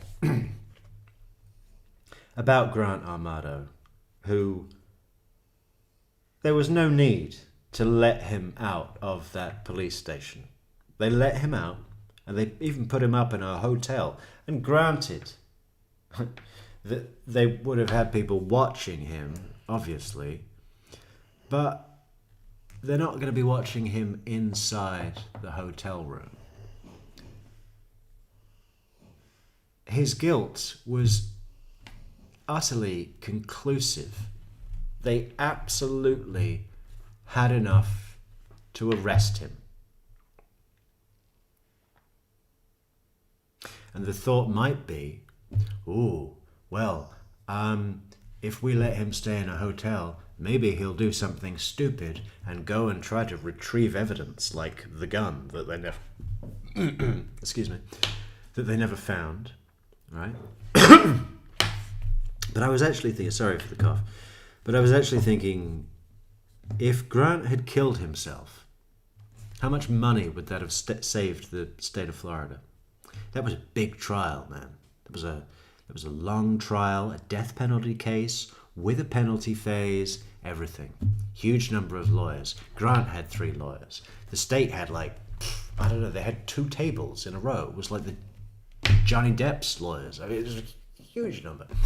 And everything like that, the evidence. Basically, if Grant had killed himself, it would have saved Florida a shitload of money. And I was thinking, could that be something that the state does? It's like, well, the guilt is conclusive. He's not going to admit it, so it'll have to go to trial. And I did a bit of research on this, rough research, and I looked at Jody's case. Jody had a huge trial, right? What do you think the total cost to the state of Arizona was for convicting Jodi Arias?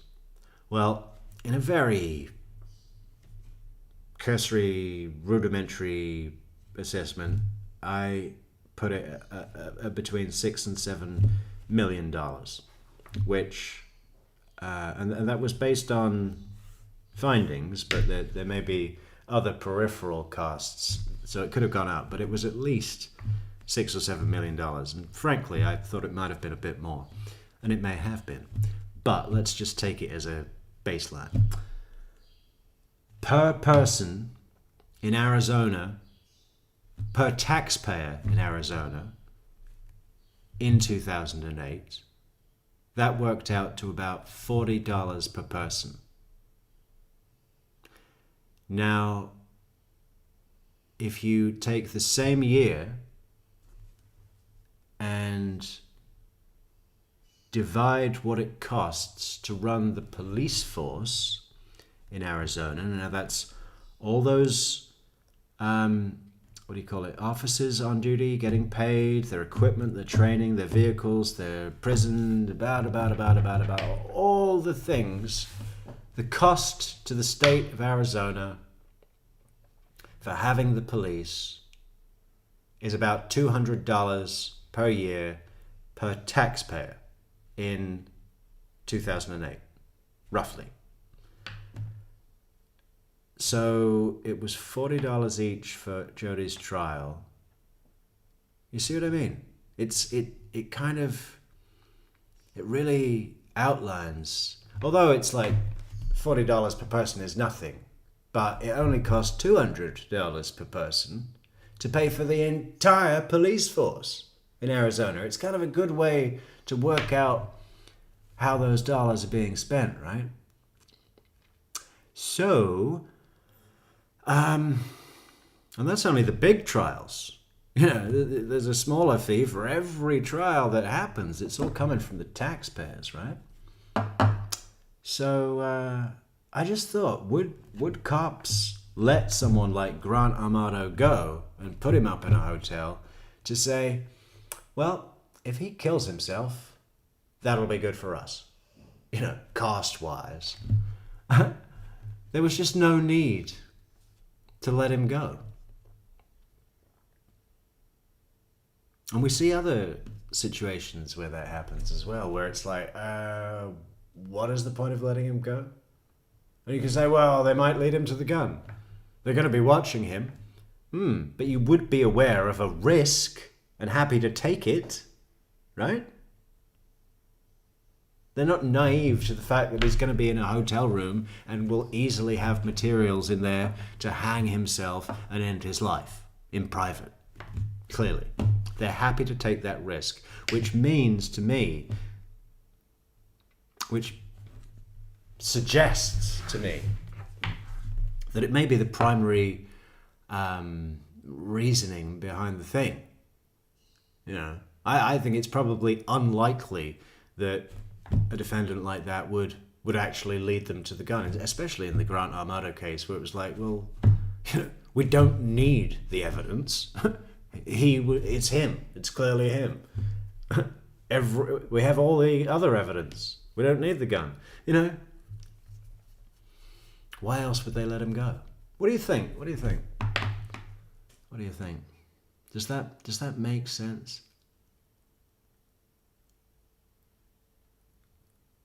Okay, let's go through. So people are saying, I write all of them down. Stephen. Why? You wear the same pair of underwear more than one day? Why? That's horrible, Steve. he's just butchered some innocent woman, and he's like, do you wear the same pair of underwear more than one day? Why?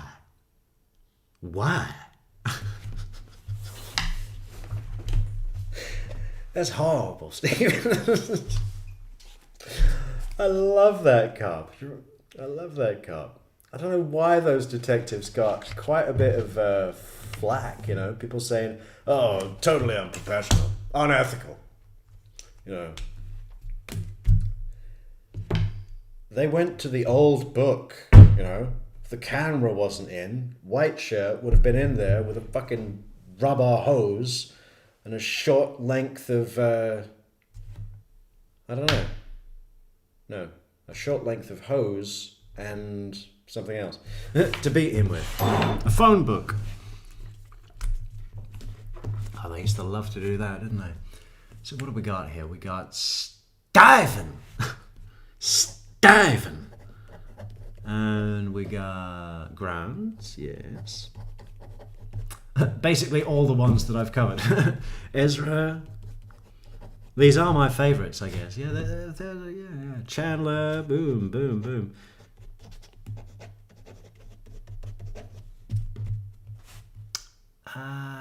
Brandon Benefield. I missed that one. I didn't see any of that. Where was that? Massachusetts.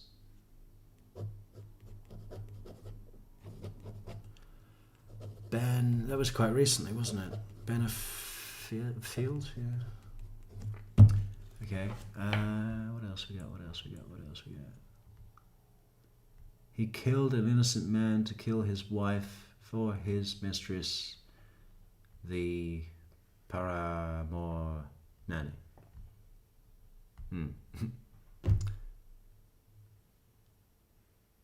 Otherwise known as a live-in slut. Yeah, you can take the spare room.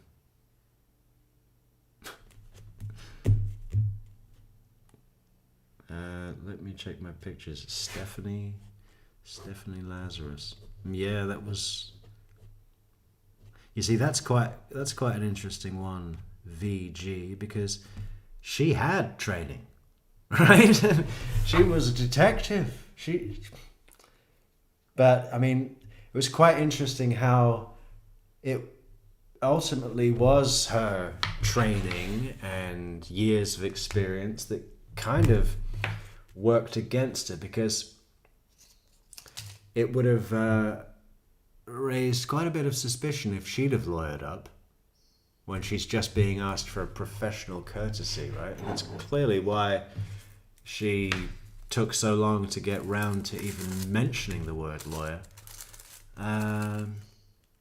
Interesting. I don't know if I can handle that again quite yet, though.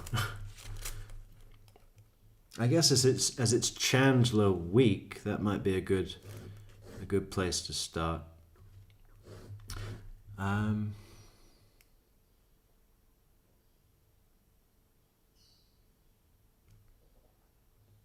it's good also because it involves blood relatives, total disregard for their humanity in their disposal, right? Really, both of them shocking shockingly lacking in it's the end of the day now. Shockingly lacking in their whatever respect, you know what I'm saying. What else? Lynn Hernan. I don't know that one either. Jesse Kochetsky. Eye drop killer from Wisconsin. She poisoned her mother's friend Lynn Hernan. She's also an evil monster, in my opinion. Carolina, just to let you know, you're totally free to write it if you want, but I know everything you say is your opinion because you're saying it. You know, you don't need to put it there. No one's going to call you. What is the word? I forget the word.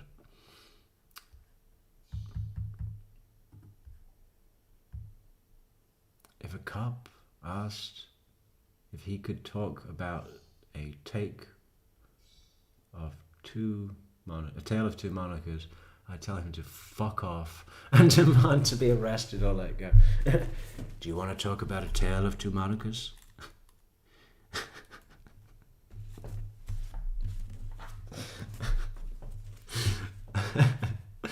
Yeah. What if he put his big cop hand on your shoulder at the same time? Can we talk about it? There's two Monicas, right? There's fucking big cop hand, and get your fucking hand off my shoulder. They love to do that, don't they? I think we see a lot of that in Stephen McDaniel. That's the Chris you're looking at right now. The Chris you're looking at right now wants these kids and his wife back at his house right now.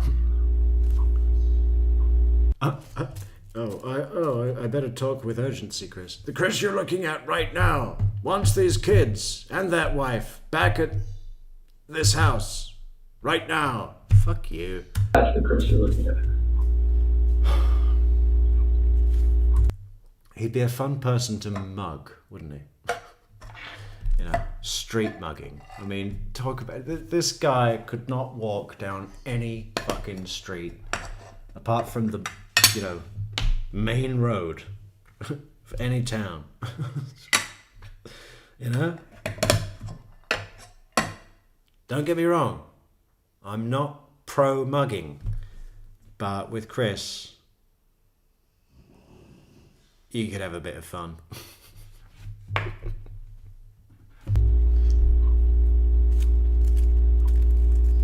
Why didn't you call 911? I didn't think anything was wrong. I think you knew what was wrong. I did not know what was wrong, sir. I promise you that. Sir. What do you think it's going to look like when someone finds? The use of sir there is a funny thing, isn't it? Because in some ways it feels like a sign of respect. But I think it,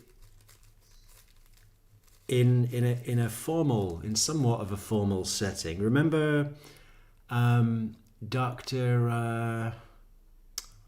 What was his name? Samuels, speaking to Juan. I beg your pardon, sir. You know, there's this. Sometimes sir can be quite aggressive, right? Because it's almost used as a dampener to the aggression within the tone of voice of the statement prior, right? It's almost allowing you to raise your voice because you're saying sir at the end. It's like, assuring that I'm still operating within the bounds of common courtesy in a formality, right? I beg your pardon, sir. It's like he's not being polite in that context, is he? But you know what I mean? That's interesting. I never really thought about that. Sir. I mean, let's go back and see how Chris used it there, because he's not happy right now. He's being accused. Graham's leaning in. That body language is on the way in, like a wave, like an ocean wave. Where else can you see an ocean wave? A fish fly, and the world's largest needle. Come to Seattle, and let's go for a walk. Out that it was not you that called 911. Everybody's gonna have their own perception about what's going on here, but Oh, I know go my back. wife.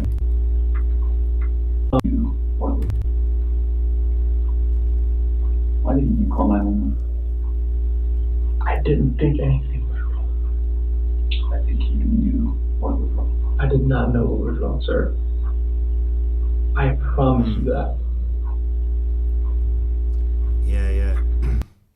That was in a very much of a softer way, but that was the same sort of deal where sir was used as the final assurance that we're not going to go too heated.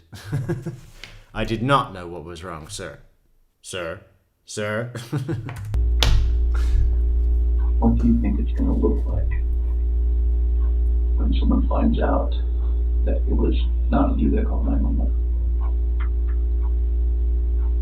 Everybody's gonna have their own perception about what's going on here, but I know my wife.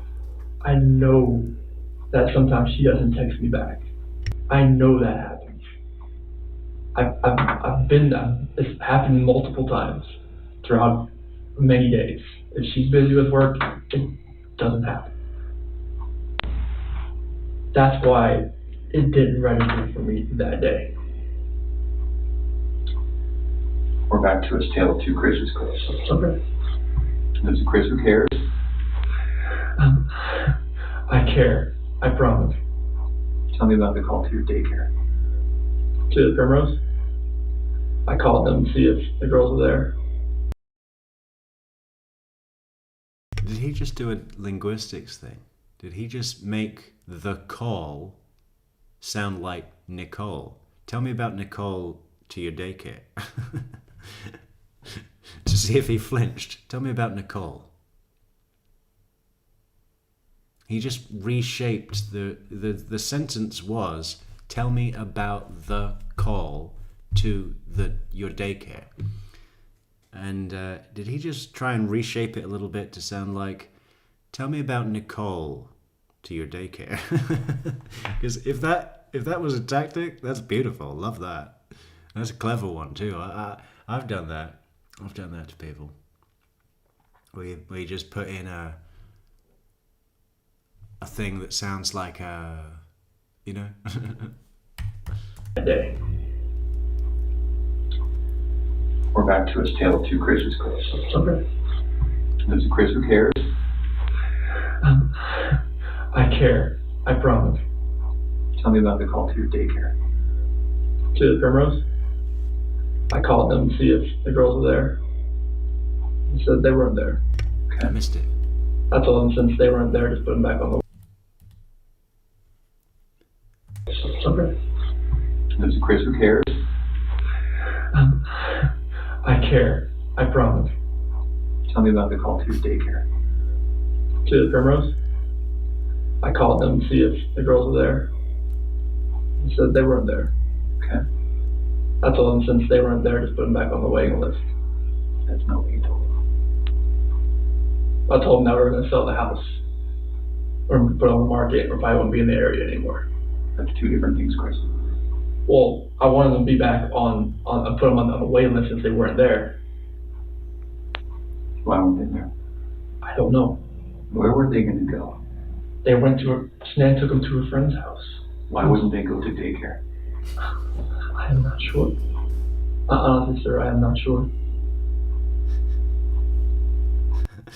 The cops probably had room service had extra robe belts in clear view.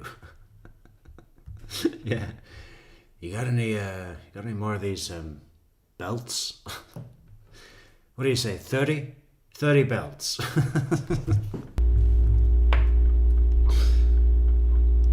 It's hard for me as a father to talk to you about this. Not because it's the hardest to talk about. It's because I'm worried about your daughters under your care.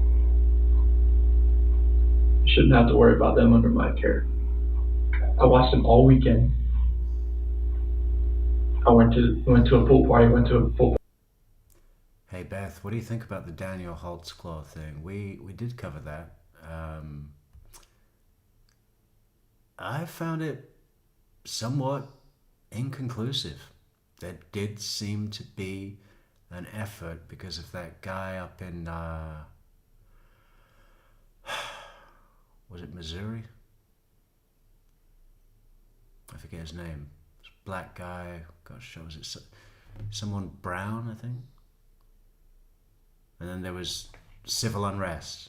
They burnt down the city, and like there was concern because if the story got out that a white cop was raping elderly black women, graping, algorithm, damn you.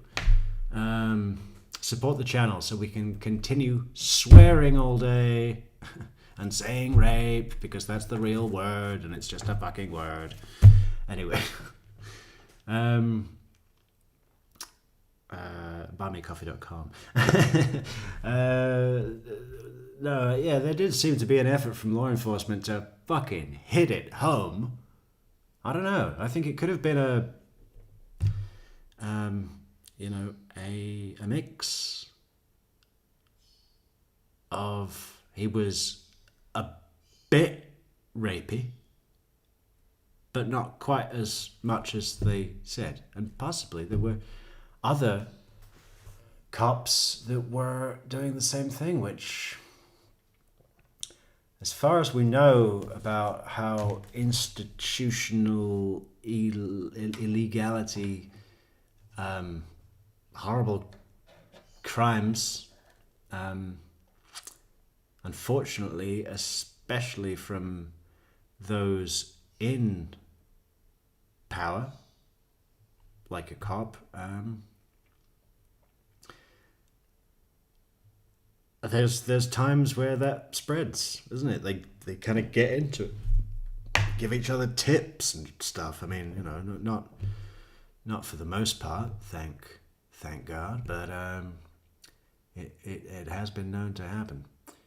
It did seem to be a bit of a mix.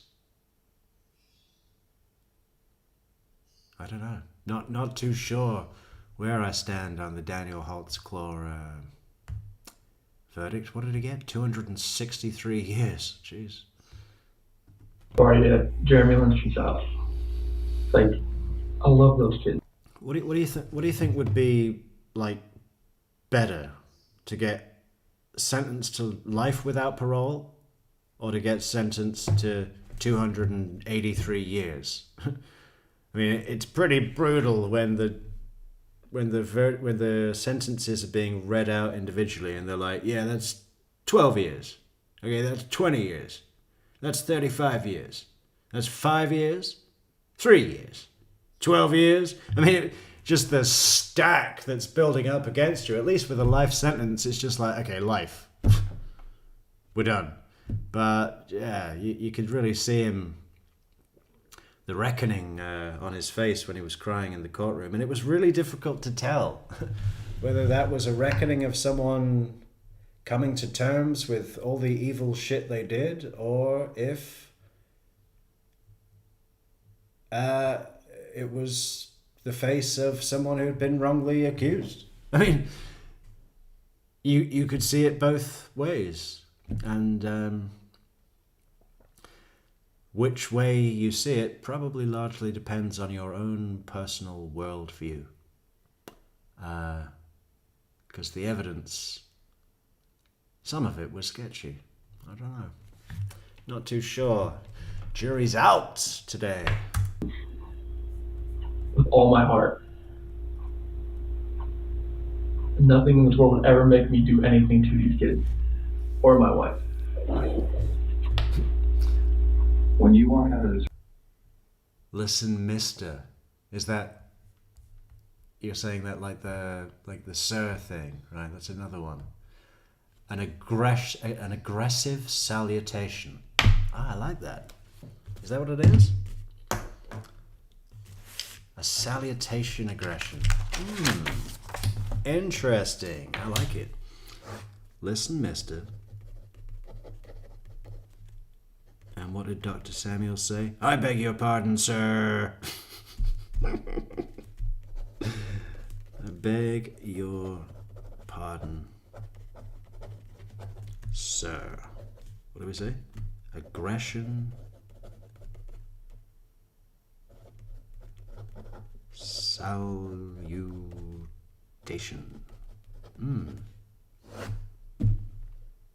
Yeah, I like that. I want to make a list of all possible options. There's nothing I can say to a room full of police officers that's going Or was she just saying that to me? Listen, mister. Turn off the live stream. It's been 5 fucking hours already. to convince them that you have nothing to do with this. You know what they think. I know what all they call it. Yeah. Here's a guy who didn't call 911, who woke his wife up at a ridiculous hour because he was so guilty about something that he had to get it off his chest. I haven't covered Anthony Tote. You know, some defendants just really bother me. Fucking Murdoch. I can't. Alec. Is it Alec? Alec Murdoch. I just, you know, I can't look at him. I just can't look at him. There's something about his eyes and his head. I can't look at him for more than fucking 2 minutes. So I know he's been granted a new trial and people are excited about that. I'm not. I don't want to know. Sorry. Just I switch off. Anthony Tote, I did see a few stuff about his time on the witness stand. Yeah, it was pretty interesting. I might be able to do that. But the story as well, and that whole thing where he's in the fucking white suit and he's like a fucking nut job, he just bothers me. You know? I don't know if I can. We'll see. And say, I don't love you anymore, I'm leaving you. That didn't go well. Okay, so what happened? She told me she wanted me to wake her up before I left. That's why I didn't just wake her up, like, just to tell her this. Like, I woke her up. That's what she wanted to do, and we talked. Like, usually at 4 a.m., I wake up, I go down and work out. This day, I wanted to talk to her about this. What do you want? A fucking biscuit, Chris? Usually I get up and go up down to the basement and work out. But I sacrificed all that to talk to my wife because I needed to do it face to face. Wasn't going to do this over the phone because of honor and leadership.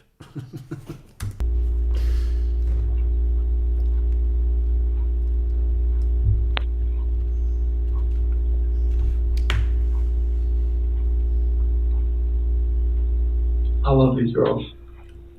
I love these girls so much. And this picture right here, Celeste and Bella, those are my life. I helped make those kids. There's nothing in my life that means more to me than these kids. I helped make those kids. You had sex. Didn't hear any complaints, Chris. I helped make those kids.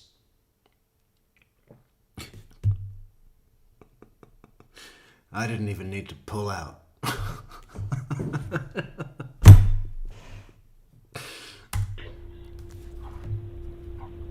Nothing.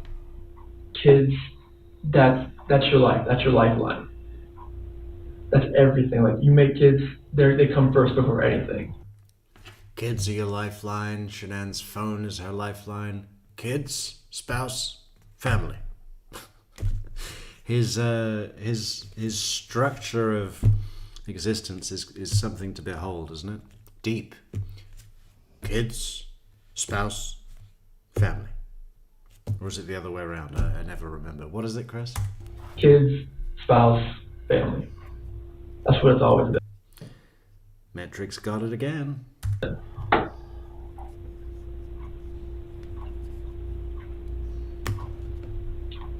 Nothing you told me tonight makes sense. Ooh, Nothing you told me that's tonight bad. feels like the truth. Yeah. No. Hey, Chris, I tell you what. Now, just raise the tone a bit and repeat the words kids, spouse, family. Side piece. Office whore. Kids, spouse, family, office whore.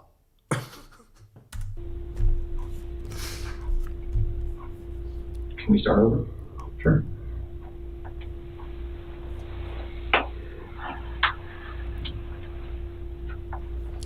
Yeah, have you heard the new stuff about Mackenzie Sharilla speaking Carney?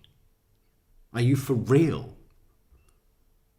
How the fuck did she learn that? We got to do a deep dive on that. I want to know everything there is to know about the language Carney. I mean, wow. Yeah.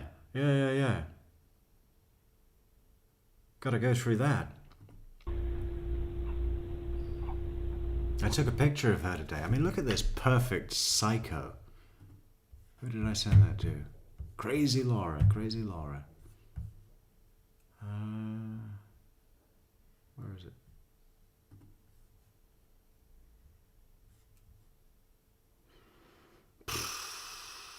Nope. Yes. Look at this fucking nutcase.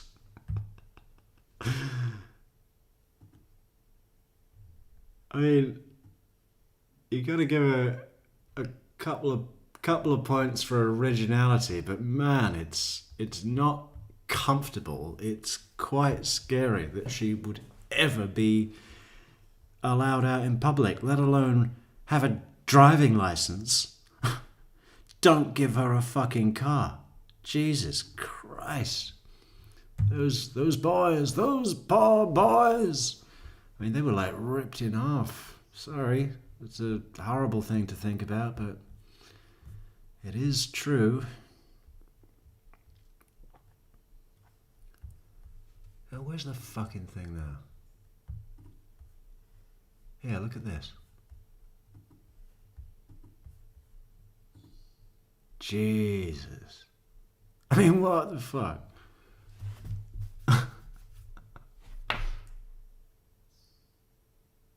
That is scary, isn't it? Something very, very wrong there.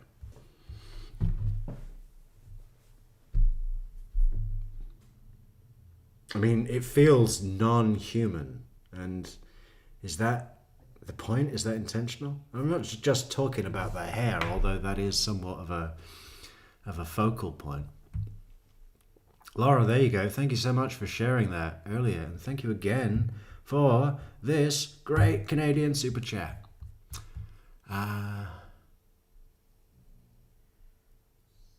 Yeah. Pretty unique scrubs as well, huh? Green collar. And then what kind of blue is that? What kind of blue do you call that? Ocean mist? Ocean mist blue. And what kind of green is that? It's not lime. It's not emerald. It's sort of somewhere between mint and sage. It's funny, it's kind of the same color as Laura's super chat. We put it side by side. Crazy. Yeah, don't let her out. Don't give her a fucking car. Mackenzie.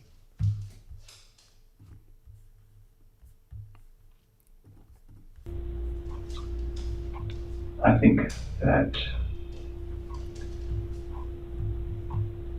there's something that happened that got maybe a little bit out of control.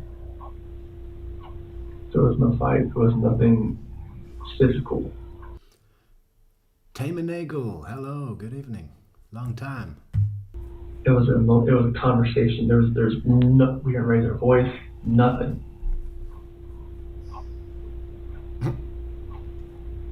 I promised you that, so there was nothing. Well, maybe you should physical have in raised this your voice conversation. more often, Chris.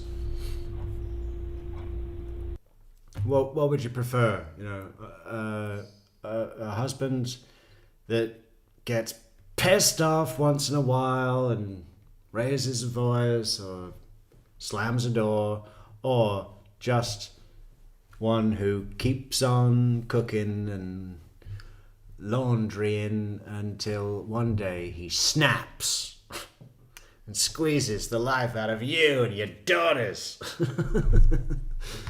You know, it's important to express and respect, but also, you know, we live in the real world. People get pissed off. What was the last thing? What was the last thing you saw about your daughters? Seafoam Nothing I green. saw, like when I I like left. that. What did it look I like that. I've not heard that one before. Seafoam green. Seafoam green. Is that what it is? Let's go back and check.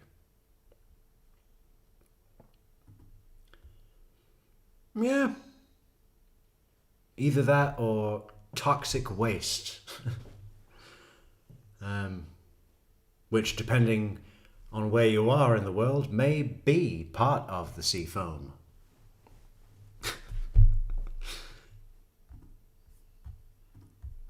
like? Saw him in the monitor as it was switching back and forth. What's the last thing you saw with your wife? She was laying back in bed as I was walking out the bedroom door. Okay.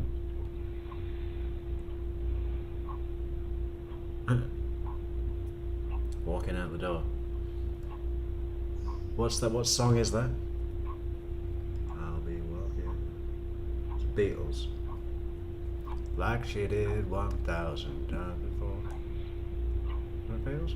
No, it's Doors. When we find the guy who took him, what do you think we should do? Now don't you love her madly? Honestly, Love like, her badly. Now don't they're you gonna come love home her safe, correct? When you Tell find me the guy. what you say. When we find the guy, they're gonna come.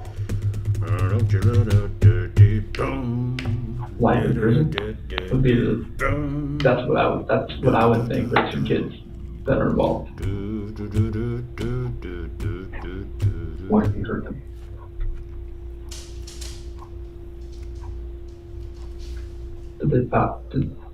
I'm not sure if like that penalty is even used. Is it used in Colorado? I'm not even sure. What is? The death penalty. Okay. I mean, like, if these kids are not alive, like, there's nothing you could do to cope with that, to make. Damon Nagel, I just read your comment. That is pig Latin you're referring to, I think. Which is like, instead of saying the phone is on the table, you say hite onfe anoe hite abelte. You know, you just put the beginning letter or sound at the, you know, you put it at the end instead of the beginning. That's not what she's speaking. She's speaking Carney, which, you know, the English equivalent would be pikey. Or maybe Cockney rhyming slang. Now that's just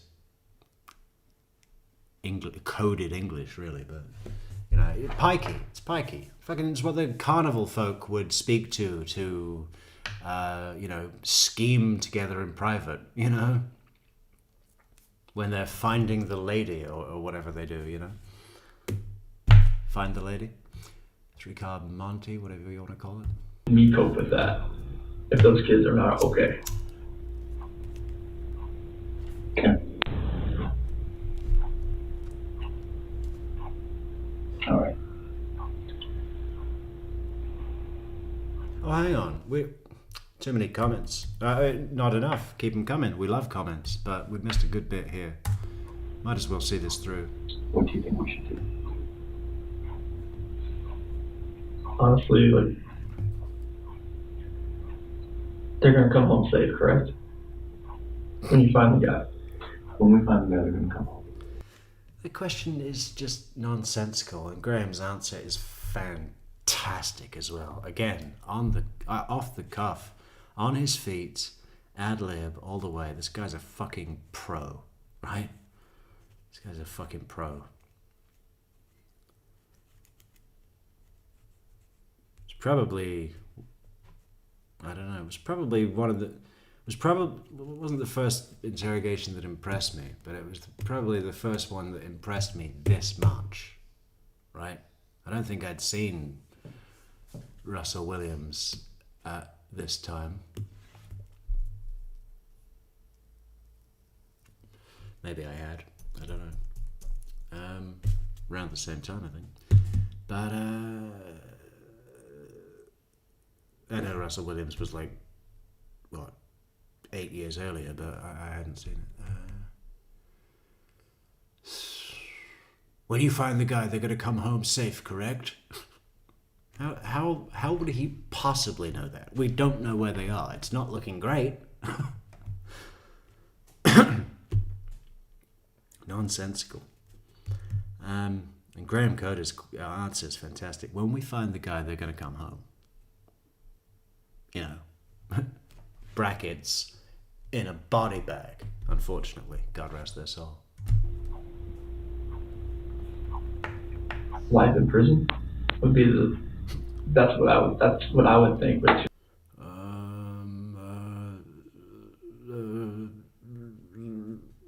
life in prison? Yeah. That really conveys how angry you would be for the man who kidnapped, abducted, held your family. Yeah.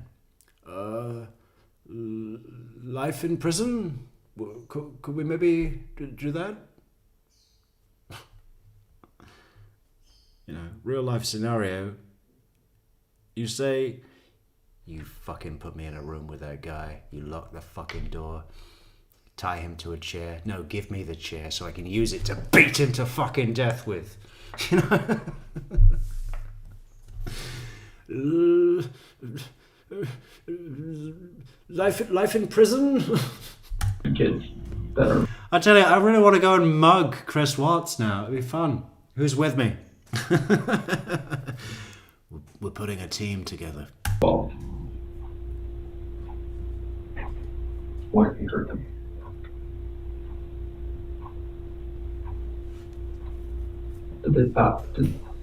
I'm not sure if like that penalty is even. What if he hurt them? Oh, well, that'd be really bad. So, I'm not even sure if that penalty is used. He really doesn't want to say the words death penalty, does he? But again, weak. Very weak.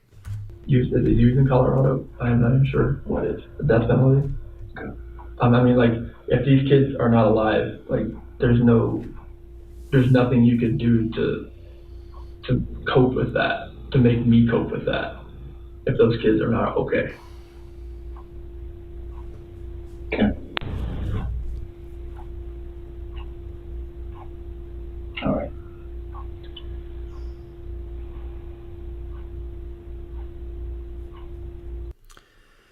Driver has the best airbags because it's the seat that's always occupied when car is in motion, right? I mean, that's how it used to be. I mean, it used to be when they first put airbags, it was just the driver that had it, right, in the steering wheel. I mean, it's always been the best, and maybe also she was the smallest and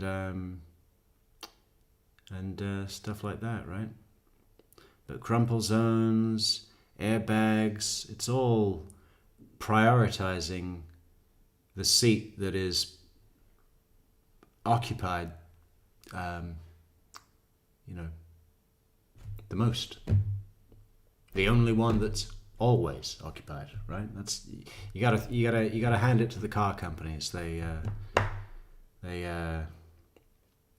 because it all takes up space, you know. There's only so much you can do. It's amazing how far that shit's gone, though. What was your plan after you got separated? Try to get an apartment. Yeah. Nearby? Oh, we'd just go our separate ways. Like, I would probably get an apartment. She would try to sell the house first, of course, before we could do anything with that. Mm-hmm. And hopefully, like, try to get an apartment. Graham's so funny. He's like, so what if he hurt them? What do you want to do? What should we do? And then he's like, so you getting an apartment? You buying? Are you buying? Really, like he's so good at bobbing and weaving, you know. He's good cop and bad cop all on his own. I mean, it's an art form. He's fantastic, and I can't wait to see him and Tammy working together again, because what a team. What a team. And I'd love to know if they had worked together before. Possibly not, right? I mean, they're two different agencies. They're not like partners. I'm assuming they wouldn't be, would they, if they're different agencies? But everyone was called into this case, and I don't know. But if it is the case that they just sort of were both, you know, called to duty on this thing, I mean, serendipitous, because they go together like traffic and weather, right? Somewhat close. Okay. But, like, it's a 50-50 thing, like, because I was going to go on an 8 and 6 schedule in September, Okay. and then I would have 6 days off, and it would be perfect to, you know, I'd have kids for half, and she'd have half, and that would work. Smart. Tonight's been pretty intense, I can imagine. How are you feeling?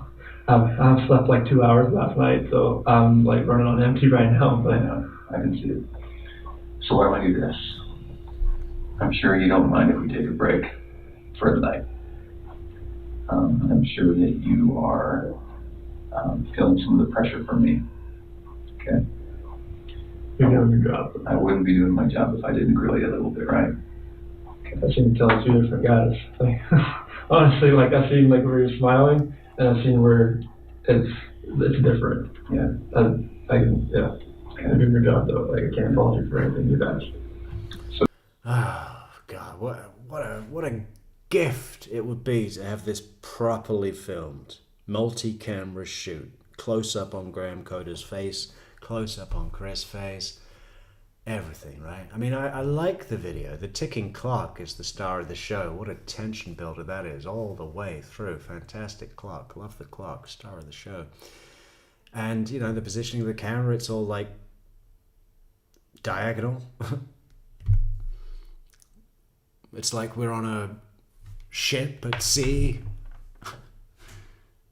representing the turbulence of Chris's emotions, like the bobbing waves of the ocean. Can I make a commitment Emotion. Ocean emotion. to you? Yes. Okay. I'm going to commit to you that we're not going to stop working until we find them. Okay.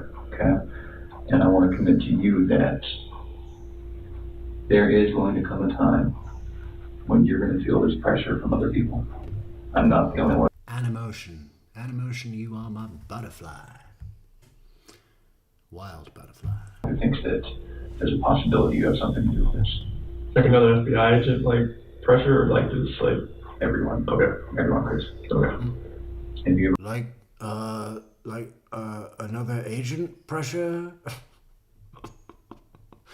Yeah, they're lining up. There's 100 of our top guys in a line outside this door. Each one's gonna come in and make you do this all again.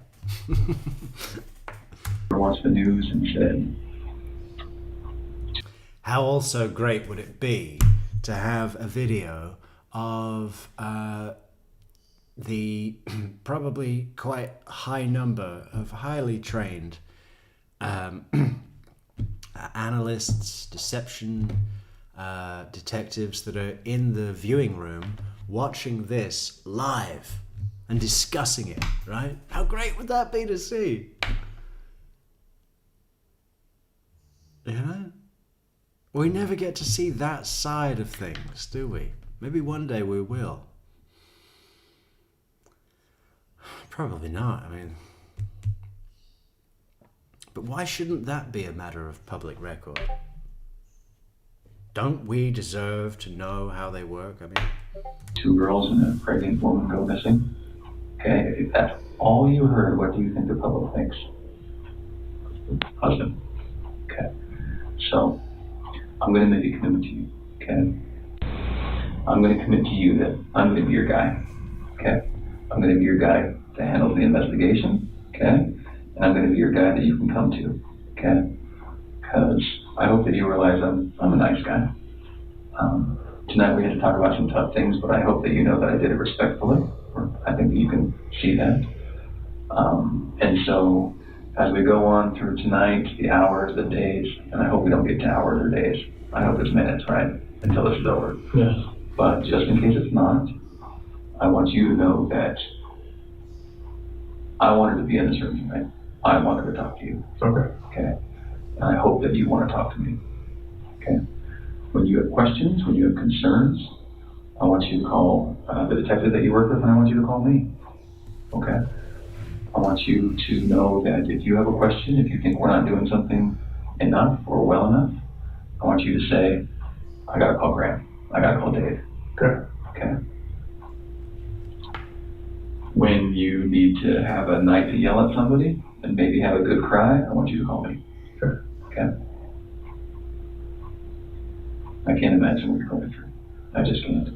Well, today's been the whirlwind from, like, yesterday I thought she was just at somebody's house, and today with the drones, the police, and the news, I look like a scene out of a movie. That's too much. That's too much for one person to handle. My dad's flying in tomorrow. Good. Okay. So your dad, who else, yeah? Nick and Amanda, Dave, Jeremy. Okay. Now, you only know me for 3 hours, but I want to be part of that team. Okay. Okay? I want to be part of the team that helps you, and I want you to be part of my team. Okay. Okay? Tonight, when you go home, one of 2 things is going to happen. You're going to pass out because you're so tired. Okay? And that's probably not going to be what happens. Your head's going to go race. Okay? So tonight, when you lay down and your head starts racing, there's going to be things that come to your mind. Okay? This always happens. Always. It's very natural. You're going to say, I wonder why he asked me that. Okay? You're going to say, screw him. How dare he accuse me? Okay? You're going to say, I wonder if they thought of this. Okay? And then you're going to say, I probably should have told him something, or this or that. Okay? Those are the most common things. When those thoughts come to your head, I want you to call me. I want you to call Dave. Okay? this always happens, Chris. That's a nice touch, isn't it? This always happens. When we send a defendant home, they're going to lie down on their bed at night and they're going to think, screw him, how dare he accuse me? Or, I wonder if I should have told him this. This always happens, Chris. Nice touch. Of course it doesn't. But telling Chris that puts him in a position where if he doesn't call, he feels like the odd one out, right? Drawing attention. I wonder if he did call during the night. I'd say probably not, right? Probably thought, I'll get away with telling him that I just collapsed. I ate a pizza and collapsed. Right into the box. It's fair for your mind to 20 race. minutes of this. So won't you call me? Okay. Long video. You need a lifeline. You need someone you can call. I want to be that guy. All right. And I want you to know that if I didn't accuse you a little bit, you'd probably wonder if I was good at my job. One of my buddies, he is straight with me. He was like, dude, I'll just be no veil, like none of this looks good. So it's like, he's like, I'm not gonna accuse anybody, but like, I'm not gonna be like, he has his wife and their friends. It's like, they won't talk to you right now. Yeah. I'm like, whatever. So we had this Chris, right? Yeah. Okay, let's talk about the other Chris. This is right here, okay? I can see that you're a good man, right? You don't have beautiful daughters with good clothing that look well fed, right? Children that are unhappy don't smile like this, okay? And those are beautiful kids. Those kids have a good dad, and I know it. Let's just see the picture of on my phone. Yeah. It's a better one, but it's just, I'll start to, Those kids have a good dad. Good dad that feeds them and loves them. I was very impressed when I asked you how their day was about how involved you are. Okay. see this on the weekend. A lot of dads don't get second pairs of clothes and cook eggs and give them snacks at night. You know, a lot of men, that's woman for it, right? I like to get But involved. you're not that kind of guy. Okay. So, Chris, can you just look at me for 1 second? If there is something that happened, it's okay. It really is. Okay. If something that happened with these girls, if there was an accident, if there's something you're afraid to tell me, it's okay. Okay. If there's something that happened with your wife, it's okay. Okay. You can always tell me. And if you want to talk 15 minutes after you leave, I'll answer the phone. If you want to talk in the middle of the morning, I'll answer the phone. Okay. What I want to happen is, if that's what happened, if there was something that got out of hand, if there's something you know, I want you to go home and I want you to know that I'm the guy you can talk to, okay, who's not going to judge you. I have kids. Sometimes I joke with my wife, I just need 2 weeks alone, you know? Like when you told me about your 4 to 5 weeks alone, I was like, wow, that sounds like a slice of heaven, right? Sometimes it's a bit much. Okay? So let's do this. We're going to take a little break. I'm going to help organize the search at your house tonight. Okay. Okay? I still want to do that. Okay. I was just gonna go to my friend's house and Okay. stay out of the way. Okay. Now, Hopefully they now still listen, awake. I can't tell you that we have to do it. Okay? If you want, if, like you said, it rained tonight. Yeah. Like hard. Like it blew 4 trash cans in my yard. Let's get on it, right? Like it's, whatever's there is there and I want it found. I want to do that. I want to talk to you again tomorrow. Okay. Okay? I want you to get a good night's sleep and a good breakfast and a good workout, whatever you got to do, whatever your morning routine is. My dad flies in the morning about like 8 or 9. Okay. So What time should we plan on doing that?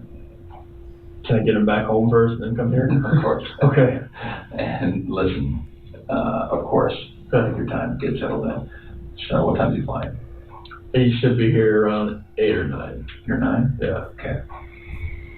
He's been flying from North Carolina. Here's what I would love to have happen. He's flying in 8 or 9. You got to go get him. You got to get him back. He's going to want to know everything. Yeah. Okay, he's your dad. Okay? He's called me like 10 times today. It's going to take forever. And he's going to have questions and comments and concerns, okay?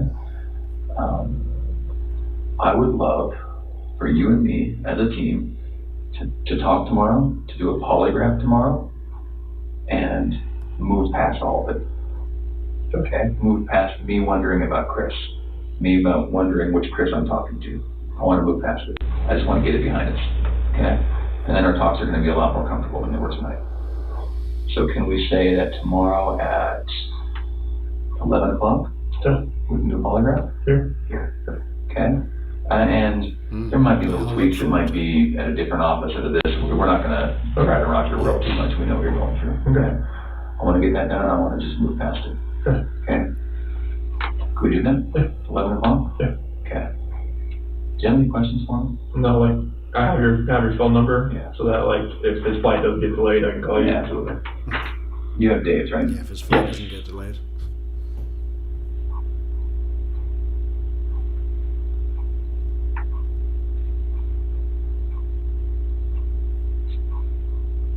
you based that up here? I am. Okay. Okay. You know that's a 24-hour number, okay? Okay. Let's make that happen tomorrow. Okay. One of the things that makes us wonder about which Chris again is when you don't answer the phone. Okay? So if I call you, I get it, you're on the phone, you're with your dad, you're at the drive-through, whatever it is, I get it, okay? If you go a whole day without calling me back, Oh no, that's not gonna happen. can we promise each other we'll answer the phone? Yeah, like I'm not going a day. Like if I'm with my dad or like I have other calls coming in, like I'm getting back to you. Okay. There's no Okay. Your dad's coming tomorrow, were you guys planning on staying here? Oh yeah, like he's gonna stay at my house. Like Okay. that was the thing. Like I don't want to be in that house by myself. Okay. That's why I'm staying with my friends tonight. Okay. Because I can't be All right. in that house again. Like, Have you already packed? Well, maybe you should have thought of that before you murdered everyone. Oh, I'm going to have to get my dad to come from North Carolina because I don't want to be in the house alone. If only I had a family. Wait a minute. For your friends tonight? I got it in my car. Okay. I was actually about almost there when I was calling me. I was like, yeah, I'll turn around. I'm sorry. No, you're good. I was like, I'd rather get this rolling right here. Sorry. All right. I hope you realize I'm It's rolling. someone that you Chris. can call and trust. And again, I put the screws to you, but that's because I need to. I know. Okay. You did a really good job tonight. Okay. Do you have any other questions for me? No, just Okay. we gotta find these two and my wife. I'll show you the other picture on my phone. Okay. Let me go see It's just this. done. Yeah. Let me go see where they are with the phone. Okay. And then we're gonna, if you're gonna go to your friend's house, then we might not include you very much at your house. Yeah. Okay. I'm gonna try to leave you alone for the night, but if we get somewhere, if we can't get in the house, if we find something we gotta talk to you about tonight, and I'll have my I ring can't on. wait, yeah, I'll have my I'll ring on. call you again. Okay. Okay. All right. Anything else? Just gotta find them. No. Okay. I know. I appreciate you coming in tonight. Mm-hmm. All right. Give me a few minutes. Thank you. I'm down to get rid now.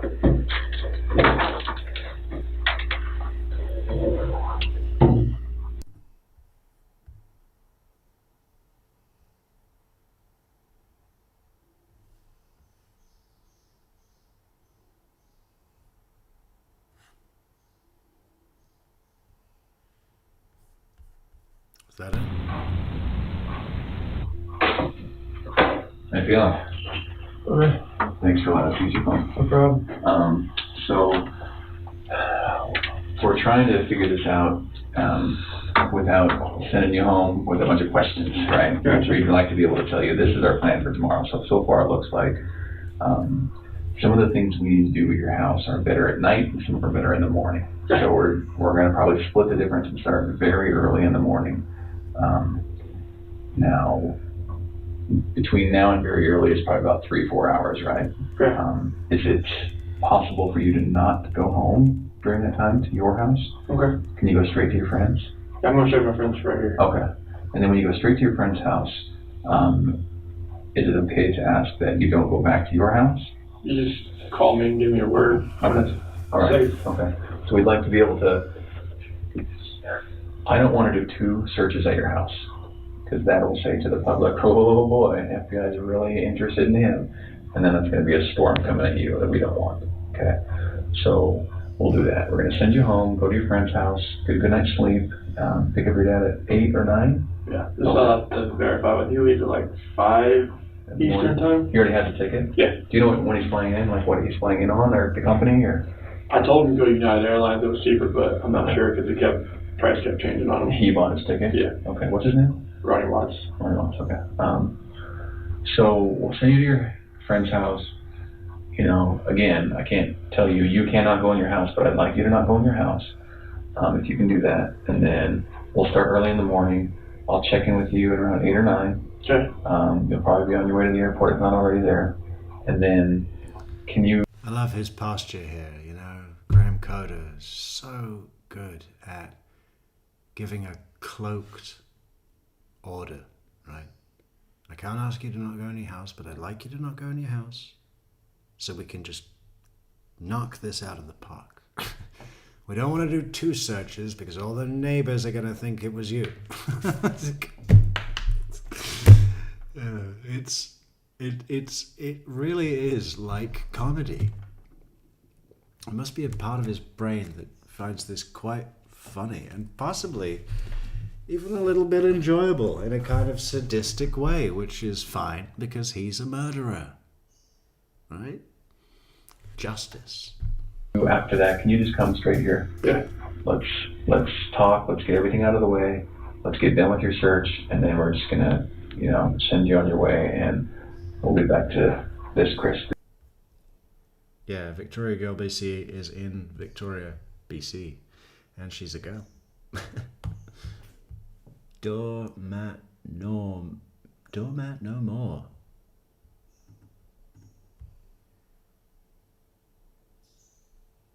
Okay.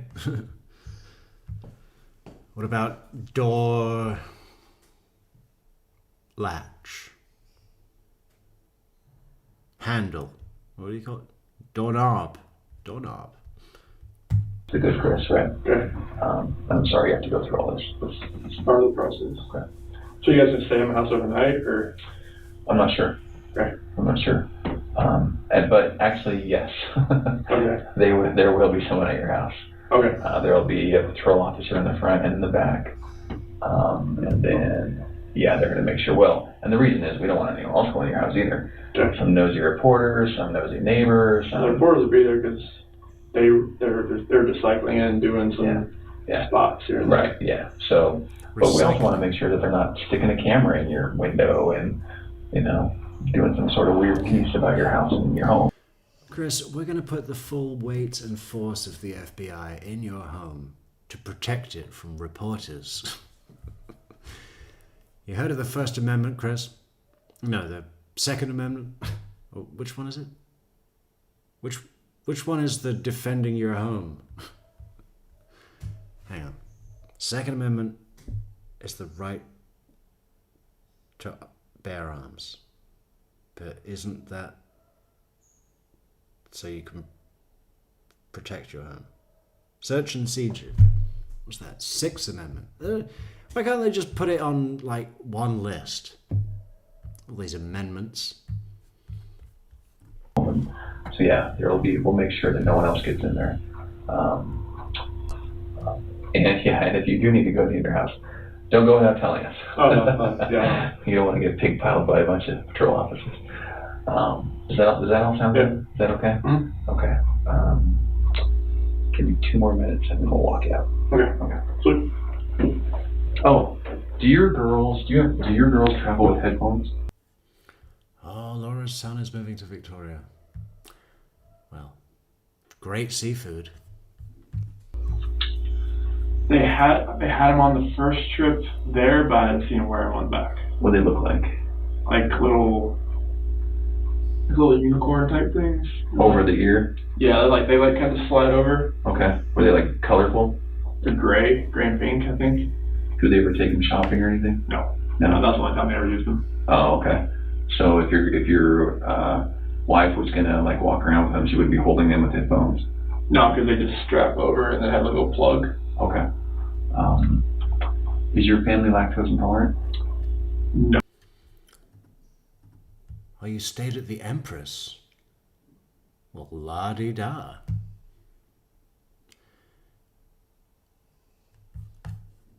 Nice. Do you ever buy lactose intolerant milk? It's 2%. Just 2% regular stuff? Okay. All right. Or just explain. I mean, you can imagine 1,000 people are calling in right now, so we're just narrowing stuff down. Okay. Give me 2 more minutes. All right. Hey Chris, thanks for coming in. Yep. So I've been doing some other. That wasn't sarcastic or anything, Laura. Just so you know. I just meant, nice trip. Sounds like a nice trip. Empress Hotel. Things while you were here. And you had people calling in, stuff like that. So there was a sighting at Walmart. One of your kiddos, is Bella the oldest? Yes. She have long hair? Well, if you let the curls down. How long? So the curls would probably come like right here. Okay. Oh, this is so funny. He's gonna show him a picture and say, "Is this Bella?" Obviously knowing it's not, right? They're just doing this to sort of make it look like there's not 100% certainty that it was him and they're dead, right? Does she have like long hair? Maybe if you let the curls down, would it be neck length? Or is this Celeste in this photo at a gas station? They just went to Google and picked a picture of any 3-year-old. Picture from surveillance. You see that here? Yeah, it's just, the hair color looks a little off. Yeah. I mean, look how long that braid is. Does that look, does that look right? No, that braid's too long. Is that your wife? Harrison mom. Okay. That's what I thought too. God, you know, this is ridiculous, isn't it? And I think Chris, I mean, he probably doesn't know what to think. A guy in Chris's position with his total lack of any fucking style or, abstract thought, no capacity for abstract thought, nothing, right? I got home and nothing. I got home last night, it was a ghost town. With everything that's going on, it's a whirlwind. Whirlwind, ghost town, Shanann's phone is her lifeline, kids, spouse, family. You know what I'm gonna do? I'm gonna edit every single Chris Watts classic throwaway nothing statement and just put them all in one big long sentence. Maybe we'll be able to form it into a new sentence with all the different words he uses. I like that. Kids, spouse, whirlwind, ghost town, family, lifeline. Oh, look at him there. Do you think he knows? Do you think he's thinking, they know this isn't my wife and kids? I think he must, right? He's not that fucking stupid. It's just a little, like, what do you call it, pacifier before he leaves, right? Knowing that the kind of pressure that's been put on him tonight and the kind of anticipation that's going to be with him all night. He's got 11 hours.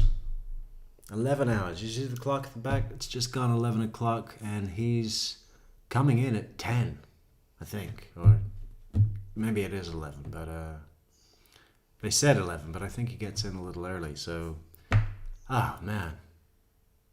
Even if he had a week to prepare, it would still be a fucking disaster, right? Great. Yeah, the hair looks a little too long. We're trying, buddy. Sure. We are trying. Very angle. You know. That would be CC in the back, though. That was her. Yeah. That's where she would sit? Yep. Mm-hmm. Yeah. Chilling. Bella ruling the roost up there? Yes. Most times there's something in there, yeah. Okay. Naked Bella. It's really. That's the picture I was talking about. Yeah. And this is CC, right? Yep. That's Bella. Yeah. Okay. Yeah. That's on the 4th of July. Russell Williams, another cold-hearted sociopath. Hey, don't knock it. That's our bread and butter.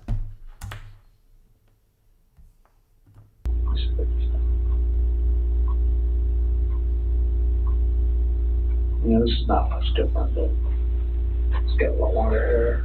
Yeah. Yeah. Love that hair. Okay.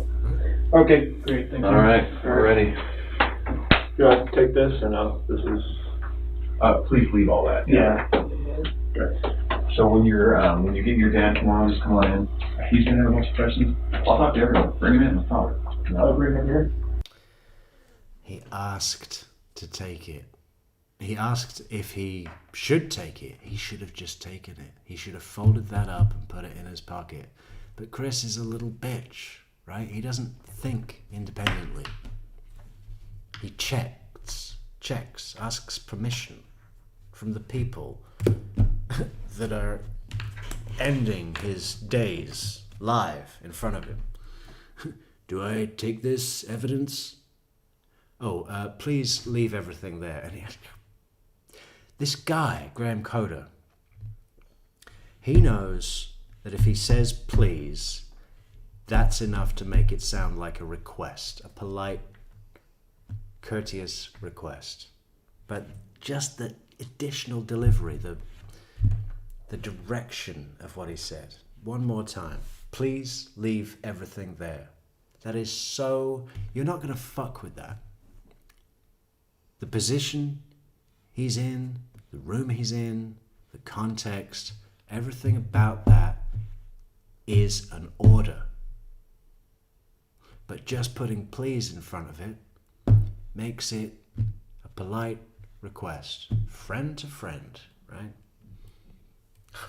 Just, the guy is like a fucking 6th Dan Aikido sensei of interrogation.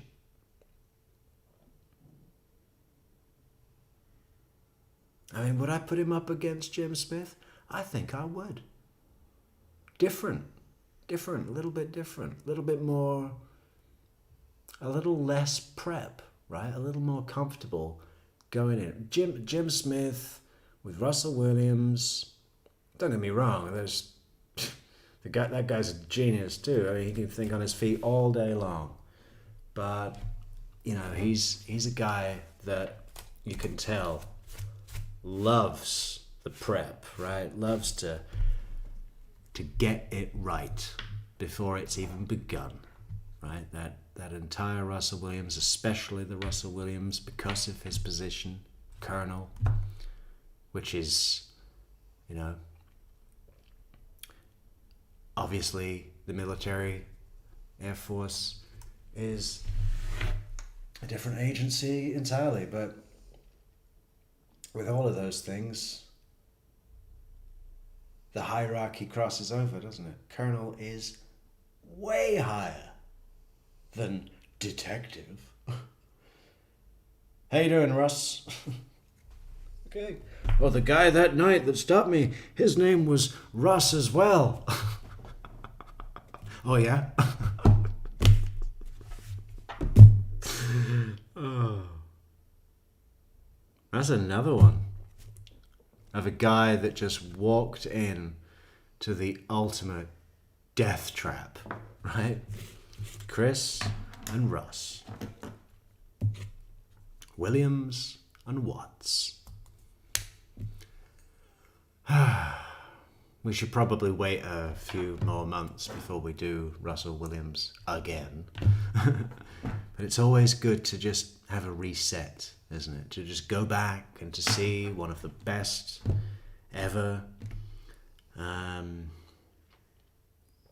Graham Coder, shoulder to shoulder with Jim Smith, on my Mount Rushmore, or whatever the Canadian equivalent would be. Something a little less tacky. Yeah. Something a little less tacky than President's Mount, or whatever it's called. Mount Rushmore.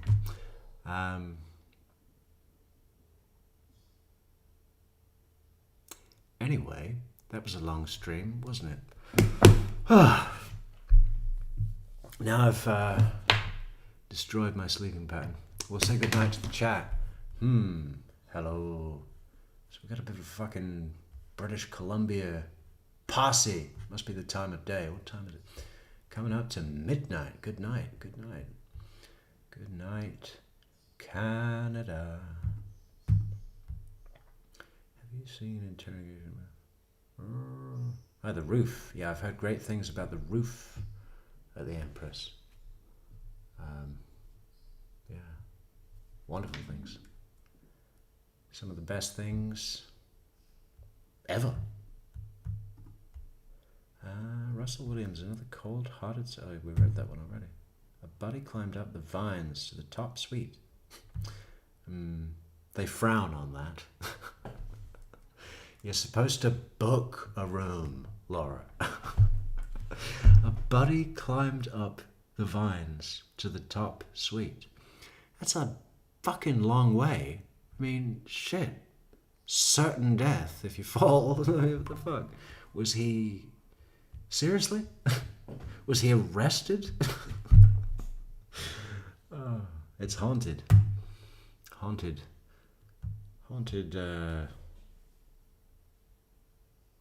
with wonders.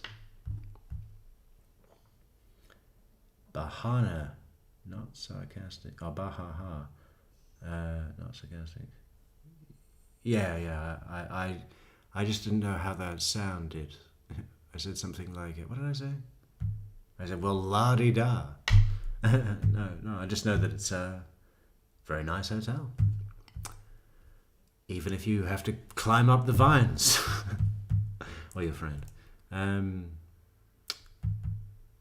I think Chris Watts knew that it was over, game over, when they let him walk out a free man. But Chris has this suspension of disbelief thing. Oh, no, hang on. Suspension of reality. Really. His brain, Charlie Adelson does this a lot as well, where they really don't want it to be the version of truth that they don't want. So they do everything in their power to make themselves believe. Remember? Beard or badge. You know? Still one of my favorites, that beard or badge.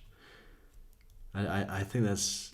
Is that referencing someone else, or did he make that up? Because if it's referencing something else, that might change how I feel about it. But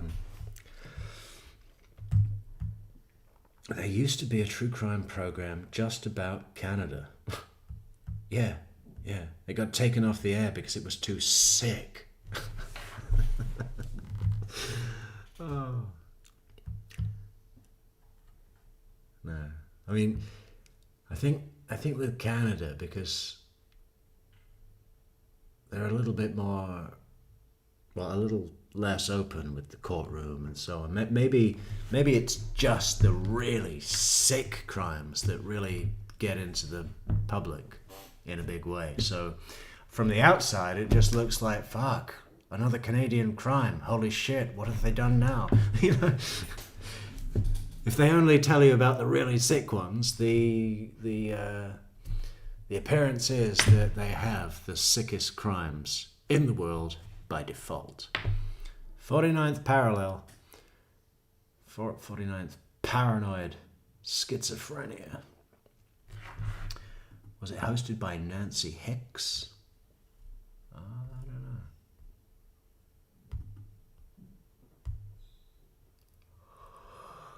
know.